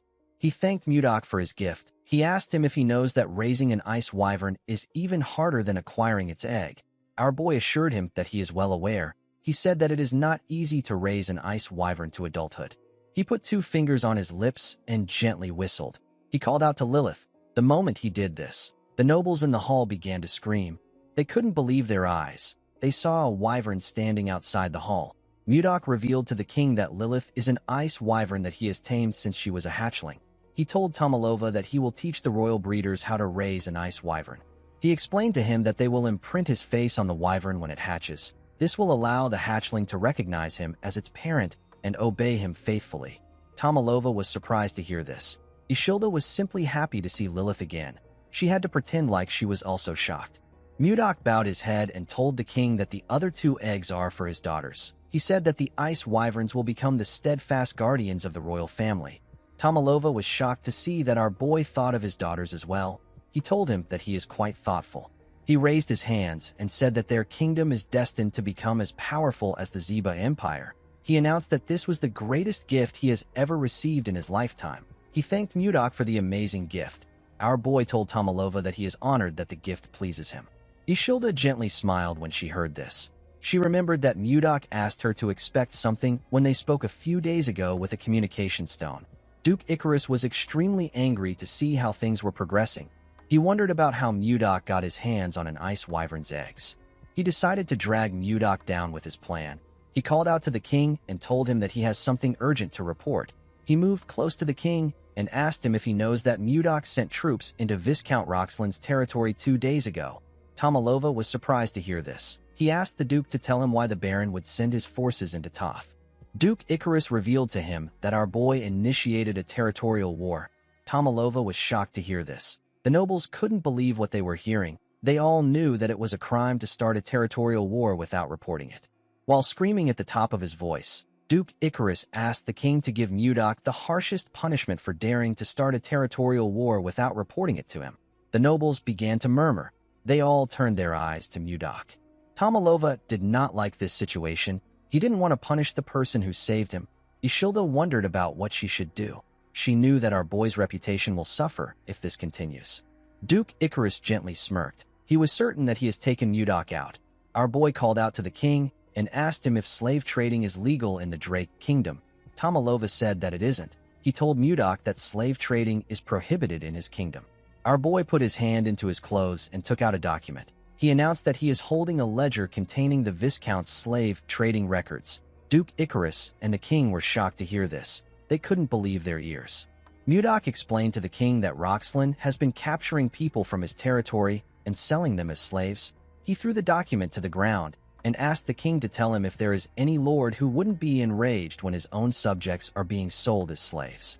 The nobles could not believe that the Viscount engaged in slavery. They were all shocked. Duke Icarus couldn't believe that Roxland got involved in slavery behind his back. He called him a filthy, greedy pig. Ishilda reminded her father that those who violate the royal laws can be challenged to a territorial war without reporting it to the king. She smiled and asked him if she is correct. Since Mudok had a valid reason, Tomalova decided to grant him a special exception and not hold him accountable for the territorial war. With a smile on his face, he announced that Toth will now become part of Carolyn's territory. Everyone began to cheer when they heard this. Count Slave suggested that Mudok should get a new title now that his territory has expanded. The king told him that he is right. He asked Mudok to move closer. Our boy moved close to him and went on his knees. Tomalova placed a golden scarf on his neck and appointed him as Viscount of Carolyn. Mudok stood up and thanked the king for his new position. Duke Icarus watched them as they spoke. He glared at our boy with eyes filled with hate. He promised himself that he will bring him down no matter what it takes. He turned around and walked forward. On the way out, we see Count Anos resting on the wall. He seemed to be annoyed about something. In the next scene, we see Mudok in the balcony. He seemed tired. He felt bad that he couldn't talk to Ishilda because of the nobles swarming him. He smiled when he realized that he had finally gotten this far. He remembered the things that happened when he first came to this world. He remembered how he fought, how he took over Caroline, and how he got a kiss from the princess. He believed that he and the princess will soon be together. Immediately, he thought of this. Someone came to the balcony. Mudok turned around and asked the person to tell him who he is. He saw that the person was Count Anos. Count Anos referred to our boy as Seol Mudok and told him that he has finally found him. Mudok was shocked to hear his name. He couldn't believe that the man was speaking to him with the language of the Central Plains. The Count closed the door and referred to Mudok as the enemy of his master and his sect. He carefully drew his sword. His sword released a pink energy. Anos told our boy that he has been looking for him for a long time. He placed his hand on his sword hilt. His sword released a scent. Mudok immediately knew that this was the plum blossom fragrance. He now knew who this man was. He remembered the conversation he had with the MANHWA sect leader. While breathing heavily, Zhang Pengjin told him that the outcome of their fight would have been different if his disciple was there. Our boy realized that this was the disciple the man spoke of before his death. This man was known as the greatest prodigy in the Central Plains. His name is Li Jinxing. Jinxing covered his sword with his energy and took a step forward. Jinxing charged at Mudok at a crazy speed. Our boy easily matched his speed and blocked his sword strikes. Jinxing made his attacks faster, but Mudok was still able to match his speed. The two men grit their teeth out of anger. Jinxing made a huge swing and pushed our boy back. He gathered his energy in his hand and charged at Mudok. He hit Mudok with his palm. His energy pushed our boy back even more. He hit his back on the wall. When he raised his head up, he saw Jinxing in front of him. The man swung his sword at him with a large amount of force. Mudok dodged it and appeared in the air. He carefully landed behind the man. Jinxing turned around to see him. Our boy said that the rumors about him being the greatest disciple in the Central Plains weren't a complete lie. The man was annoyed to hear this. He asked Mudok not to get cocky. With a look of anger on his face, Jinxing revealed to Mudok that he has been searching for him for 3 years. He was successfully able to get on the same boat as him after he found Mudok's location. He watched Mudok's movements on the boat and waited for an opportunity to kill him. Before he could get the chance, a fierce storm appeared out of nowhere and a bright flash of light appeared in the sky. When Jinxing opened his eyes, he found himself in this strange world. With a darker and menacing look in his eyes, Jinxing told our boy that he has never forgotten about his revenge for even one day. Mudok noticed that the aura around the man has changed. Jinxing added more energy to his sword. He said that he will be able to resolve the grudge of the MANHWA sect by severing Mudok's head. He raised his sword and took a step forward. Mudok could tell that the man's next attack was going to be different. He wasn't certain if he will be able to dodge it. Before Jinxing could swing his sword, someone stepped into the balcony. Mudok and the man quickly turned to the door. The person turned out to be Sylar. The girl told Mudok that she has been looking for him. She asked the men about what they were doing there. Our boy told her that he just met someone from his hometown for the first time in a while. He said that they were talking and reminiscing about the past. Jinxing quickly recognized the girl. He realized that she is the second princess of the Gaia Kingdom. He wondered if she is close to Mudok. When our boy moved close to the girl, she asked him about where his hometown is. Jinxing watched them as they spoke. He knew that things will become complicated if he kills Mudok in front of a princess. Although he didn't like it, the man decided to back off. He bowed his head to the princess and told her that he will excuse himself first. He asked them to continue their conversation. Sylar gently thanked him. Jinxing walked towards the door. Before he left the balcony, he called out to Mudok in his head. Our boy was able to hear the man's voice in his own head. He immediately knew that Jinxing was using the frequency whispering technique. Jinxing told Mudok that he will destroy everything he cherishes the same way he destroyed everything that was precious to him. He stepped out of the balcony and smiled like a lunatic. He told our boy that he will take his possessions, loved ones, and everything he values without exception. He said that he will first start with the one who is always looking at him with loving eyes. He said that he will start with the princess of the Drake Kingdom. Mudok was shocked to hear this. He called the man a bastard and asked him not to touch Ishilda. He told him that the girl has nothing to do with them. The man said that this depends on how he responds. After saying this, he bid Mudok farewell. Our boy asked the man to wait. While he was talking to Jinxing in his head, Sylar was trying to get his attention. She asked him if he is listening to her. She told him that he looks like he was having a serious conversation with the Count. She asked him if he has something to do with the Count. Mudok walked past her and told her that something urgent has come up. He said that he needs to excuse himself. Sylar was surprised to hear this. She turned around and grabbed Mudok's jacket. Our boy did not expect this. He quickly turned to her. He asked her if she still has something she wants to say. Siler said that it is not very important. She felt a bit embarrassed that she grabbed his clothes. She wondered about what she is supposed to say. She told Mudok that it is quite rude for him to leave when she came to the balcony herself to see him in person. She gently winked at him and asked him to learn some party manners. Mudok moved close to her. With a cold gaze in his eyes, he asked the woman if she doesn't have anything to do. He reminded her that dignitaries from different nations have come to celebrate the king's birthday. He asked her if it isn't her responsibility, as Gaia's representative, to entertain this people and chat with them. With a serious tone in his voice, our boy asked the woman to tell him why she keeps bothering him. Siler was shocked to hear this. She couldn't believe that someone like her was being bothersome.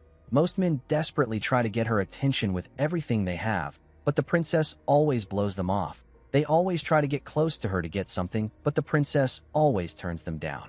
Siler wondered why Mudok was different. She asked Mudok not to get the wrong idea. With a sad look in her eyes, she told him that she simply wanted to congratulate him on becoming a viscount.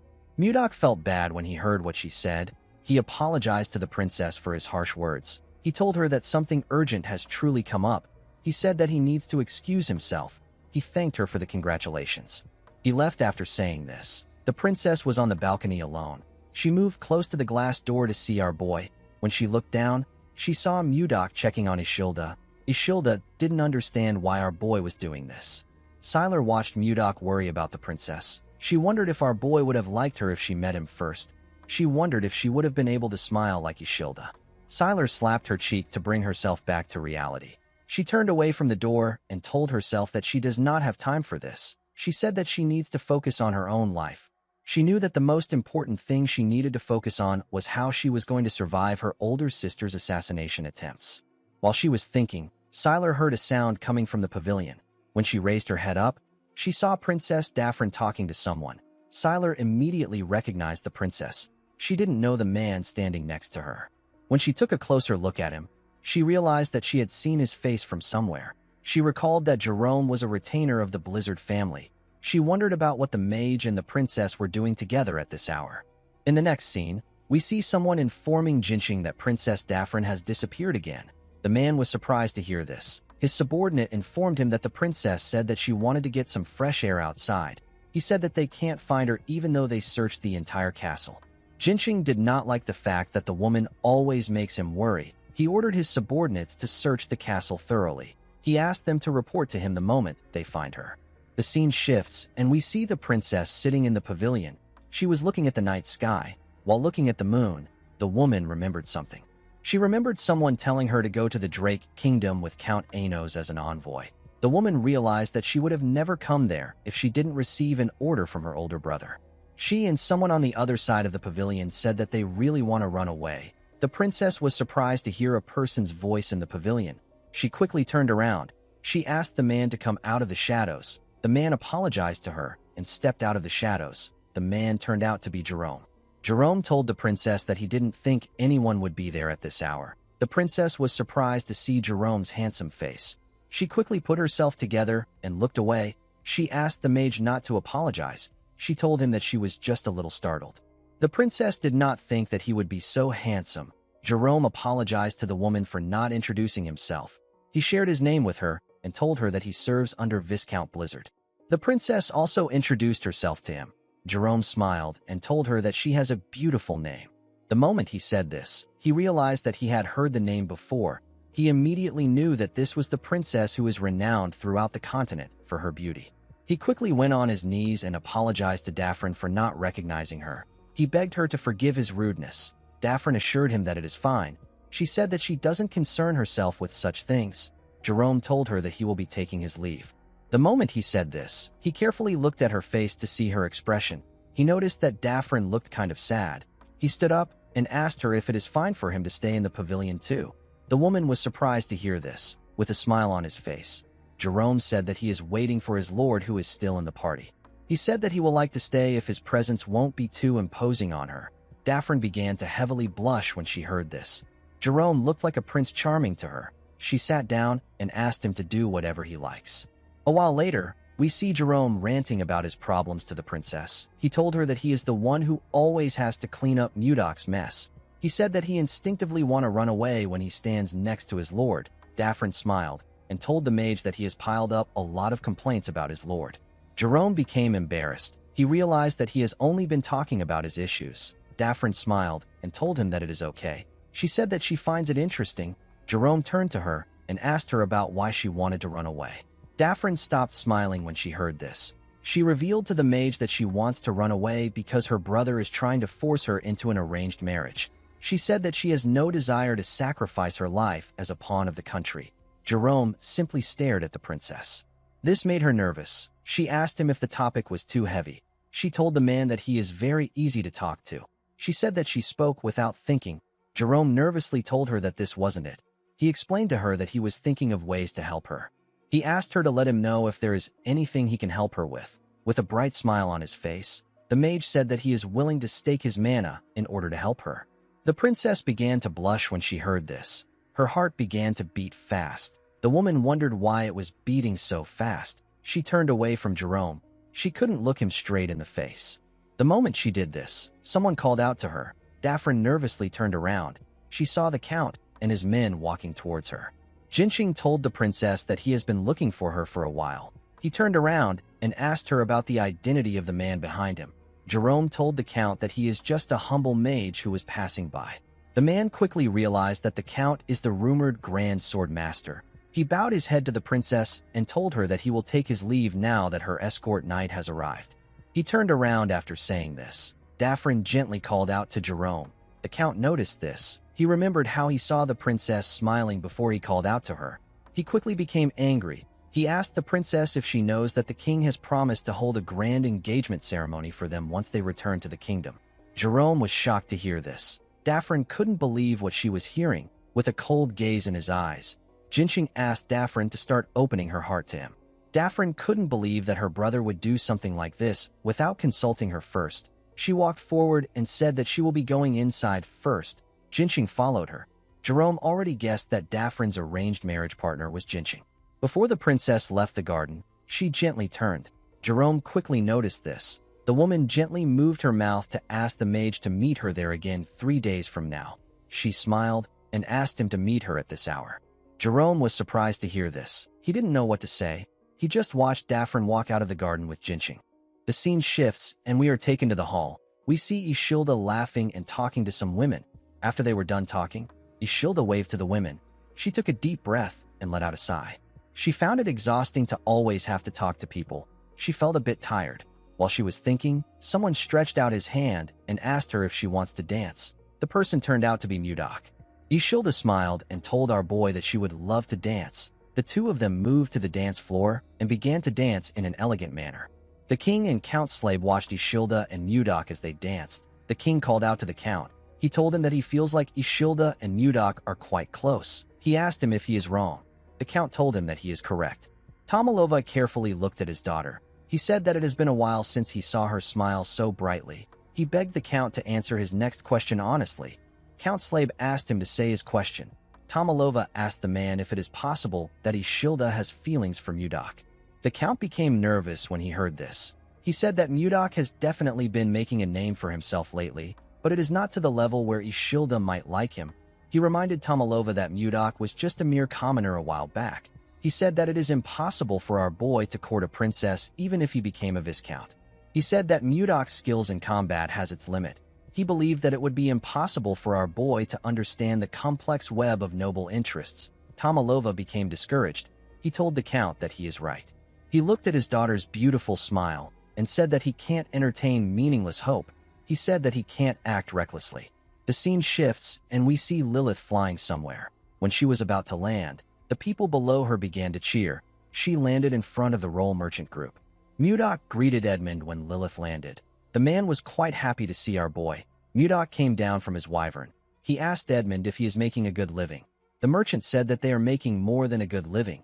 He revealed to our boy that they have become the top merchant group in the kingdom thanks to his support. He said that business is booming every day. He asked Mudok to come inside. He poured our boy some tea and sat down with him. He told him that he heard about how he became a viscount after winning the battle. He said that a lot has happened in such a short period of time. Mudok revealed to Edmund that he came to visit him in order to ask him for a favor. The man asked him to tell him what he wants. He told him that he is ready to do anything. Mudok told the man that he needs a mansion. Edmund did not expect to hear this. Our boy told him that he wants a mansion that will be much more grandeur than Duke Icarus's mansion. He said that he wants something that is on a whole other level. Edmund smiled and said that he understands. He said that he will prepare it as soon as possible. The man was happy to see that Mudok was finally making a move against the Duke. He believed that it was time for him to get revenge against the Akasa merchant group and Duke Icarus. Edmund was certain that he could defeat the Duke with Mudok's help and even rise to a higher position. He knew that the only thing he had to do was to ensure that Mudok never runs out of money. The moment he thought of this, Edmund realized something. He asked our boy about where his retainer is. He asked him about why he came alone. Mudok smiled and said that he has him walking on a special assignment. The scene shifts and we see Jerome in another location. He was wearing a hood that covered his face. While looking around, Jerome remembered that his lord asked him to find out who was behind the massacre of the Kramer family. The man was annoyed that he got this assignment. He felt like Mudok was giving him too much work. He let out a sigh and decided not to think about it. He wondered if Princess Daphne is okay. He did not understand why she wanted to meet him again in 3 days. While he was thinking, someone appeared behind him and told him that he thought he went missing. He did not think that Jerome would still be alive. Jerome turned around to see the dark-haired man. The man whose name is Leon greeted him with a smile on his face. Jerome stood up and shook the man's hand. He told him that he is still too handsome to die. The man laughed when he heard this. He told Jerome that his Prince syndrome is still a problem even though he went missing.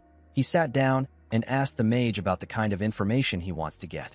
Jerome threw a bag containing a large amount of gold and valuable jewels on the table. The man felt like the money was a bit too much for a simple background check. He asked the mage if it is someone important. Jerome explained to him that he was just asked to look into the person. He said that he is not aware of the details behind it. Leon asked him to tell him who the target is. Jerome said that it is Miller Kramer. Leon's expression became grim. He was quite shocked to hear the name. He now understood why the payment was so high. He stood up and said that someone must want him dead. Jerome stood up and asked Leon about what he means. The man asked him if he doesn't know that everyone who looked into the death of the Kramer family always ended up dead. He walked forward and told Jerome that he hasn't heard a thing about the family. He said that he is not interested in the job. The mage placed another bag on the table and told the man that he will double his pay if he gets him the information he needs. Leon stopped walking when he heard this. He said that it has been over 10 years since the incident took place. He told himself that things are probably fine now. He asked Jerome to wait for him.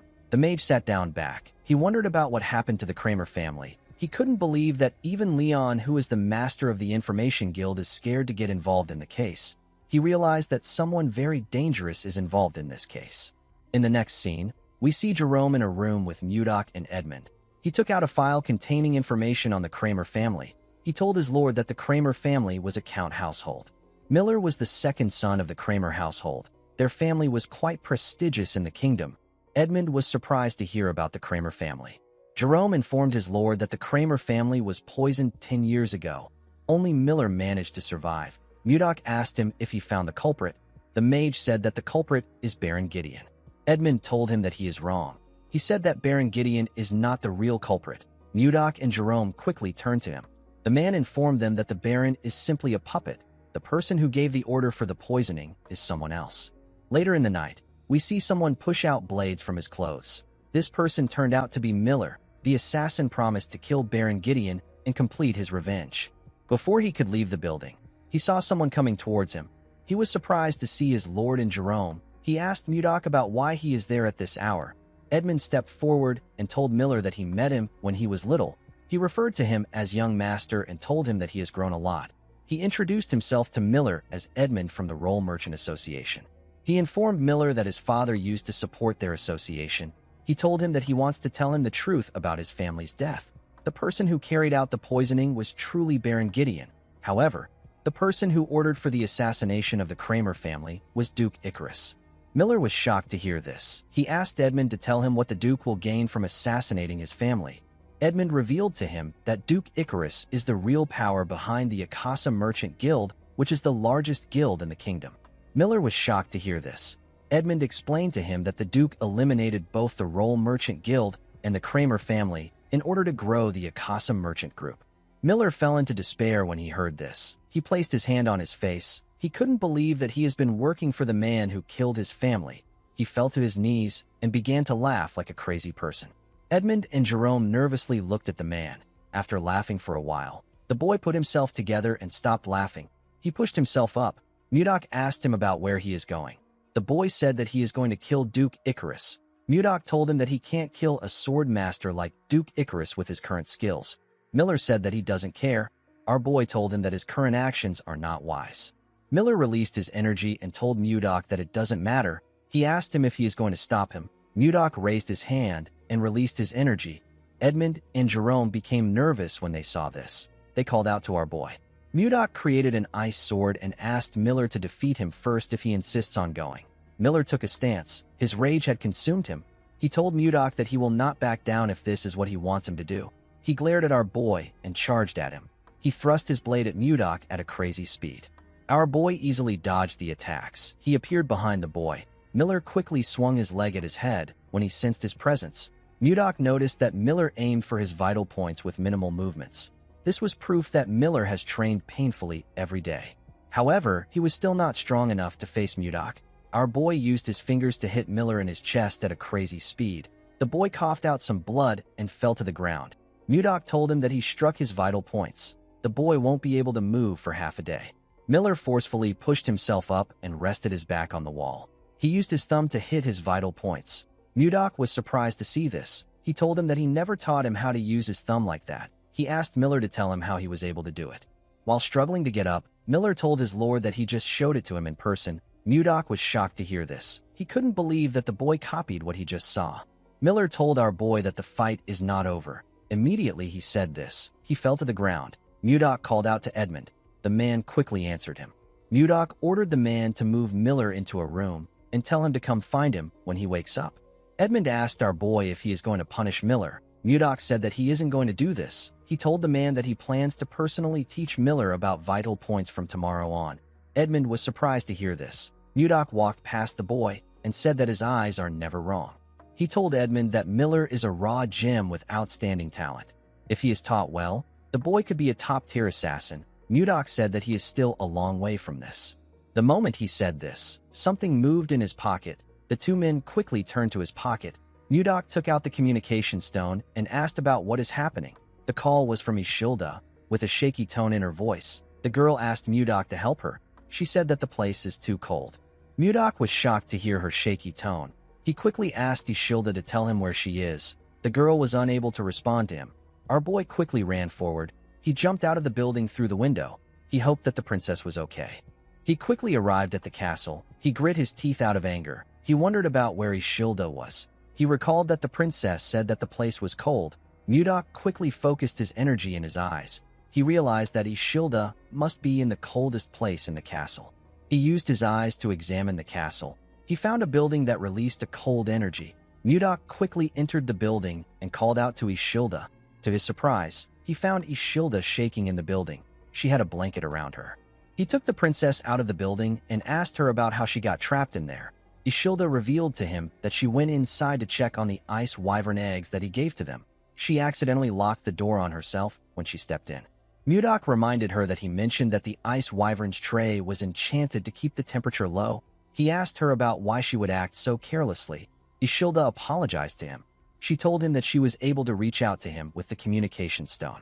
Mudok let out a sigh. He quickly hugged the princess. While shaking like a scared child, our boy begged the princess to never do this again. He told her that he can't lose her again. Ishilda was surprised to hear this. She gently placed her hand on his back.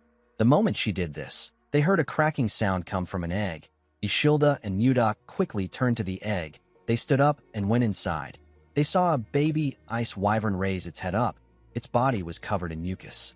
Mudok asked the princess to remove the mucus from the wyvern's body. Ishilda was shocked to hear this. Mudok explained to her that the hatchling will recognize her as its mother if she does this. The princess gladly used her blanket to clean the mucus. She told Mudok that the hatchling's body is so soft. She asked him if he thinks that the imprinting worked properly. The hatchling carefully opened its eyes when she asked her question. Mudok asked the princess to try greeting it. Ishilda greeted the wyvern with a smile on her face. The hatchling smiled brightly at her. The princess was very happy to see this. She moved it closer to her face. She liked the fact that it was so cute. Mudok told her that this wyvern is a female. Ishilda asked him about how he could tell just by looking at it. Mudok explained to her that a person can distinguish the gender of a wyvern through its cloaca. He smiled and told her that the hatchling looks healthy. He asked her to raise it well. With a smile on her face, Ishilda thanked him for the gift. She promised to raise the wyvern well. She asked him about what she should name it. Mudok told her that she is the one who can name it since it belongs to her. While they were talking inside the building, we see a maid looking at the building from a window in the castle. It seemed like she was observing something. After the king's birthday party, the conferral ceremony was held. We see Mudok kneel in front of the king. He was made a Viscount of the Drake Kingdom. He was officially recognized as a Viscount. Immediately after the ceremony ended, the Grand Council called for a meeting. The Grand Council is a meeting attended by all nobles of the kingdom. It is mainly for selecting members of the small council or discussing noble affairs. The king sat at the center of the hall. He faced the numerous nobles sitting in front of him. He announced that the first agenda of this Grand Council is to elect the members of the small council. He asked anyone with a recommendation to raise their hand and state the name of the nominee. A noble sitting next to Duke Icarus nominated him. Another noble sitting next to Count Slave nominated him for the position. Some people agreed to this nominations and some disagreed. Mudok carefully watched this fierce argument. Even without anyone telling him, our boy could tell which people supported the Duke and which people served the king. He didn't really care for the event because he knew that no one would nominate him. The moment he thought of this, someone nominated him. Mudok was shocked to hear this.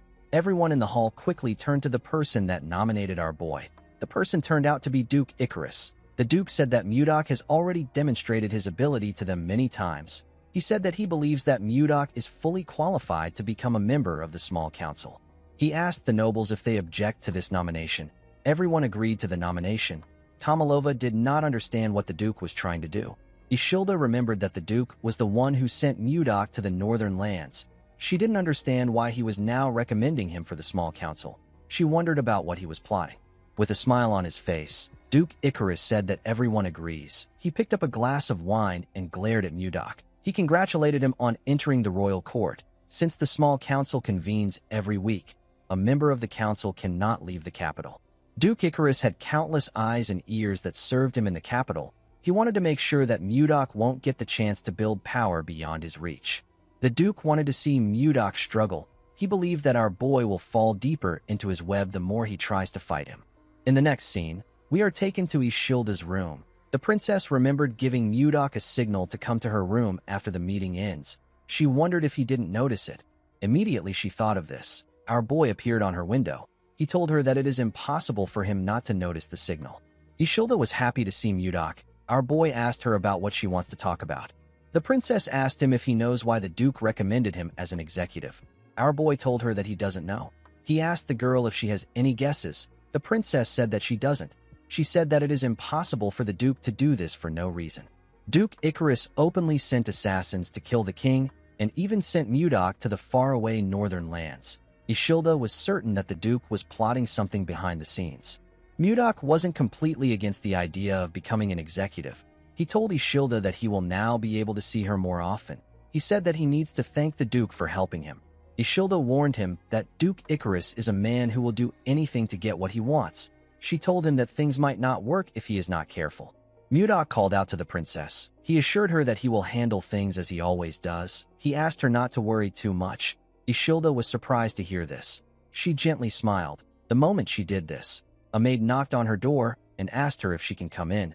Ishilda quickly turned to Mudok and asked him to hide somewhere for a moment. Immediately she said this, she noticed that our boy was no longer in the room.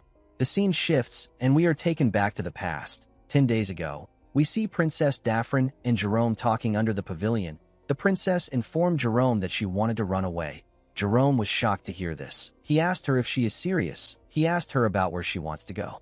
Daphne said that the place doesn't matter. She asked him if he can take her somewhere that no one will recognize her. The mage reminded her that he is a vassal for the Lord of Carillon.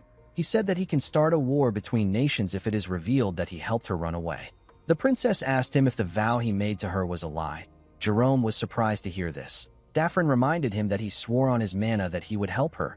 With a sad look on her face, she said that this is the first time she has actually been outside the castle of the Hazel Kingdom.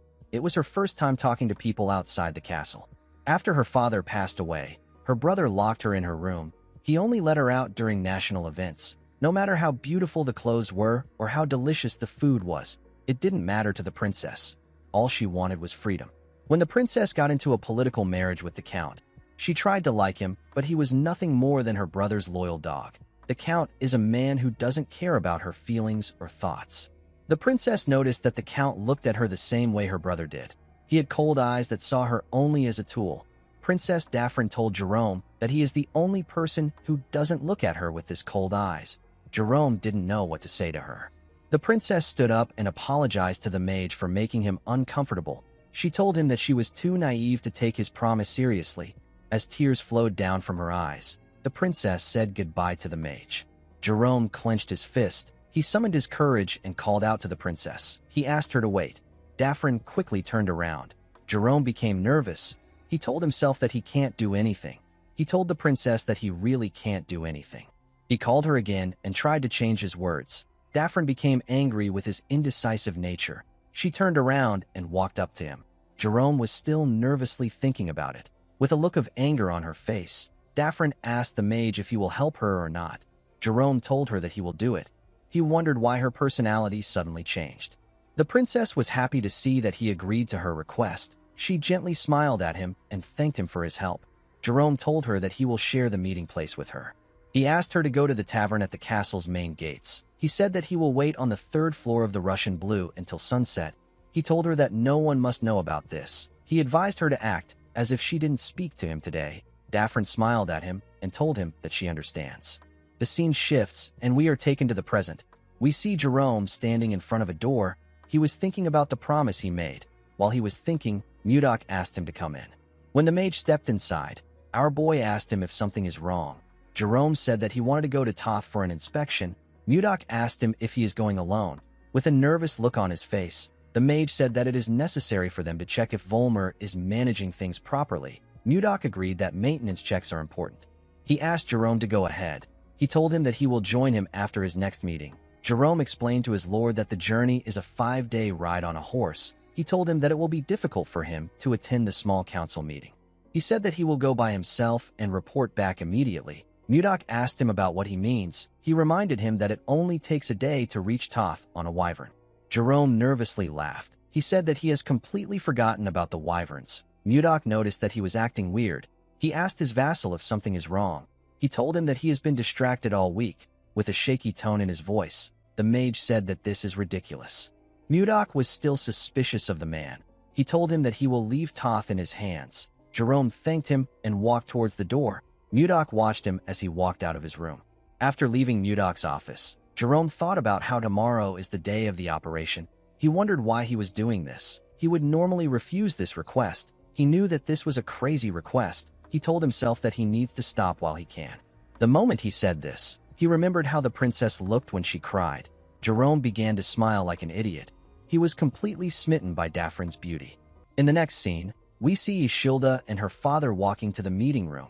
On her way there, Ishilda wondered about what Duke Icarus was planning. She knew that there was no way the Duke would invite Mudok to the royal council without any reason. When she arrived at the door of the room, she reminded herself that Mudok said that he will take care of it. She believed that things will be fine. Immediately she thought of this. A guard announced to the nobles that the princess and the king are entering the room.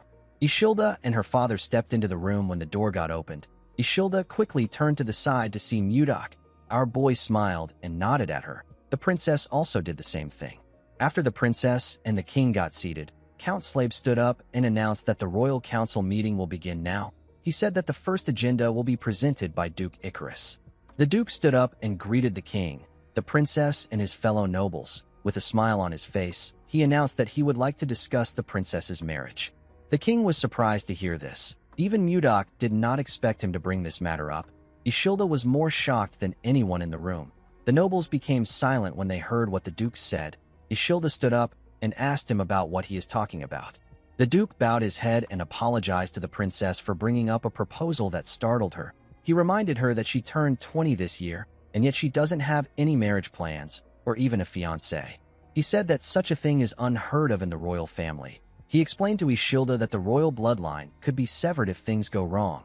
The Duke proposed that Ishilda's wedding should be hastened. A noble stood up and told the Duke that he is going too far. He asked him if he has no respect for the royal family. Another noble asked the man to watch his mouth. He said that the Duke merely spoke out of concern for the kingdom's future. A noble belonging to the Duke's faction asked the first noble if he is not concerned for the kingdom's future.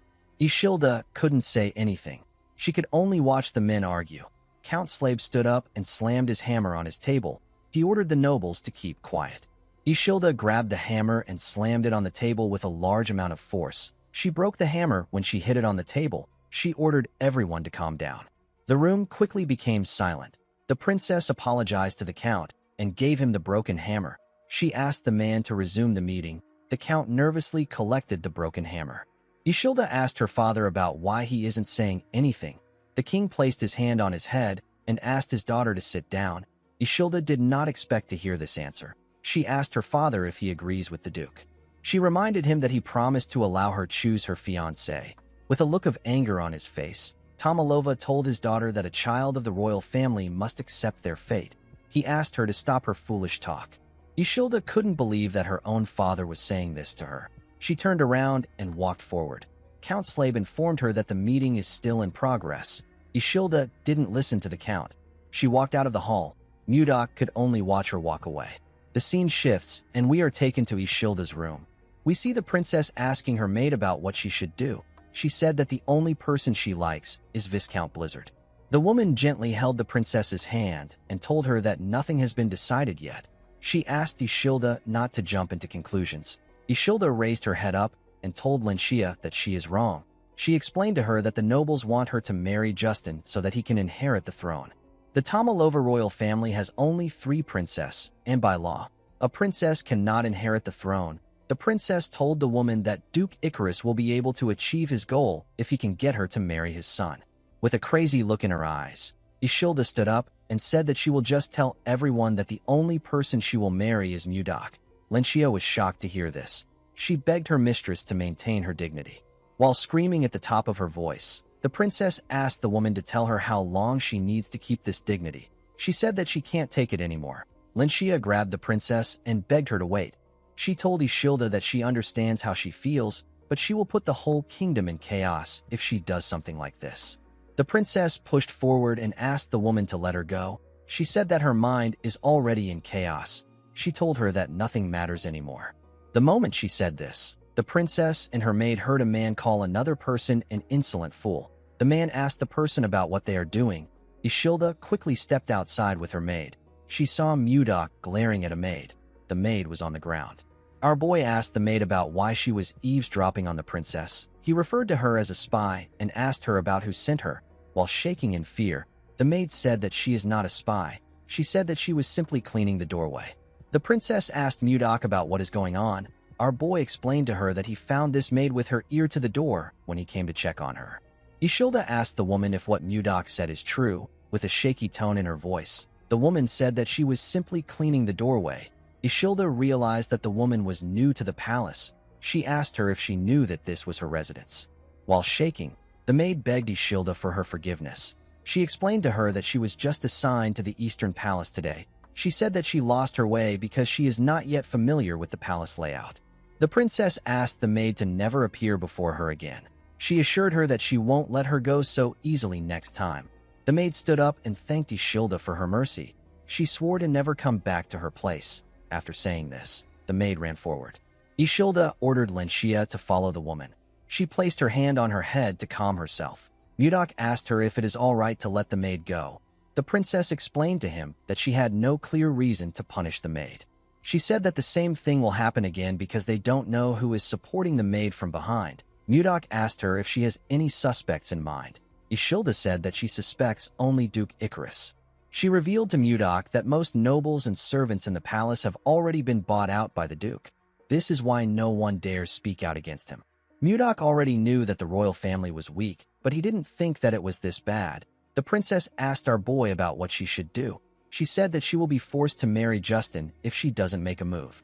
Mudak smiled and asked her not to worry. He assured the princess that he will speak to her father. Ishilda asked him if he has a plan. Mudak looked out the window and smiled. He said that there is one plan that comes to mind. In the next scene, we see some men chasing after someone. The person quickly hid next to a building.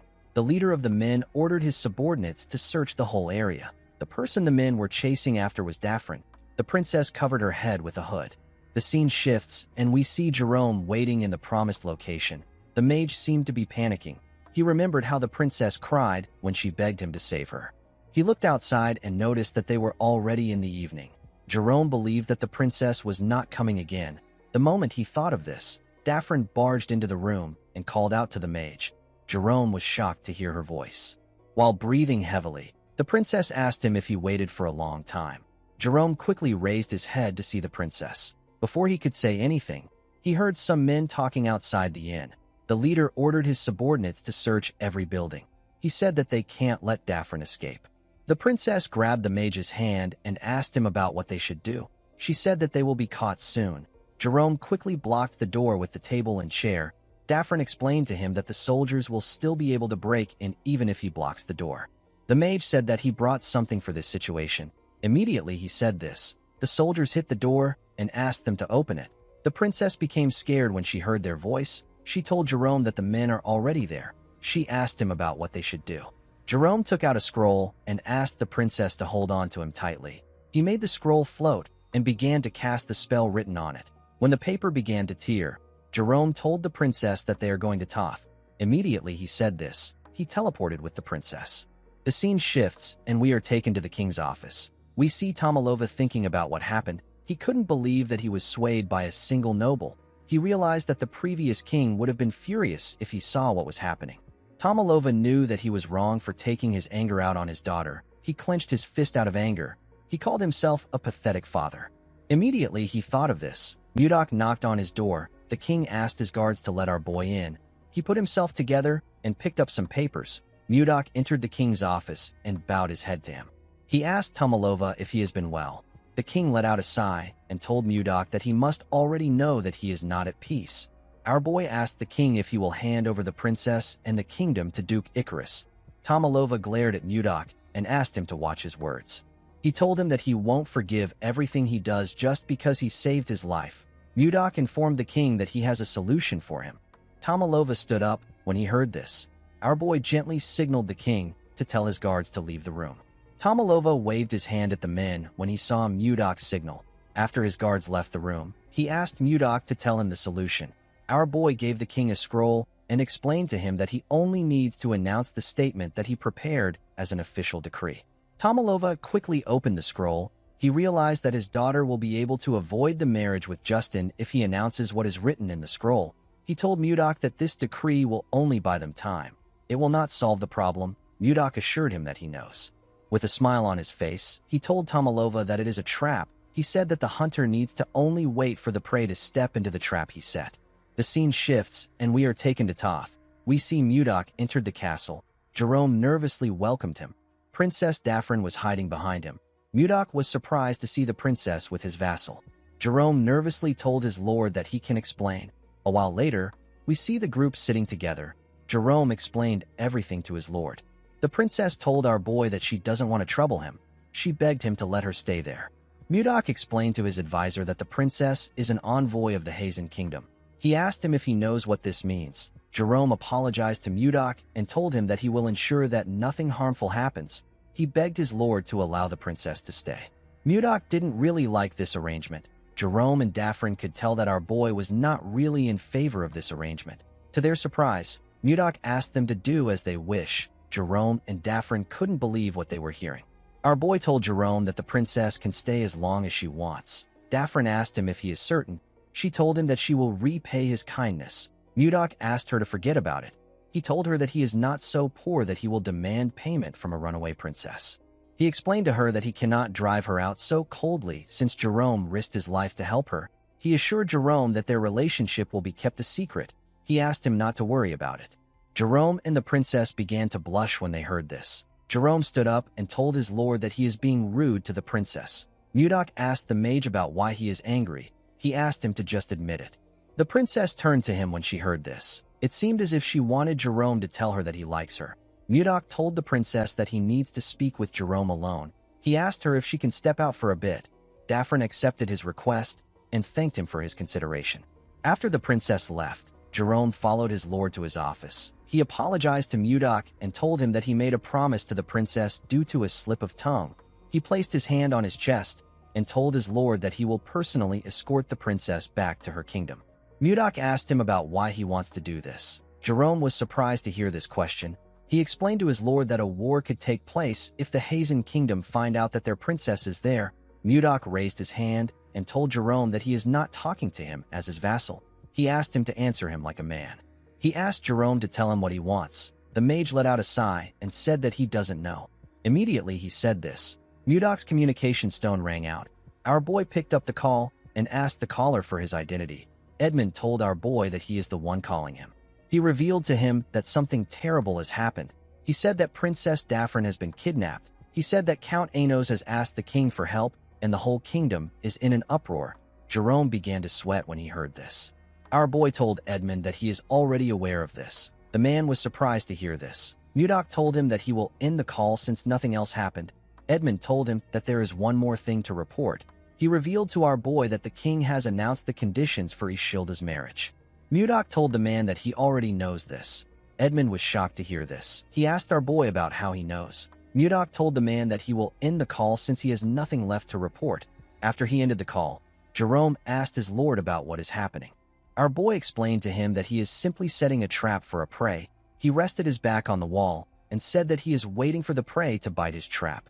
Mudok has now decided to take control of the kingdom from the Duke. The scene shifts, and we are taken to the Duke's office. We see Duke Icarus throwing every document on his table. He seemed to be quite angry with the announcement the king made. He grit his teeth out of anger. He couldn't believe that the king wanted Ishilda to marry a young noble who will earn his merit within a year. He wondered if the king was allowed to make such terms without consulting the nobles. A man stepped into the Duke's office and picked up the documents on the ground. The man told the Duke that a rat will attack a cat when it is cornered. The man gathered the paper and placed it on the Duke's table. He told the Duke that Justin will not even be considered if he fails to earn merit. He told Icarus that his son does not necessarily need to meet this condition. The Duke turned to him when he heard this. The man explained to the Duke that he simply needs to eliminate everyone who meets the condition. Currently, the ones who meet this condition are John Slade, who is the eldest son of the Slade family, and Mudok. With a smile on his face, Baron Gideon informed the Duke that he will send assassins to take care of John Slade. The Duke asked him about what they should do about Mudok. The Baron revealed to him that he has received a piece of information that he can use to corner Mudok and Ishilda if he uses it well. The Duke was quite interested in the Baron's methods. The scene shifts, and we are taken to the castle. We see a small number of nobles seated in the king's office. Count Slade stood up and said that they need to begin the meeting. He said that the first issue is the status of Viscount Blizzard, who has become a new officer. The Count asked the nobles if they have any good suggestions. Duke Icarus raised his hand when he heard this. He said that Mudok has shown remarkable skill, and right now, the vice-captain of the Phoenix Knights, whose name is Baron Logan Famous, is currently injured, and his seat is empty.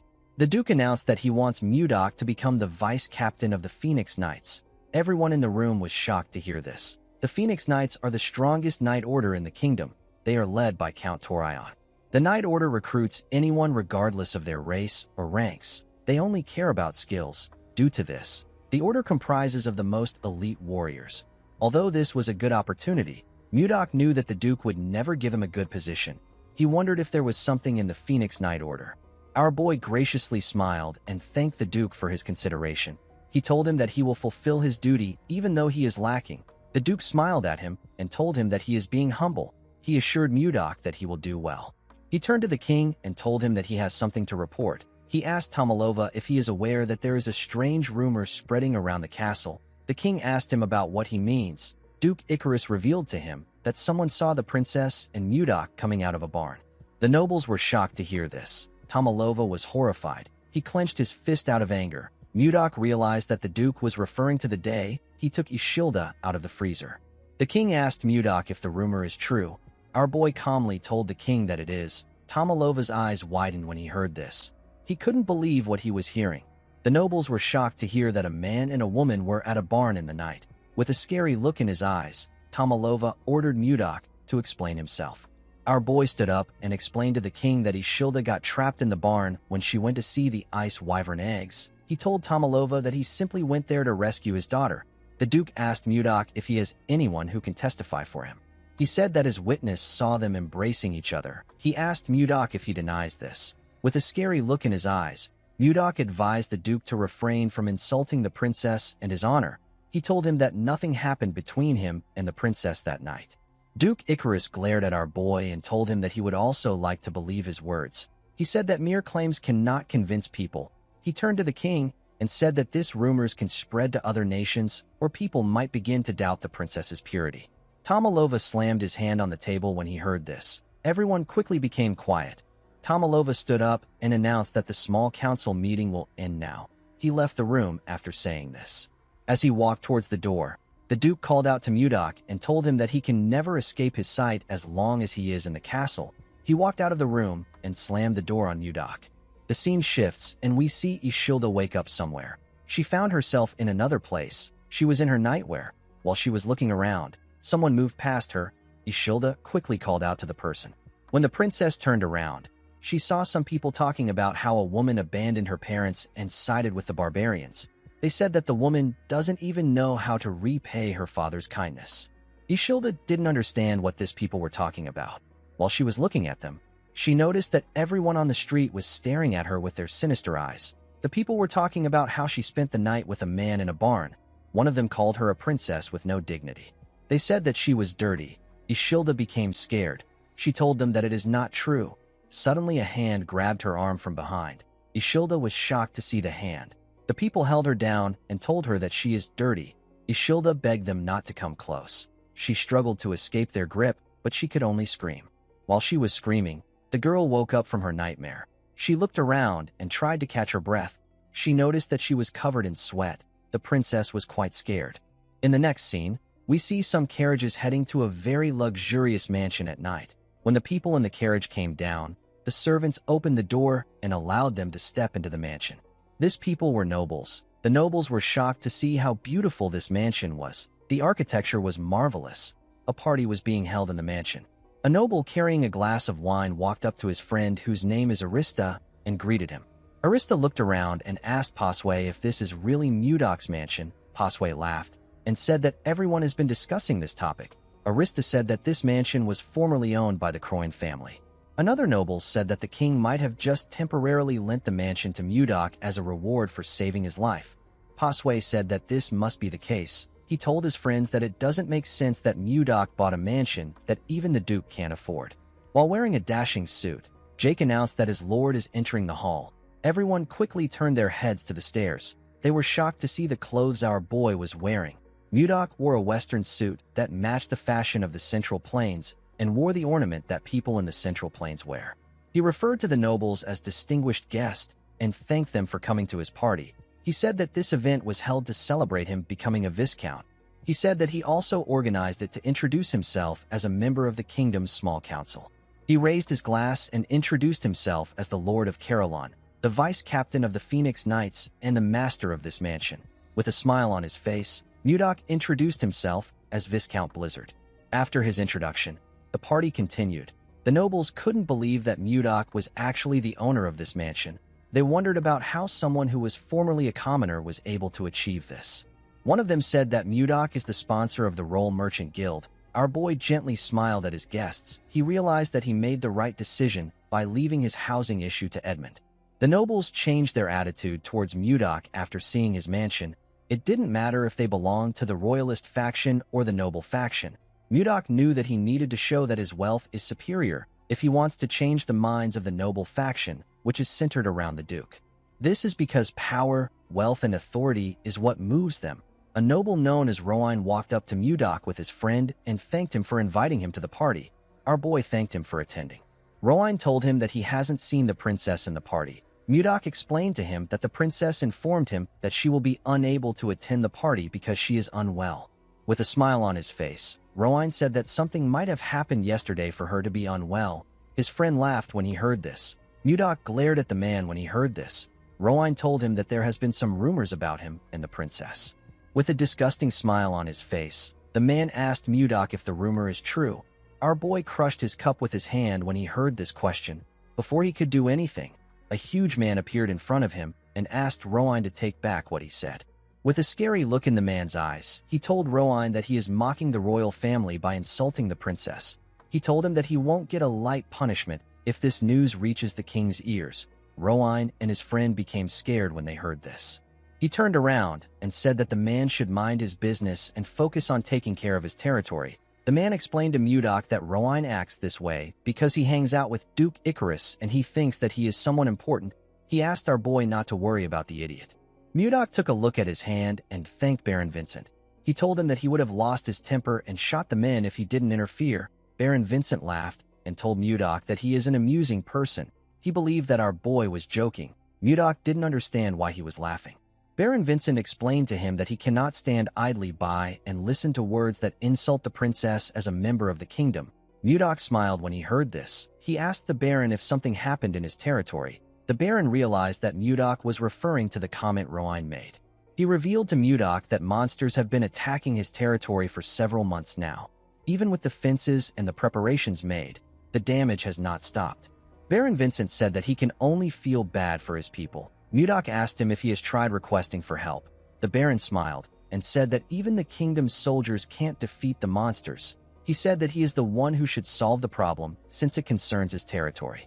Mudok told the man that his first mission as the vice captain of the Phoenix Knights has been decided. He informed the Baron that he will help him subjugate the monsters in his territory. Vincent was shocked to hear this. He couldn't believe that Mudok wanted to help with the monster subjugation of a small territory. He believed that our boy might be able to do it with the support of the Phoenix Knights. Vincent bowed his head and thanked Mudok. Our boy told him that it was his goodwill that moved him. The moment he said this, something in his clothes began to blink. Mudok turned around when he saw the thing. He told the Baron that he has to leave since something urgent has come up. He told him that he will see him later when it is time to leave. Mudok moved to a corner and took out a communication stone. He asked his subordinate about what is happening. Jerome informed him that they have captured someone. He said that the first target was truly the eldest son of the slave family. Mudok asked the mage to tell him where they kept the assassin. Jerome revealed to him that the assassin is in the basement of the annex building behind the mansion. In the next scene, we see Mudok walking down the basement. When he arrived there, he saw Miller and the assassin. The assassin was tied to a chair. Mudok removed the sack on the assassin's head. Miller informed his master that he has paralyzed the man with the technique he taught him. He assured Mudok that the assassin has been properly restrained. Our boy asked him if he removed the assassin's poison sac. Miller told him that they took out the man's suicide poison from his molar. Mudok covered his hand with a unique energy when he heard this. He placed his hand on the assassin's head. The man began to shake. He looked like he wanted to scream. A minute later, our boy let go of him. The man's eyes turned red. He went on his knees and referred to Mudok as master. He asked our boy to give him his command. Miller was shocked to hear this. He asked his lord about what just happened. Mudok let out a sigh and asked the assassin to tell him his name, the name of the person he served, and any useful information he possesses. The man introduced himself as Sis. He said that he received orders from Duke Icarus to kill John Slade. Mudok let out a sigh. He already expected this. He released a dark energy and ordered the man to tell the Duke that he successfully assassinated John. He ordered him to report the Duke's every move. The man accepted his orders. Miller asked his lord if he is using brainwashing magic. Mudok revealed to him that he used the demon's soul arts. He said that it is a soul-controlling technique. Miller was surprised to hear this. He begged his lord to teach him the technique. Mudok told him that he can't teach him. He explained to the boy that the demon's soul arts is a brainwashing technique used by the demon cult to recruit new members. If the user isn't at an overwhelmingly stronger level than the target, the technique won't work. Mudok told Miller that he won't be able to use the technique on anyone even if he learns to use it. Miller was sad to hear this. Mudok turned to Sis and asked him to leave. The man disappeared the moment he heard the order. Our boy decided to start his counterattack against the Duke. In the next scene, we are taken to the Duke's mansion. We see a man enter the Duke's office. He asked Icarus if he wanted to see him. The person who entered the room was Sis. The Duke asked him if he finished the job well. Sis assured him that he dealt with John Slade. Upon hearing this, Duke Icarus asked the man to leave. Sis bowed his head and turned around. Before he could leave the room, Duke Icarus asked him to wait. He asked someone known as Curson to check whether the brainwashing spell has been undone. A masked man came out of the wall when he heard this. He told the Duke that he understands. He turned to Sis and carefully looked at him. He informed Duke Icarus that the brainwashing spell is still active. Icarus asked him if he is certain. He drank his wine and smiled. He looked outside his window and told himself that he will take care of Mudok next. The next day, news of John Slave's death spread through the capital. The people were told that John died from falling from a horse. This type of death is very common in this era. However, the timing was far too convenient.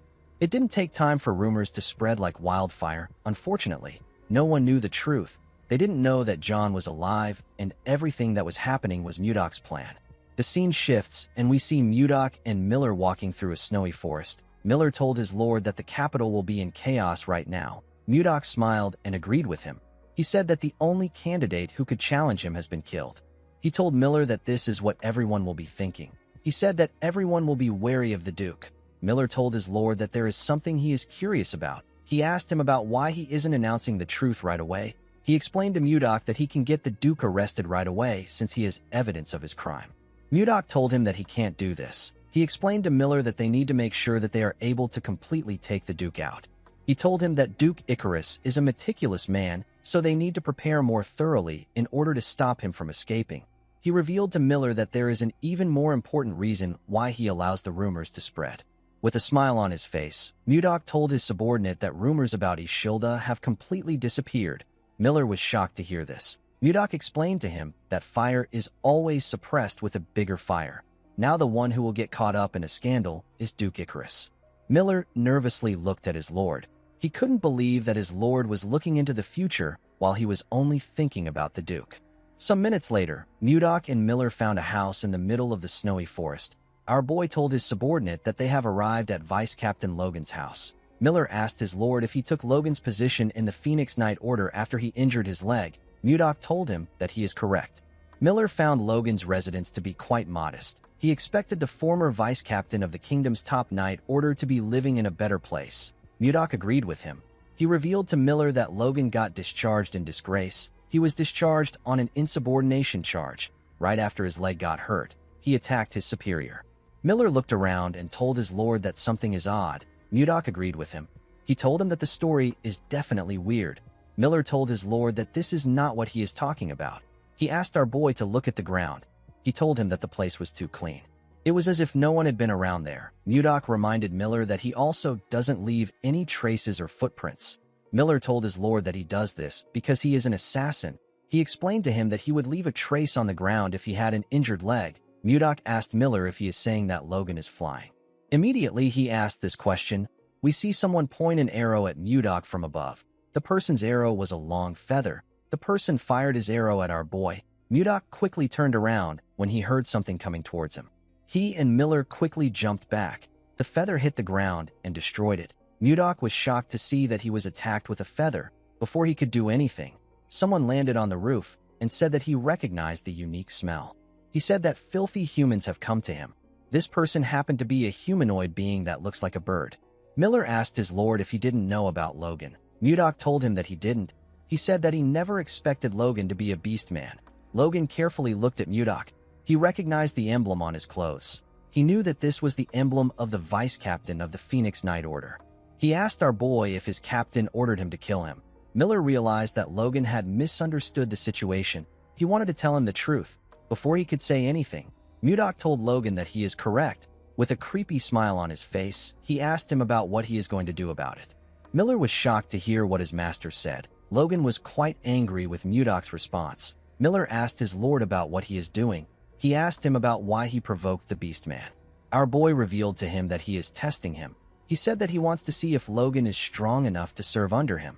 The moment he said this, Logan jumped off his roof. He moved to the air and pointed his arrow at Mudok. With a crazy look in his eyes, he told our boy that he will kill him. He fired his arrow at Mudok at a crazy speed. Our boy ordered Miller to quickly get back. The assassin quickly moved away from his lord.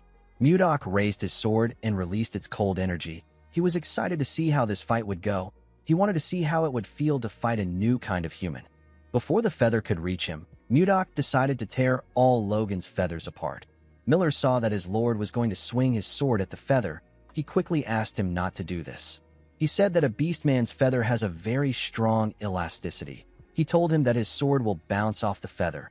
Unfortunately, Murdoch already swung his sword at the feather. Just as Miller stated, our boy's sword bounced off the feather. Our boy was shocked to see this. He quickly bent his head to dodge the feather. Logan didn't expect him to dodge the attack. He took out 2 feathers and fired them at Murdoch. Murdoch recalled that the recoil he experienced just now was insane. He decided to do something else. He carefully tapped the feather with his sword and changed its trajectory.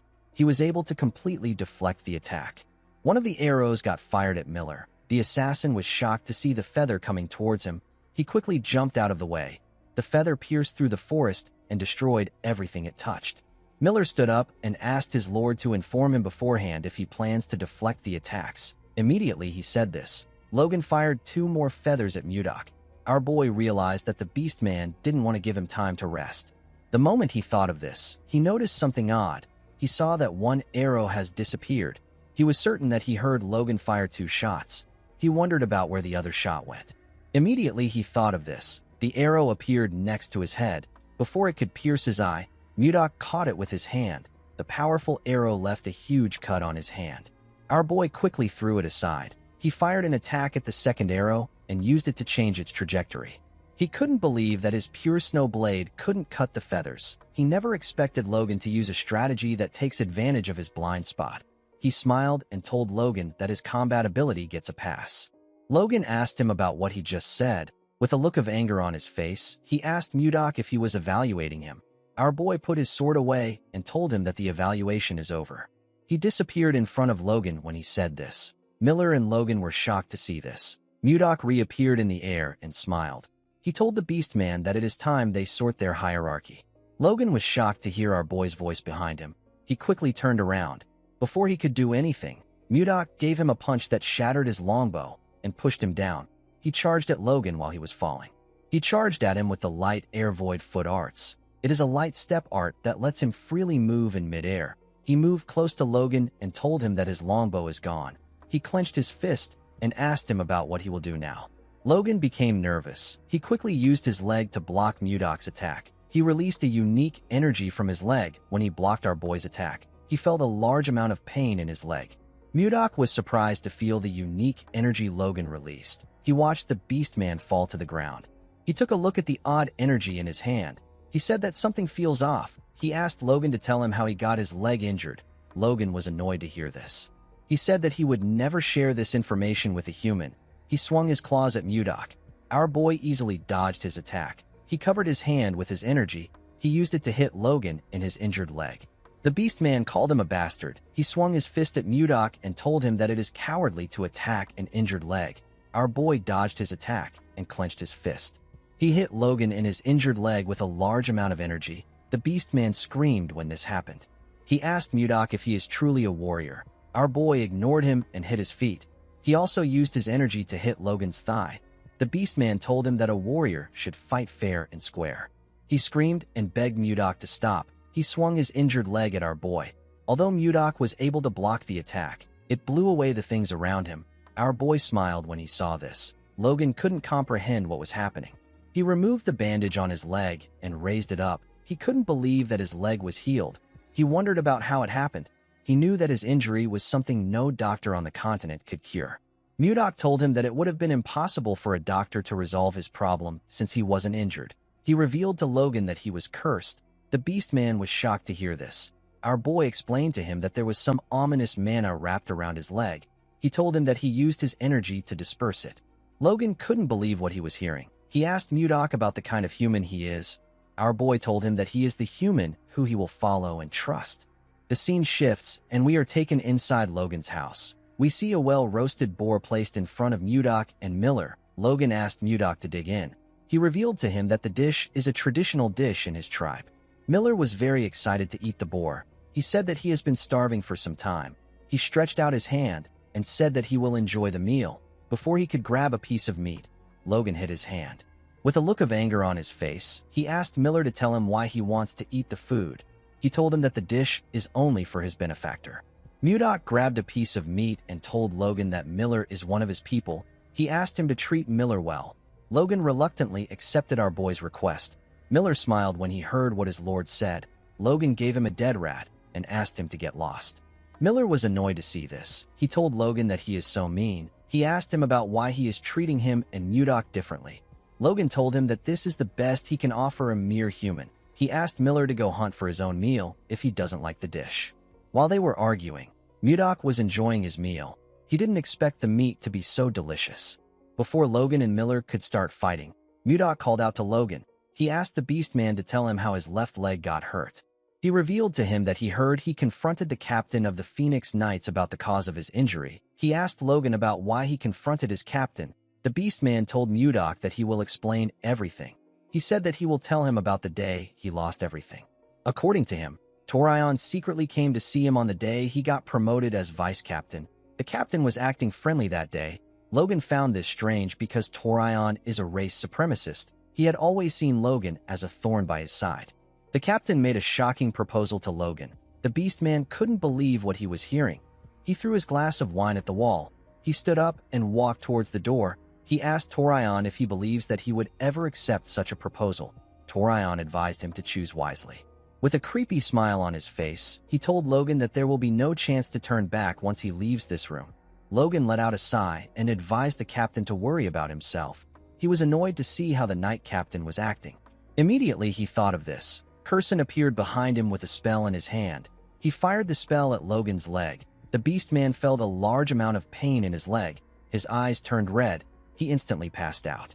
When he came to his senses, he found himself lying on a bed in the infirmary. At first, he thought that everything that happened was a dream, but when he took a look at his leg, he saw that his leg was truly injured. Logan couldn't comprehend what was happening. He screamed his captain's name out of anger. A while later, we see Torion walking in a hallway.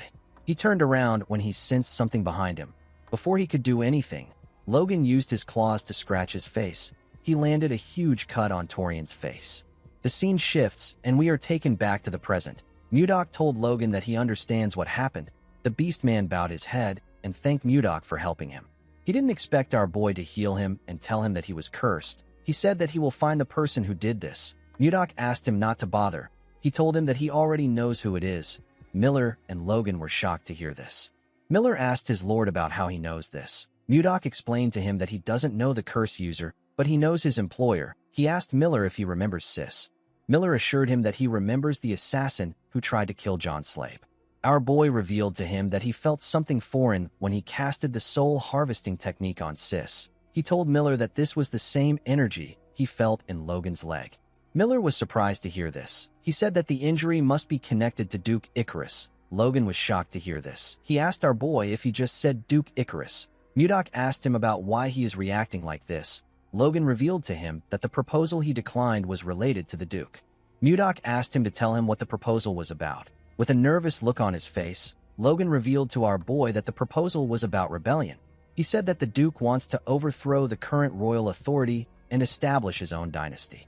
Miller was surprised to hear this. Our boy smirked when he got this information. He realized that the Duke has finally stepped into his trap. He knew that this information was going to change the game. The scene shifts, and we are taken to the Duke's mansion. We see Icarus standing in his office. He welcomed the captain of the Phoenix Knights and asked him about how his injury is. Torion told him that it is getting better. The man was now wearing an eye patch. He asked the Duke about why he called for him. Icarus turned to his wall and reminded Torion that Mudok has recently joined his Knight Order. He stabbed the map with his dagger and ordered Torion to lure Mudok to the location he hit. He told the captain that he will become the next Duke if he can lure Mudok to this place. Torion was shocked to hear this. He bowed his head and assured Duke Icarus that he will complete the mission. Icarus was happy to hear this. He believed that he had set the perfect trap. He promised to make the place Mudok's grave. In the next scene, we see a beastman bleeding on the ground. Mudok was standing in front of this beastman. His fist was covered in blood. Torion stepped out of the shadows when he saw this. He smiled and asked Mudok about what he is doing. Our boy turned around and glared at him. An hour ago, we see Baron Vincent welcome Mudok to his territory in his armor. He thanked him for coming. Our boy told him that there is no need for him to thank him. He reminded him that he promised to resolve the monster problem that arose in his territory. He walked forward with the Baron and told him that he arrived late because he had some urgent matters to deal with. He said that he asked the Phoenix Knight Order to come there a week ago as a stopgap. Vincent said that they have been able to resolve their immediate crisis thanks to the help of the Knights. The moment he said this, Mudok noticed something odd. He asked the Baron about why he looks worried when the immediate crisis is already resolved. Vincent turned to Mudok and told him that there is something he has to share with him even though he is indebted to the Phoenix Night Order. He asked Mudok if he knows what is happening inside the Night Order. He said that cruel acts are taking place internally. He told our boy that there is a hate crime aimed at excluding other races in the Night Order. Immediately he said this, we see Mudok rushing towards the Knight's building when he barged in. He saw something awful. He saw a beastman receiving a beating. His body was covered in blood. 2 other beastmen faced their heads to the ground. Their bodies were covered in blood. These beastmen were getting bullied by the humans. Mudok watched the humans laugh at their fellow knights. He noticed that Torion was looking at him. He charged at the knight, beating the beastman. He used his palm to hit the man in his head. Blood gushed out of the man's nose. The attack sent him flying. He let go of the beastman he was holding. Mudok quickly grabbed him before he could fall to the ground. The humans and the other beastmen were surprised to see this. The humans didn't understand what was happening. They couldn't believe that Mudok took out the man known as Butler and saved the owl beastman in the blink of an eye. Mudok placed the beastman's body on the ground. He saw that the beastman's body was covered in blood. He was certain that he received a crazy amount of beating from the man. Torion walked up to him and smiled. He asked him about what he is doing. Mudok turned around and glared at him with a face filled with anger. He saw every human there as disgusting bastards. He asked Torion if he hasn't gone too far. Torion took off his eye patch and showed Mudok his scar. He told our boy that this is what a beast bastard did to him. He said that they haven't gone too far. He ordered Mudok to bring the beastman to him. He told him that he will punish him if he disobeys his order. Our boy let out a sigh and helped the beastman up. He asked Torion to punish him if he wants what he is plotting with Duke Icarus to be exposed. The captain became scared when he heard this. He wondered if Mudok was talking about the Duke's plan for treason. He didn't understand how Mudok knew about this. He asked our boy about how he knows about the plan. Mudok turned to him and released his energy. He ordered him to stop persecuting beastmen if he doesn't want to die on the execution grounds. Torion became scared when he heard this. He watched the door as it slowly closed. While walking through the hallway, the man asked our boy about why he helped him. Mudok revealed to him that he has also experienced discrimination before. He remembered how he was treated by the leader of the Murim Alliance. He told the man that he was scorned and called a barbarian in his homeland. He said that he was never acknowledged by others because of this, and he couldn't be with the one he loved. He told the beastman that he stepped in because he knew the pain of discrimination. He asked him about why he chose to just endure it. He knew that he could crush the humans with his strength. He asked him about why he did not do this. The man agreed that he could easily defeat the humans. He told our boy that any room for talks and negotiations would forever disappear if he does this. Mudok recalled that Wayan once said something similar to him. He told the man that his path seems difficult. He stretched out his hand and told him that he will support his dream. The beastman smiled and grabbed his hand. He assured him that his dream won't take long to achieve. Mudok gently smiled and told himself that he hopes so. He said that he wants to see a future that Wayan would be proud of. The next evening, we see the Night Order marching into an eerie forest. Mudok rode his horse in front of the knights. Butler stared at him as they marched forward. He was annoyed with the fact that our boy humiliated him in front of his subordinates. He remembered going to meet his captain. He asked Torion if he is just going to let Mudok run wild. He told him that they need to do something. Torion opened a map and said that they do not need to get their hands dirty. He pointed at a location in the map and told his subordinate that they simply need to lure Mudok there. Butler asked his captain about what is in the location. Torion smiled and said that they don't need to know. He told Butler that they simply need to lure Mudok there.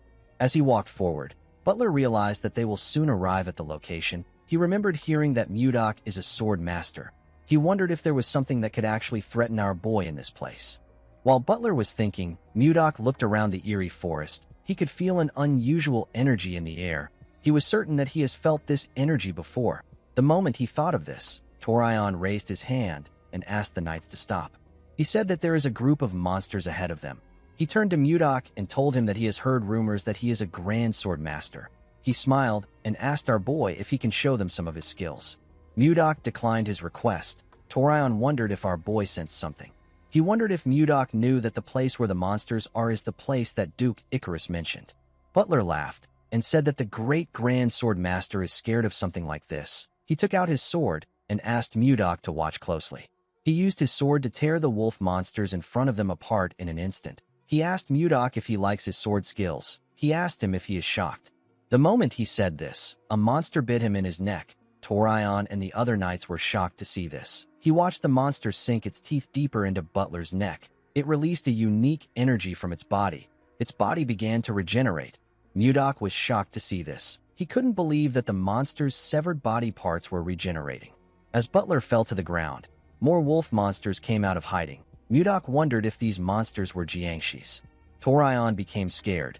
He didn't understand what was going on. He watched the wolves chew on his knights. Some of them called for help. They said that the monsters keep coming to life no matter how many times they kill them. Torion knew that there would be something in this location, but he never thought that it would be undead monsters. He turned his horse around.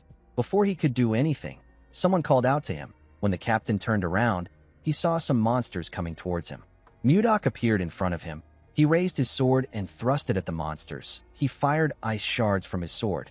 The shards pierced through the monsters' bodies. Mudok said that Duke Icarus is a cruel bastard. He said that he did not expect the Duke to abandon an entire knight order just to take him out.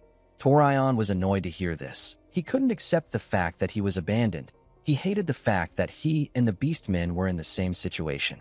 He rode his horse forward. He didn't want to accept this situation. Mudok was annoyed to see what he did. He called the captain a bastard. He couldn't believe that someone who calls himself a captain would abandon his subordinates and run away.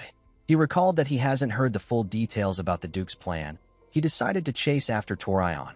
Before he could take a single step forward, a huge monster landed behind him. Mudok quickly turned to the huge monster. The monster roared loudly when it saw our boy's face. Mudok could tell that this monster was going to be a tough opponent. The scene shifts, and we see someone pour a healing potion on Butler. The man was able to regain consciousness. He realized that someone used a healing potion on him. He assumed that the person was Captain Torion. When he raised his head up, he saw the owl beast man standing in front of him. He was shocked to see her. The man coughed and said that Torion has run away. He dragged his comrade's body and asked Butler to get up if he is healed. He told him that they need his strength. Butler asked him to wait. He noticed that the beast man was heavily injured. He couldn't believe that the man used his only healing potion on him, even though his own body is a total mess. He couldn't understand why the beast man would do this for him after everything he put him through. He asked the owl beast man to tell him why he did this. As monsters charged at them, the beast man placed his hands on Butler's shoulders and asked him if he needs a reason. He told Butler that they are comrades in arms. He asked him if he really needs a reason to help him. Butler was moved to tears when he heard this. He grabbed his sword and charged at the monsters. He tore all of them apart in an instant. As tears poured out of his eyes, Butler told his comrade that he will definitely survive. He said that he will spend his whole life atoning for his sins. The beast man smiled and told him that he is looking forward to this. The moment he said this, more monsters charged at them. On the other side of the battlefield, we see the huge monster block Mudok's sword. It swung its arm and sent our boy flying. Mudok quickly pushed his sword into the ground to stop himself from slamming his back on the ground. He watched the monster regrow its fingers. He called it a persistent bastard. No matter how many times he lands a cut on it, the monster keeps regenerating. Mudok knew that he will end up exhausting his internal energy if things continue like this. He and the monster charged at each other. Mudok cut off the monster's arm with a single slash. The monster was able to land a cut on him before its arm got cut off. Our boy gathered his energy in his hand and told the monster that he has got it. He fired his attack at the monster. The huge monster was able to dodge the attack by jumping out of the way. Our boy's ice only hit it in its severed arm. Mudok noticed something odd. He attacked the monster with his ice to reduce its mobility. He didn't think that it would have another effect. He saw that the arm he cut off was not regenerating. He appeared in front of the monster and gave it a kick. The monster slammed its back on an ice wall. It became scared. Mudok smiled and asked it if their weakness is ice. In the next scene, we see Baron Vincent and his soldiers riding their horses somewhere. The Baron received an urgent report late at night. The report stated that the Phoenix Knights were attacked by some monsters that couldn't be killed. The Baron told his soldiers that they are almost at their destination. He hoped that the benefactor who stepped up for their territory was safe. He raised his mace and announced that reinforcements have arrived. The moment he said this, Vincent saw something shocking. The entire place was filled with frozen monsters. Mudok told Vincent that he is late. The Baron quickly looked up. He saw Mudok standing on the arm of the huge frozen monster. Our boy held the monster's head up triumphantly. He smirked and told Baron Vincent that he just finished dealing with the last monster. The Baron couldn't believe his eyes. His body was trembling. It wasn't because he was scared or because he was cold. It was trembling because of a shudder. After this incident, Mudok was granted an epithet. He was known as the king who froze everything, even death. He became known as the Ice Lord. There are 3 royal knight orders in the Drake Kingdom. The first is the Phoenix Knight Order, the second is the Giant Knight Order, and the third is the Storm Knight Order.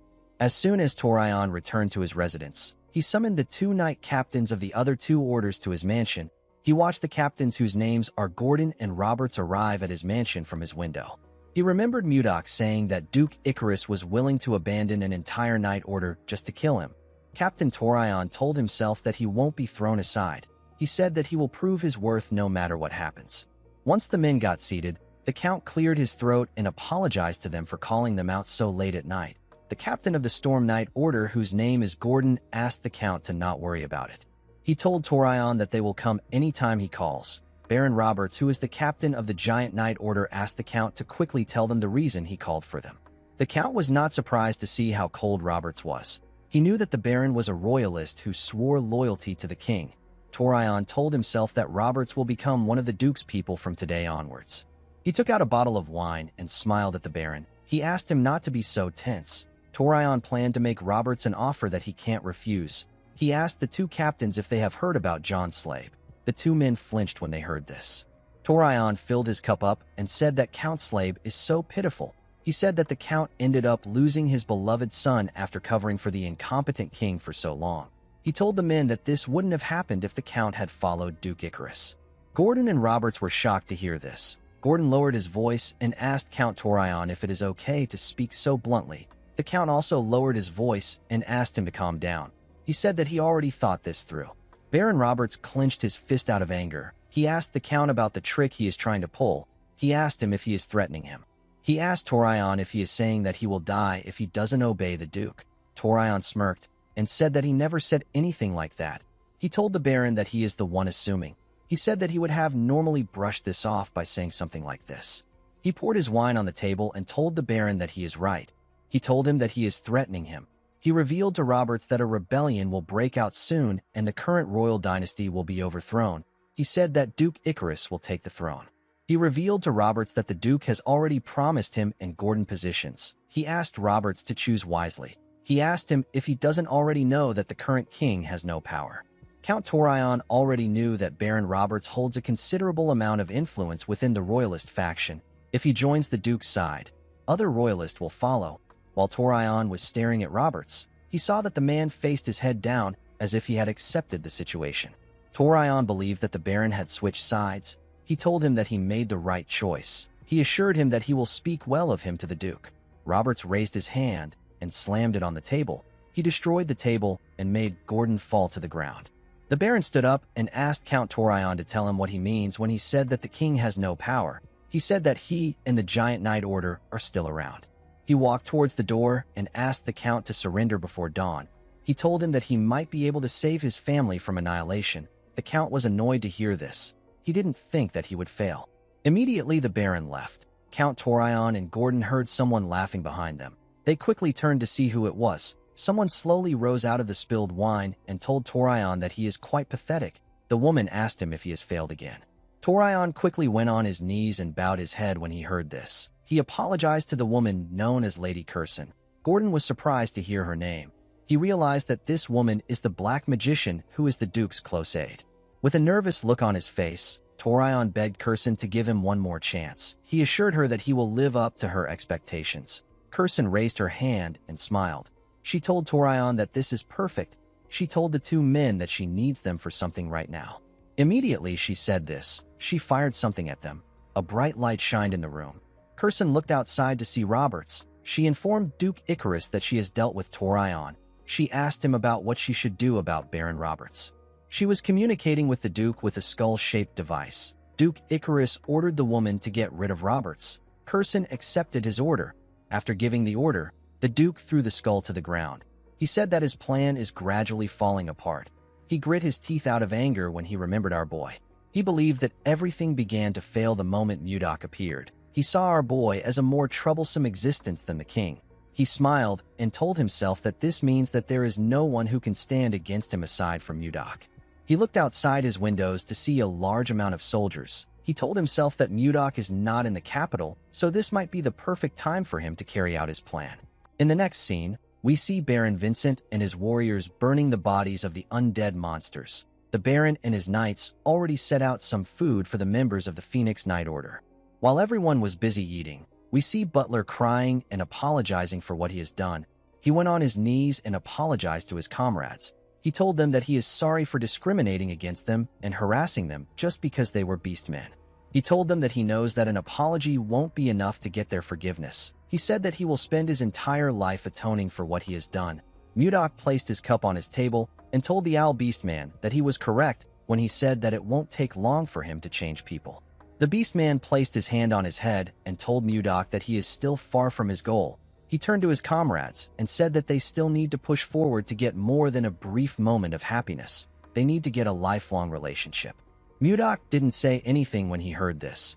He remembered Wayan when he thought about achieving a lifelong relationship. He finally understood the reason why the woman insisted on talking and negotiating. He now realized that Wayan wanted more than a brief moment of peace that is gained through force. She wanted to grow old together with our boy. Mudok asked Wayan to forgive him for only understanding her now. The moment he thought of this, he heard his communication stone ringing. He picked it up and asked Shuert to tell him what happened. The captain nervously called out to Mudok. He said that it has begun. He looked at a large fire and informed Mudok that the rebellion of Duke Icarus has begun. 4 hours earlier, we are taken to the office of the captain of the Giant Knight Order. We see Roberts getting ready to fight. The man had already informed his subordinates that Count Torion and Gordon have defected. He asked them to prepare themselves because they will be capturing them tomorrow. The moment he remembered this, the captain heard some footsteps. When he turned around, he saw Gordon and Torion. Roberts was surprised to see them. He didn't know when they arrived. He nervously looked behind him to see his sword. He didn't think that it would be so far away. He decided to stall for time by talking. Immediately he thought of this. The two captains charged at him. Their faces looked completely different. They had turned into monsters.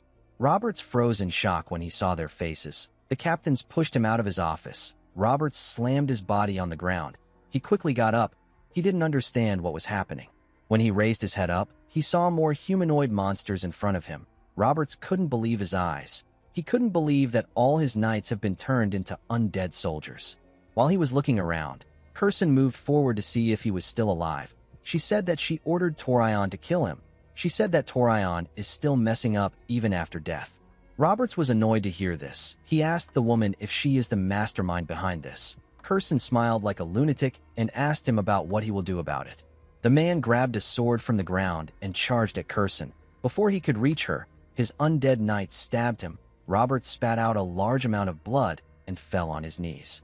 Curson asked him if he is afraid of death. She raised her hand and released her mana. She asked Roberts not to worry because he will never die. She pushed her mana into him. A bright light shined from Roberts's body. Upon hearing the details of everything that happened, Mudok became nervous. He realized that Ishilda was in danger. He told Shuert that he will head to the capital right now. The captain asked his lord to wait for a moment. He revealed to him that the Icarus faction is gathering soldiers from each territory. He explained to Mudok that they will not be able to stop the Duke if everyone from his faction gathers in the capital. He told his lord that the Blizzard Order is heading to the capital right now. He asked him to leave the capital to them. He begged him to wipe out all the Duke's reinforcements. Mudok understood what Shuert was saying. He asked him to hold out until he arrives. After saying this, he turned to the members of the Phoenix Knight Order and called for their attention. He revealed to them that Duke Icarus has started a rebellion. The knights were shocked to hear this. Mudok told them that they are going to wipe out the reinforcements one by one. He put his fingers in his mouth and whistled. Immediately he did this. His wyvern landed behind him. Our boy told himself that he will finish things quickly and head to Ishilda. In the next scene, we see Ishilda wake up when she hears her communication stone ringing. She picked up the call and asked Mudok about why he is calling at this hour. Mudok informed Ishilda that Duke Icarus has started a rebellion. The princess was shocked to hear this. Our boy revealed to her that the Giant Knight Order was annihilated some hours ago. He told her that the Duke will soon attack the castle. The The princess quickly got up and ran out of the room. She said that she will inform her father about the situation. Mudok revealed to her that he already sent the Wyvern Knight order to the capital. He told her that Jerome and the elite soldiers will be arriving there very soon. Ishilda asked Mudok if he is not coming. Our boy told her that he would have rushed to her side if he was following his heart. He revealed to her that the Duke's reinforcements are gathering from every corner of the kingdom. He told her that he will head to the capital after he defeats all of them. Ishilda was shocked to hear this. She asked him if he is serious. Mudok asked her not to worry. He said that he won't take too long. He looked down to see an army marching forward. He said that he will resolve everything within half a day. After saying this, he ended the call. On the ground, we see the soldiers looking tired. One of them asked about how much longer they have to walk. The moment he asked this question, someone hit him in the head with a whip and called him a lazy bastard. The man fell to the ground. The person asked the man to stop complaining. He told him that he needs to diligently move his feet. The man who hit him is known as Count Crancy. He belongs to the Icarus faction. He is one of the Duke's reinforcements. As soon as the Count got the Duke's order, he left his territory. He wanted to arrive at the capital first and earn some achievements. He saw his soldiers as fools who were dawdling and making him lose his opportunity. Count Crancy raised his whip and ordered the soldier he hit to get up right now. Before he could move his hand, Mudok appeared above him with his wyvern and asked him to stop. The Count was shocked to hear someone's voice above him. He quickly raised his head up to see Mudok. Our boy asked him to surrender. He told him that he doesn't have time to argue over the details. He said that he will not show mercy to anyone who doesn't surrender. The Count immediately knew that he was screwed. He knew that he stood no chance against Mudok and his wyvern unit. The moment he thought of this, the Count noticed that everywhere was so quiet. He was certain that the place would have been loud with wing beats if the wyvern unit was nearby. A knight called out to him and informed him that their scout did not spot any ambushers nearby. Count Crancy grit his teeth when he heard this. He realized that Mudok was alone. He laughed out loud and told our boy that he almost fell for it. He said that Mudok was bluffing with a wyvern unit that doesn't even exist. He covered his whip with his energy and hit it on the ground. He asked Mudok if he is planning to fight 1,000 men alone. Our boy didn't like this situation. He wanted things to end quickly. He jumped off his wyvern and said that he doesn't have time for this. The Count was surprised to see our boy coming down. He ordered his soldiers to get him. Count Crancy smiled brightly. He believed that this was an opportunity for him. He knew that their victory will be guaranteed if he is able to offer Mudok to Duke Icarus. Immediately our boy got close to the ground. The knights got in position. The moment Mudok's leg touched the ground, he released a large amount of energy. His energy was blinding. The Count had to cover his eyes. When he opened his eyes, he saw that him and his horse were frozen. It wasn't just them that was frozen. The entire area froze in an instant. Mudok carefully drew his sword and asked anyone who wishes to surrender to drop their weapons and lie down now. The moment he said this, he covered his sword with a large amount of ice. The soldiers became terrified when they saw this. Mudok said that anyone who remains standing will be cut down. The soldiers quickly dropped their weapons and bowed their heads. They all announced their surrender. The Count realized that he has messed up. His legs were frozen, so he couldn't even lie down and surrender. Unfortunately for the poor bastard, Mudok swung his sword and ended his life. Some minutes later, we see our boy sitting on his wyvern. He informed the soldiers that the Phoenix Knight order will arrive soon. He ordered them to stay right there. He asked them if they understand. The men told him that they do. After giving his order, our boy moved to the sky with his wyvern. He used his communication stone to contact Shuard. He informed him that he has dealt with the Crancy unit. The man asked him to head northwest. He informed Mudok that another reinforcement unit is there. He told him that there are about 1,000 strong combatants in the unit. He asked him if he will be alright alone. Mudok smiled and asked him not to worry about him. Our boy wanted to end things quickly so that he can go to the palace to save Ishilda. The scene shifts and we are taken to the capital. We see several knights and soldiers standing behind the fortress wall. Count Slabe and some mages stood on the fortress wall. They were all ready for battle. The Count informed his warriors that their enemy is coming. He said that the Duke's undead knights are getting close. The Count was shocked to see the amount of undead knights that the Duke created. He realized that he would have been helpless if he did not plan beforehand. However, the situation is different now. He ordered the mages to get ready. Mudok had already informed the Count that the Duke will launch a surprise attack on the capital with undead knights. Our boy also told him about the weakness of the undead knights. Immediately, the undead knights got close to the fortress gate. The mages activated their magic and froze everything beneath them. All the undead knights got frozen. The count was happy to see this. He told his warriors that they can do this. Immediately, he said this. The undead knights destroyed the ice that held them down and jumped over the fortress wall. Count Slave was shocked to see the undead knights coming towards him. He wondered if ice was not their weakness. While the soldiers were busy with the undead knights, Curson moved towards the capital with more undead knights. A huge undead soldier destroyed the fortress gate and allowed Curson to enter the capital. The soldiers announced that the gate has been breached. They said that more undead knights are entering the capital. Before she could move forward, Curson saw someone on the ground. She smiled and referred to the man as the king's loyal dog. The man turned out to be Count Slave. The count had lost one of his arms. He put himself together and asked Curson about the trick she used. He told her that he heard that Mudok froze the undead monsters and put them down. Curson told him that it is true that our boy did this. She revealed to the count that the key thing Mudok used was high-purity mana, not ice. Count Slave was surprised to hear this. The mage explained to him that black magic is weak against pure mana. This is why Mudok's mana worked against the undead. With a smile on her face, Curson told Slave that the outcome of this battle has already been decided since Mudok is not in the capital. As she spoke, the buildings around her burned to the ground. The count was annoyed to see this. The huge undead next to Curson raised its hand and swung it at the count. Slave apologized to the king for his failure. He closed his eyes and said that this might be his end. Before the undead could hit the count, someone with white hair raised their hand and attacked the monster with the white ice divine palm. The person fired a large amount of ice at the undead and sent it flying. The count and Curson were surprised to see this. Curson quickly turned to her undead. She saw that it was defeated. She knew that only our boy could do this. She turned to him and asked him about how he could get there so quickly. The person in front of her smiled and said that she is not the Viscount. The person turned out to be Savina. The girl's hair had begun to turn white. She said that she is Mudok's first disciple. Curson was shocked to hear this. She could tell that Savina wasn't lying. She noticed that the girl had the same mana purity as her master. The moment she thought of this, she heard a loud sound behind her.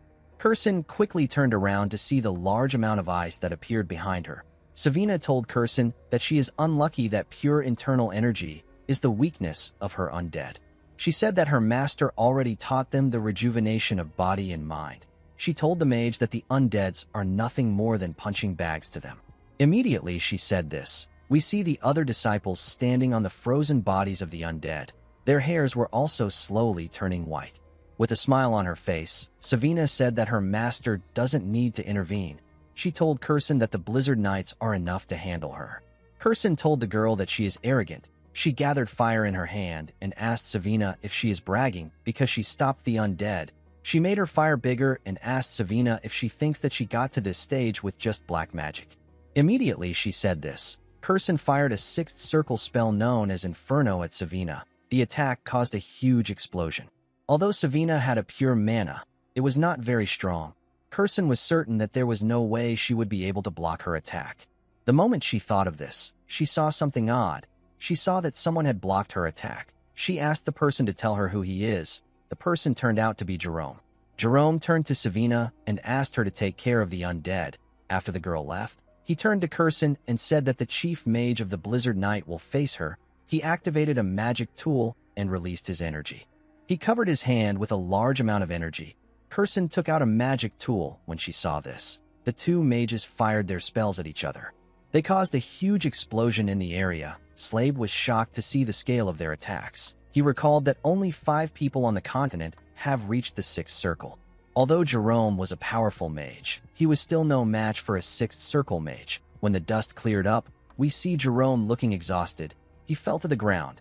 Curson stood in front of him with a large amount of mana in her hand. She laughed and told Jerome that he looks like a mess even though he showed up looking cool. She asked him if he believed that he could face her with one magic tool. She told him that he is so naive. Jerome said that he already knew that one magic tool wouldn't suffice. He activated more magic tools and asked her if this is better. Curson was surprised to see the magic tools. Jerome activated a 5th circle enhancement spell known as Thunderbolt and fired it at the mage. Since he activated multiple magic tools to boost the attack, Jerome believed that he would be able to damage the woman. Unfortunately for him, Things didn't go as he planned. Kirsten charged at him with her nails and tore him apart. She said that his attack didn't do anything. Jerome heavily coughed out and blood gushed out of his body. The Count was shocked to see this. He watched Jerome fall to the ground. He realized that the mage was heavily injured. Kirsten laughed when she saw Jerome fall to the ground. She quickly turned around when she sensed something odd. She realized that Mudok's disciples had wiped out half of her undead soldiers. She decided to take care of the kids. Before she could leave, Jerome forcefully raised his hand and attacked her with a fourth circle spell known as Spark. Kirsten did not expect this. Even the Count was surprised to see that Jerome attacked her. Kirsten turned to Jerome and called him a cockroach bastard. She manifested a huge skeleton and told Jerome that she will end him if this is what he wants. The skeleton opened its mouth and fired a sixth circle spell known as Agony at Jerome. The man quickly covered his body with a shield. The Count was shocked to see the power of the attack. Everything the magic touched got destroyed. The Count called out to Jerome and told him that he will get killed if he continues holding out. The moment he said this, the Count saw something odd. He saw that Jerome was already losing consciousness. As he slowly closed his eyes, Jerome asked himself about what he is doing right now. He knew that it would have been better for him to stay down. He knew that he couldn't match her. He didn't understand why he was engaging in a fight that he couldn't win. Immediately he thought of this. He remembered his lord telling him that this is his nature. Jerome was shocked to hear this. He saw himself floating above his office. He wondered if his life was flashing before his eyes. Mudok was talking to him inside his office. He told Jerome that he is unable to refuse other people's requests, and he works all night even though he complains. He told him that he is basically a pushover. Jerome told his lord that he knows this. Mudok smiled and told him that he would be exploited with no one by his side if he was truly a pushover. He asked Jerome to look around to see the people that stand beside him. The mage saw the beautiful princess, Ishilda, his comrades, and his friends. Mudok asked Jerome to remember his words. He told him that he will be able to move on to the next circle when he knows who he truly is. Immediately he heard this. He got pushed out of his mind. He opened his eyes. His eyes had transformed into something else. Jerome released a large amount of mana. Kirsten was surprised to see this. She noticed that Jerome had the same eyes as her. She said that this is impossible. She couldn't accept that Jerome reached her level. She couldn't believe that he entered the sixth circle. Jerome manifested a huge man with beards. The huge man and the skeleton quickly charged at each other. Count Slave couldn't believe his eyes. He watched the two entities push each other back. He was quite shocked to see that Jerome reached the sixth circle in the middle of the fight and became the sixth Archmage. Although their powers were at the same level, Jerome was still at a disadvantage because he was heavily injured. Slave knew that Jerome will lose if this fight drags on. He wondered if there was no way to help Jerome. He wondered if they could get a variable that can shake this battlefield. Immediately, he had this thought. We see someone watching the fight from a small corner in the street. The person jumped out of the corner. Count Slave instantly sensed the person's presence. He quickly turned to the side. While he was looking around, Jerome spat out a large amount of blood. Kirsten smiled when she saw this. She told Jerome that he looks completely miserable. She said that she is the one who is going to win. The moment she said this, the person who was watching the fight came out of hiding. The person turned out to be Condal. Kirsten quickly turned around when she sensed his presence. She wondered why a cute, fluffy animal was behind her. She wanted to pet the Yeti. Before she could do anything, Condal transformed into his true form and gave her a bone-crushing blow in her back. The attack sent the woman flying. She crashed into some buildings. Jerome was shocked to see Condal. He asked him about how he managed to get there. Condal revealed to him that Mudok asked him to come. He told him that their lord ordered him to help him. He said that Mudok told him that he would push himself too far to protect everyone until he gets injured. Jerome was surprised to hear this. He gently smiled and fell to the ground. He wondered about how far ahead his lord was seeing things play out.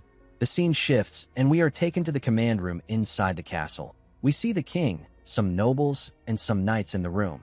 With a smile on her face, Ishilda turned to her father and showed him her communication stone. She informed him that she just received a report that the dark mage has been dealt with. The king smiled when he heard this. He knew that this was only possible thanks to Mudok. When Mudok first told him about how he plans to trap the Duke, the king was filled with worry because Icarus's forces are extremely powerful. Even though he was doubtful, our boy proved to him that he could handle things. Tomalova watched his nobles and knights cheer for their win. He decided to reward Mudok with what he desires most when the war is over. He planned to allow his daughter marry our boy. Immediately the king thought of this. The two knights standing at the door got torn apart. They were cut down by someone. Ishilda and the king were shocked to see the person. With a shaky tone in his voice, Tomalova said that their defenses were perfect. He asked the man to tell him how he broke into the castle. The man turned out to be Duke Icarus. With a scary look in his eyes, Icarus smiled at Tomalova. He showed the king a ring and reminded him that he offered it to him as a gift. He asked him about why he wasn't wearing it. The king was shocked to hear this. He recalled that the ring was the artifact that the Duke gave him on his birthday. Icarus revealed to him that the artifact actually has an hidden ability. He explained to him that the artifact can allow someone to perform a spell that teleports them to the location of the ring. Tomalova was shocked to hear this. Icarus told him that he shouldn't have put the artifact in his safe. He said that it was quite tiring to walk all the way to this command room. The Duke killed everyone that he saw in the castle before he reached the room. Even the maids weren't spared. The king got angry when he realized that the Duke had killed his people. He called him a bastard. He ordered his remaining knights to eliminate the rebel. Even though the Duke was a sword master, the king believed that the elite royal guards he prepared would be able to deal with him. He watched the men charge at the Duke. Before the knights could attack Icarus, the eerie sword in his hand opened its eyes. The Duke smiled like a madman. The sword began to wrap itself around the Duke's body. Ishilda was shocked to see this. She recalled that she had seen something like this before on the Duke's son. She quickly called out to her father and asked him to watch out. She informed him that Duke Icarus is holding a demon sword and wearing a demon armor. Icarus covered himself in a terrifying armor and grew a pair of wings and horns. He instantly tore the king's royal knights apart and appeared in front of the king. He stabbed Tomalova in his chest. Ishilda was horrified to see this. She screamed and called out to her father. She placed his head on her thighs. Icarus stepped on the king's blood and moved close to the princess. He carefully removed his helmet and revealed his face. He informed Ishilda that his son begged him to spare her life. He told her that he won't do this. With a creepy smile on his face, he raised his sword and told the princess that he would rather see Mudok's face twisted in agony than grant his son's pitiful request. Ishilda ignored the Duke and held her father tightly. The Duke was certain that he had won the war. Before he could swing his sword, a monster charged into the castle from the balcony. Icarus was shocked to see the monster coming at him. The monster crashed into him and sent him flying. The monster was a wyvern. A black robe covered Ishilda while she was looking at her father. The owner of the robe asked her not to worry. He told her that he has arrived. The person turned out to be Mudok. Mudok moved close to the king and placed his hand on his chest. He used his energy to examine Tomalova's body. Fortunately, he was not too late. Our boy believed that he could save the king if he transfers his energy to him and uses the Tang family's medical techniques. Our boy told Ishilda that he will treat her father by himself. The princess was surprised to hear this. Mudok told her that he needs to concentrate while treating the king. He said that he cannot be disturbed. Immediately he said this. The Duke pushed the rocks around him aside. He seemed to be quite angry. He raised his voice and called out to Mudok. He charged at him. Our boy ignored him and told someone that he is entrusting this task to him. The person used his sword to block the Duke's attack. The person turned out to be Miller. As he clashed swords with the Duke, Miller remembered something from his childhood. He remembered how he saw the lifeless bodies of his family members at the dinner table. His mother and father were no longer moving. Miller remembered the voice of his brother as he drew his last breath. This day is a nightmare that has been haunting Miller his entire life. The Duke was surprised to see the person facing him. He quickly recognized Miller. He told him that he thought he died at Mudok's hands. He asked Miller to tell him why he is pointing his sword at him. He asked him to join forces with him if he wants to get revenge on Baron Gideon. Miller released more energy and used it to push the Duke back. He asked him to shut up. He asked Icarus to stop pretending. He told him that he already knows that he was the one who orchestrated the assassination. Icarus smiled and asked him if he has truly figured it out. He said that this is quite annoying. Miller couldn't believe that he was smiling. He called the Duke a bastard. Immediately he said this. A slash appeared in front of him. The attack tore the command room apart. Mudok's wyvern quickly protected Ishilda from the impact of the attack. The princess was shocked to see what the Duke did. She knew that this was something that only a grand sword master could do. He was using an energy-enhanced sword. Ishilda wondered if Miller will be able to face a grand sword master. Miller was able to go low before the attack could reach him. When he raised his head up, he saw the Duke swinging his sword at him. Mudok smiled when he heard what Ishilda said. He asked her not to worry. He said that he taught Miller by himself. The moment he said this, Miller used his energy to enhance his body and block Icarus's sword. The Duke was shocked to see what he did. Miller gathered his strength and used the energy-enhanced full body to push the Duke back. He created 2 blades with his energy. The Duke couldn't believe that Miller was using energy-enhanced sword. He said that this should be impossible for trash like him. He couldn't accept the fact that Miller was on the same level as him. Miller moved close to him and fired several strikes at him. As Miller pushed the Duke back, Mudok revealed to Ishilda that Miller has a divine martial body. He possesses a body born specifically to learn martial arts. Mudok remembered how Miller was able to instantly copy the acupoint sealing technique even though he knew nothing about martial arts. He said that Miller's talent is even greater than his own. He revealed to Ishilda that Miller has already entered the level of an advanced master. He told the princess that a fake grand sword master like Icarus who used dirty shortcuts to push himself up can never compare to a real martial artist like Miller.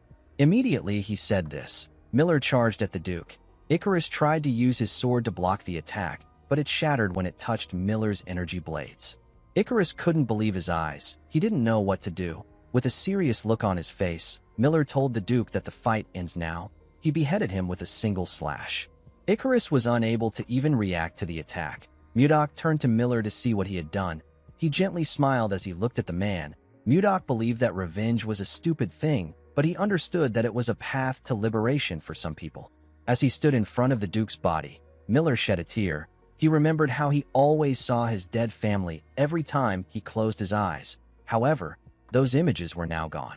Miller smiled and prayed that his father, mother, brother, and his past self all rest in peace. While he was trying to put himself together, Mudok informed the princess that the initial treatment is complete. He told her that her father is no longer in danger. Ishilda was happy to hear this. She quickly ran to Mudok and gave him a hug. She thanked him for his help. Mudok asked her not to worry about it. He told her that he is just relieved that everyone is safe. While he was talking to the princess, the Duke's severed head suddenly opened its eyes.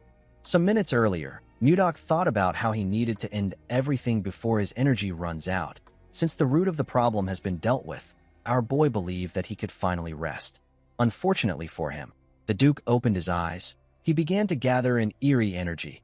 Mudok quickly turned around when he noticed that an evil energy was moving towards the Duke's head.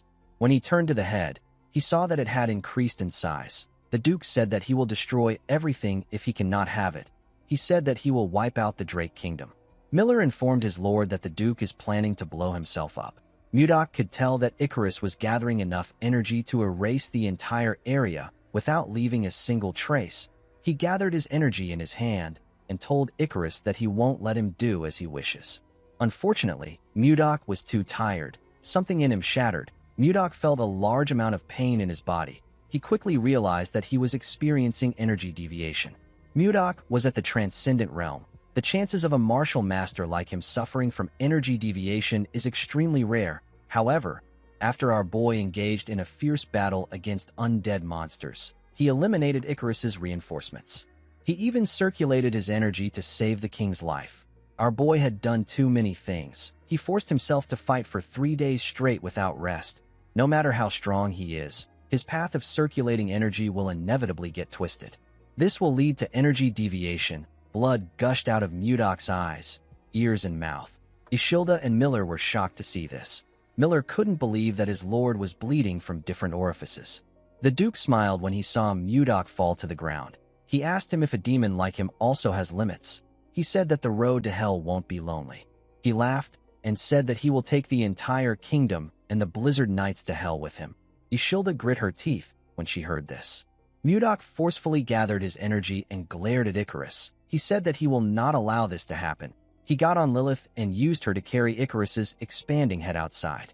Ishilda and Miller were surprised to see this. With tears in her eyes, Ishilda called out to Mudok. Our boy and Lilith moved to the sky.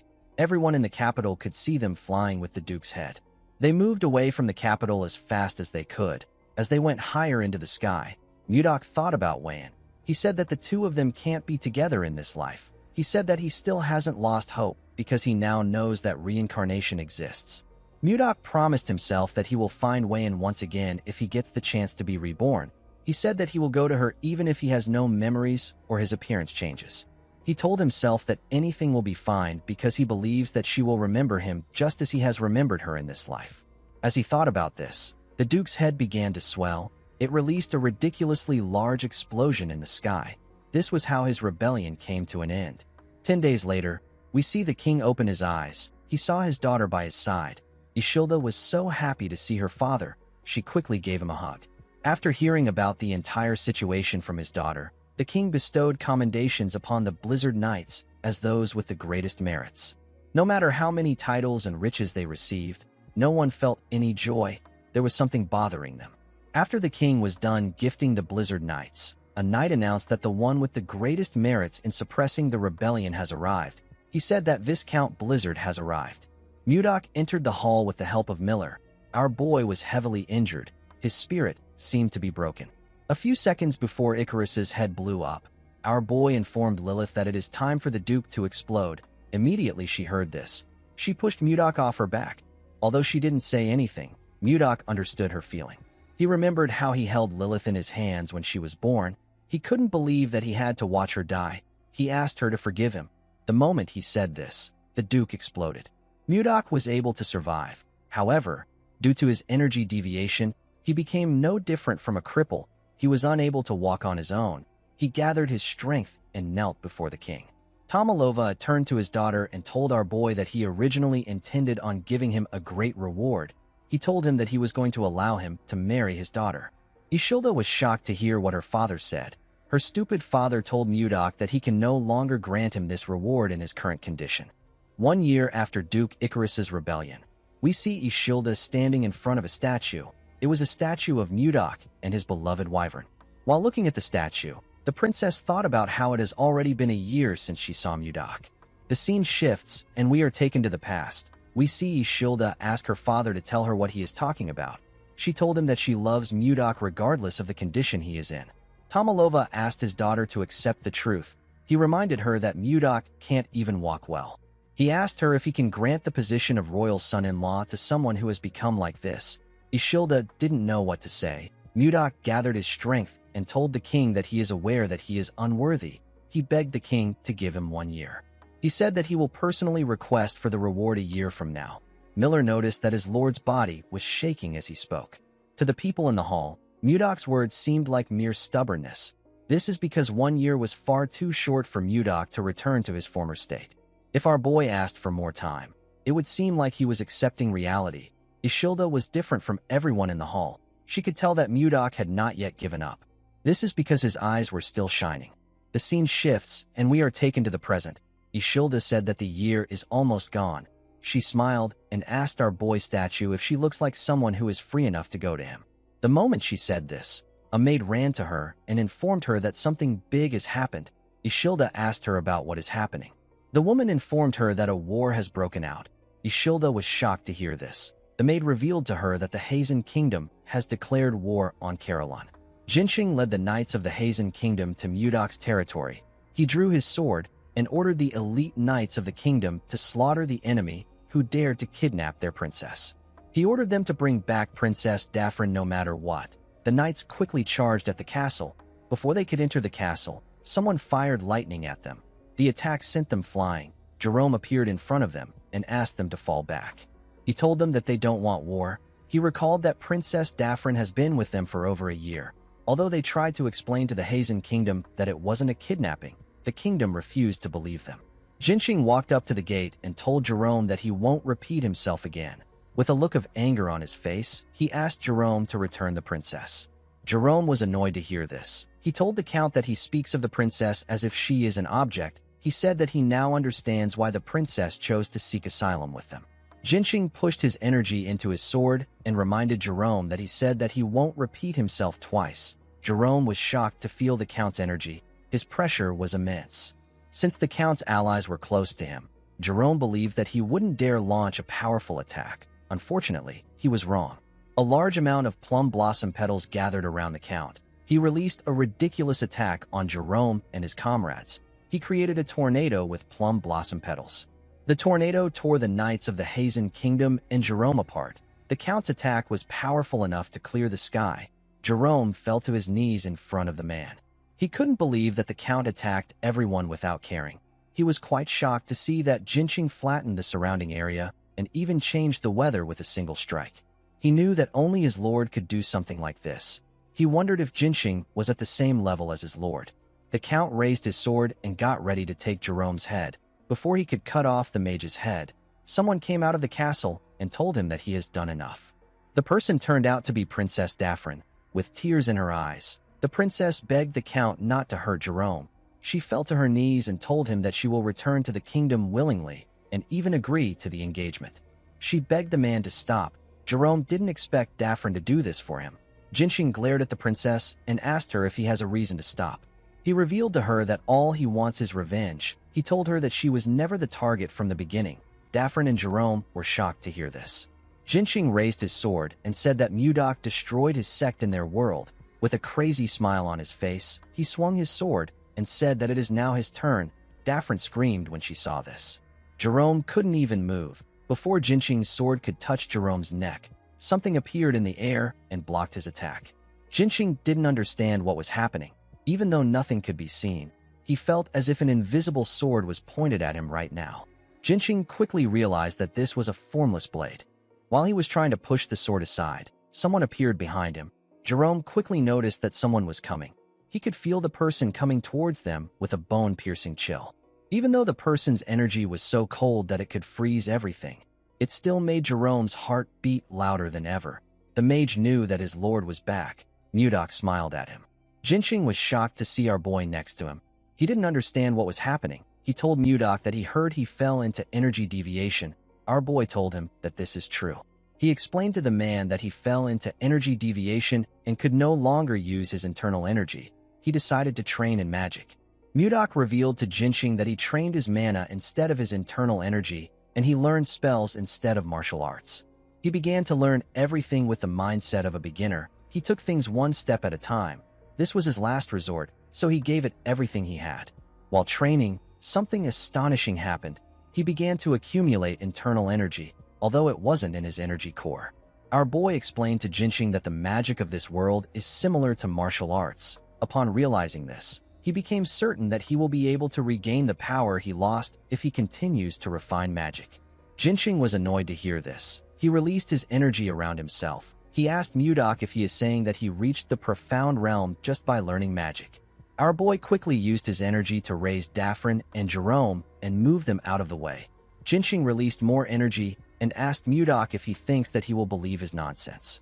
Mudok smiled and said that he is not at the profound realm. He revealed to the man that he has gone beyond the profound realm and entered the life and death realm. Immediately he said this, he created countless swords with his energy. Jinqing was horrified to see our boy's power. Jerome couldn't believe what he was seeing. Mudok apologized to Jinqing and told him that he has to end things quickly. He said that he has someone waiting for him.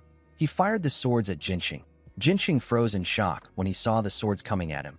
He couldn't believe that Mudok reached the life and death realm after he entered the profound realm.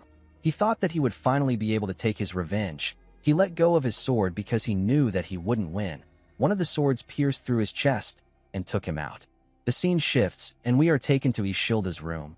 We see the princess thinking about the fact that their soldiers were ready. She knew that it will take them half a day to reach the White Castle even at their fastest pace. She wondered if Caroline can hold out without Mudok. She gently called our boy's name. Mudok asked her if she called for him. The princess was shocked to hear his voice. She quickly turned around. She was surprised to see our boy inside her room. Mudok smiled brightly at her. Ishilda couldn't believe her eyes. She quickly hugged Mudok. Our boy apologized to her for making her wait a year. Ishilda corrected him by saying that it has been 4 years. Mudok was shocked to hear this. He quickly asked the princess if she remembers her past life. With tears in her eyes, Ishilda said that she does. She revealed to Mudok that she has been seeing the memories little by little in her dreams. They were the memories of a woman named Wayan who lived in the Central Plains. After seeing all Wayan's memories, Ishilda realized that she reincarnated and Mudok came to find her. Mudok froze in shock when he heard this. He gently laughed and said that he had so many things to tell her. He thought about everything he went through in the Central Plains to come to this world. He hugged Ishilda and told her that a single word will be enough for now. The scene shifts, and we are taken to a garden filled with the lotus of love. Jerome and Daffrin were clapping their hands in the garden. They got dressed up for an occasion. Miller, Max, and Stuart were also wearing good suits. The men seemed to be happy for the occasion. The princess stepped out in a unique red robe and wore a beautiful golden crown. Her attire looked exactly like what people wear in the Central Plains. She gently smiled as she walked towards the altar. Today was her wedding day. Condell threw petals in the air as the princess walked past them. Everyone there cheered for her. Tomalova stood at the front to watch his daughter walk to the altar. At the top of the altar, Mudok waited for his bride in a dashing suit. When Ishilda stood in front of him, our boy took out the pendant containing the lotus of love and put it around her neck. With a bright smile on his face, Mudok told the princess that he loves her. Ishilda smiled brightly when she heard this. She moved close to Mudok and gave him a kiss. As she did this, a lotus of love bloomed and shined brightly. Every lotus of love in the garden bloomed for Mudok and Ishilda. Guys, we have come to the end of Ice Lord. Thank you for allowing me to make this recap for you guys, and thank you for supporting the channel and always liking my videos. Let me know how you feel about the manhwa in the comments section. Don't worry guys, I have many more amazing recaps coming for you guys. Don't forget to like and smash that subscribe button for more recaps. See you guys later.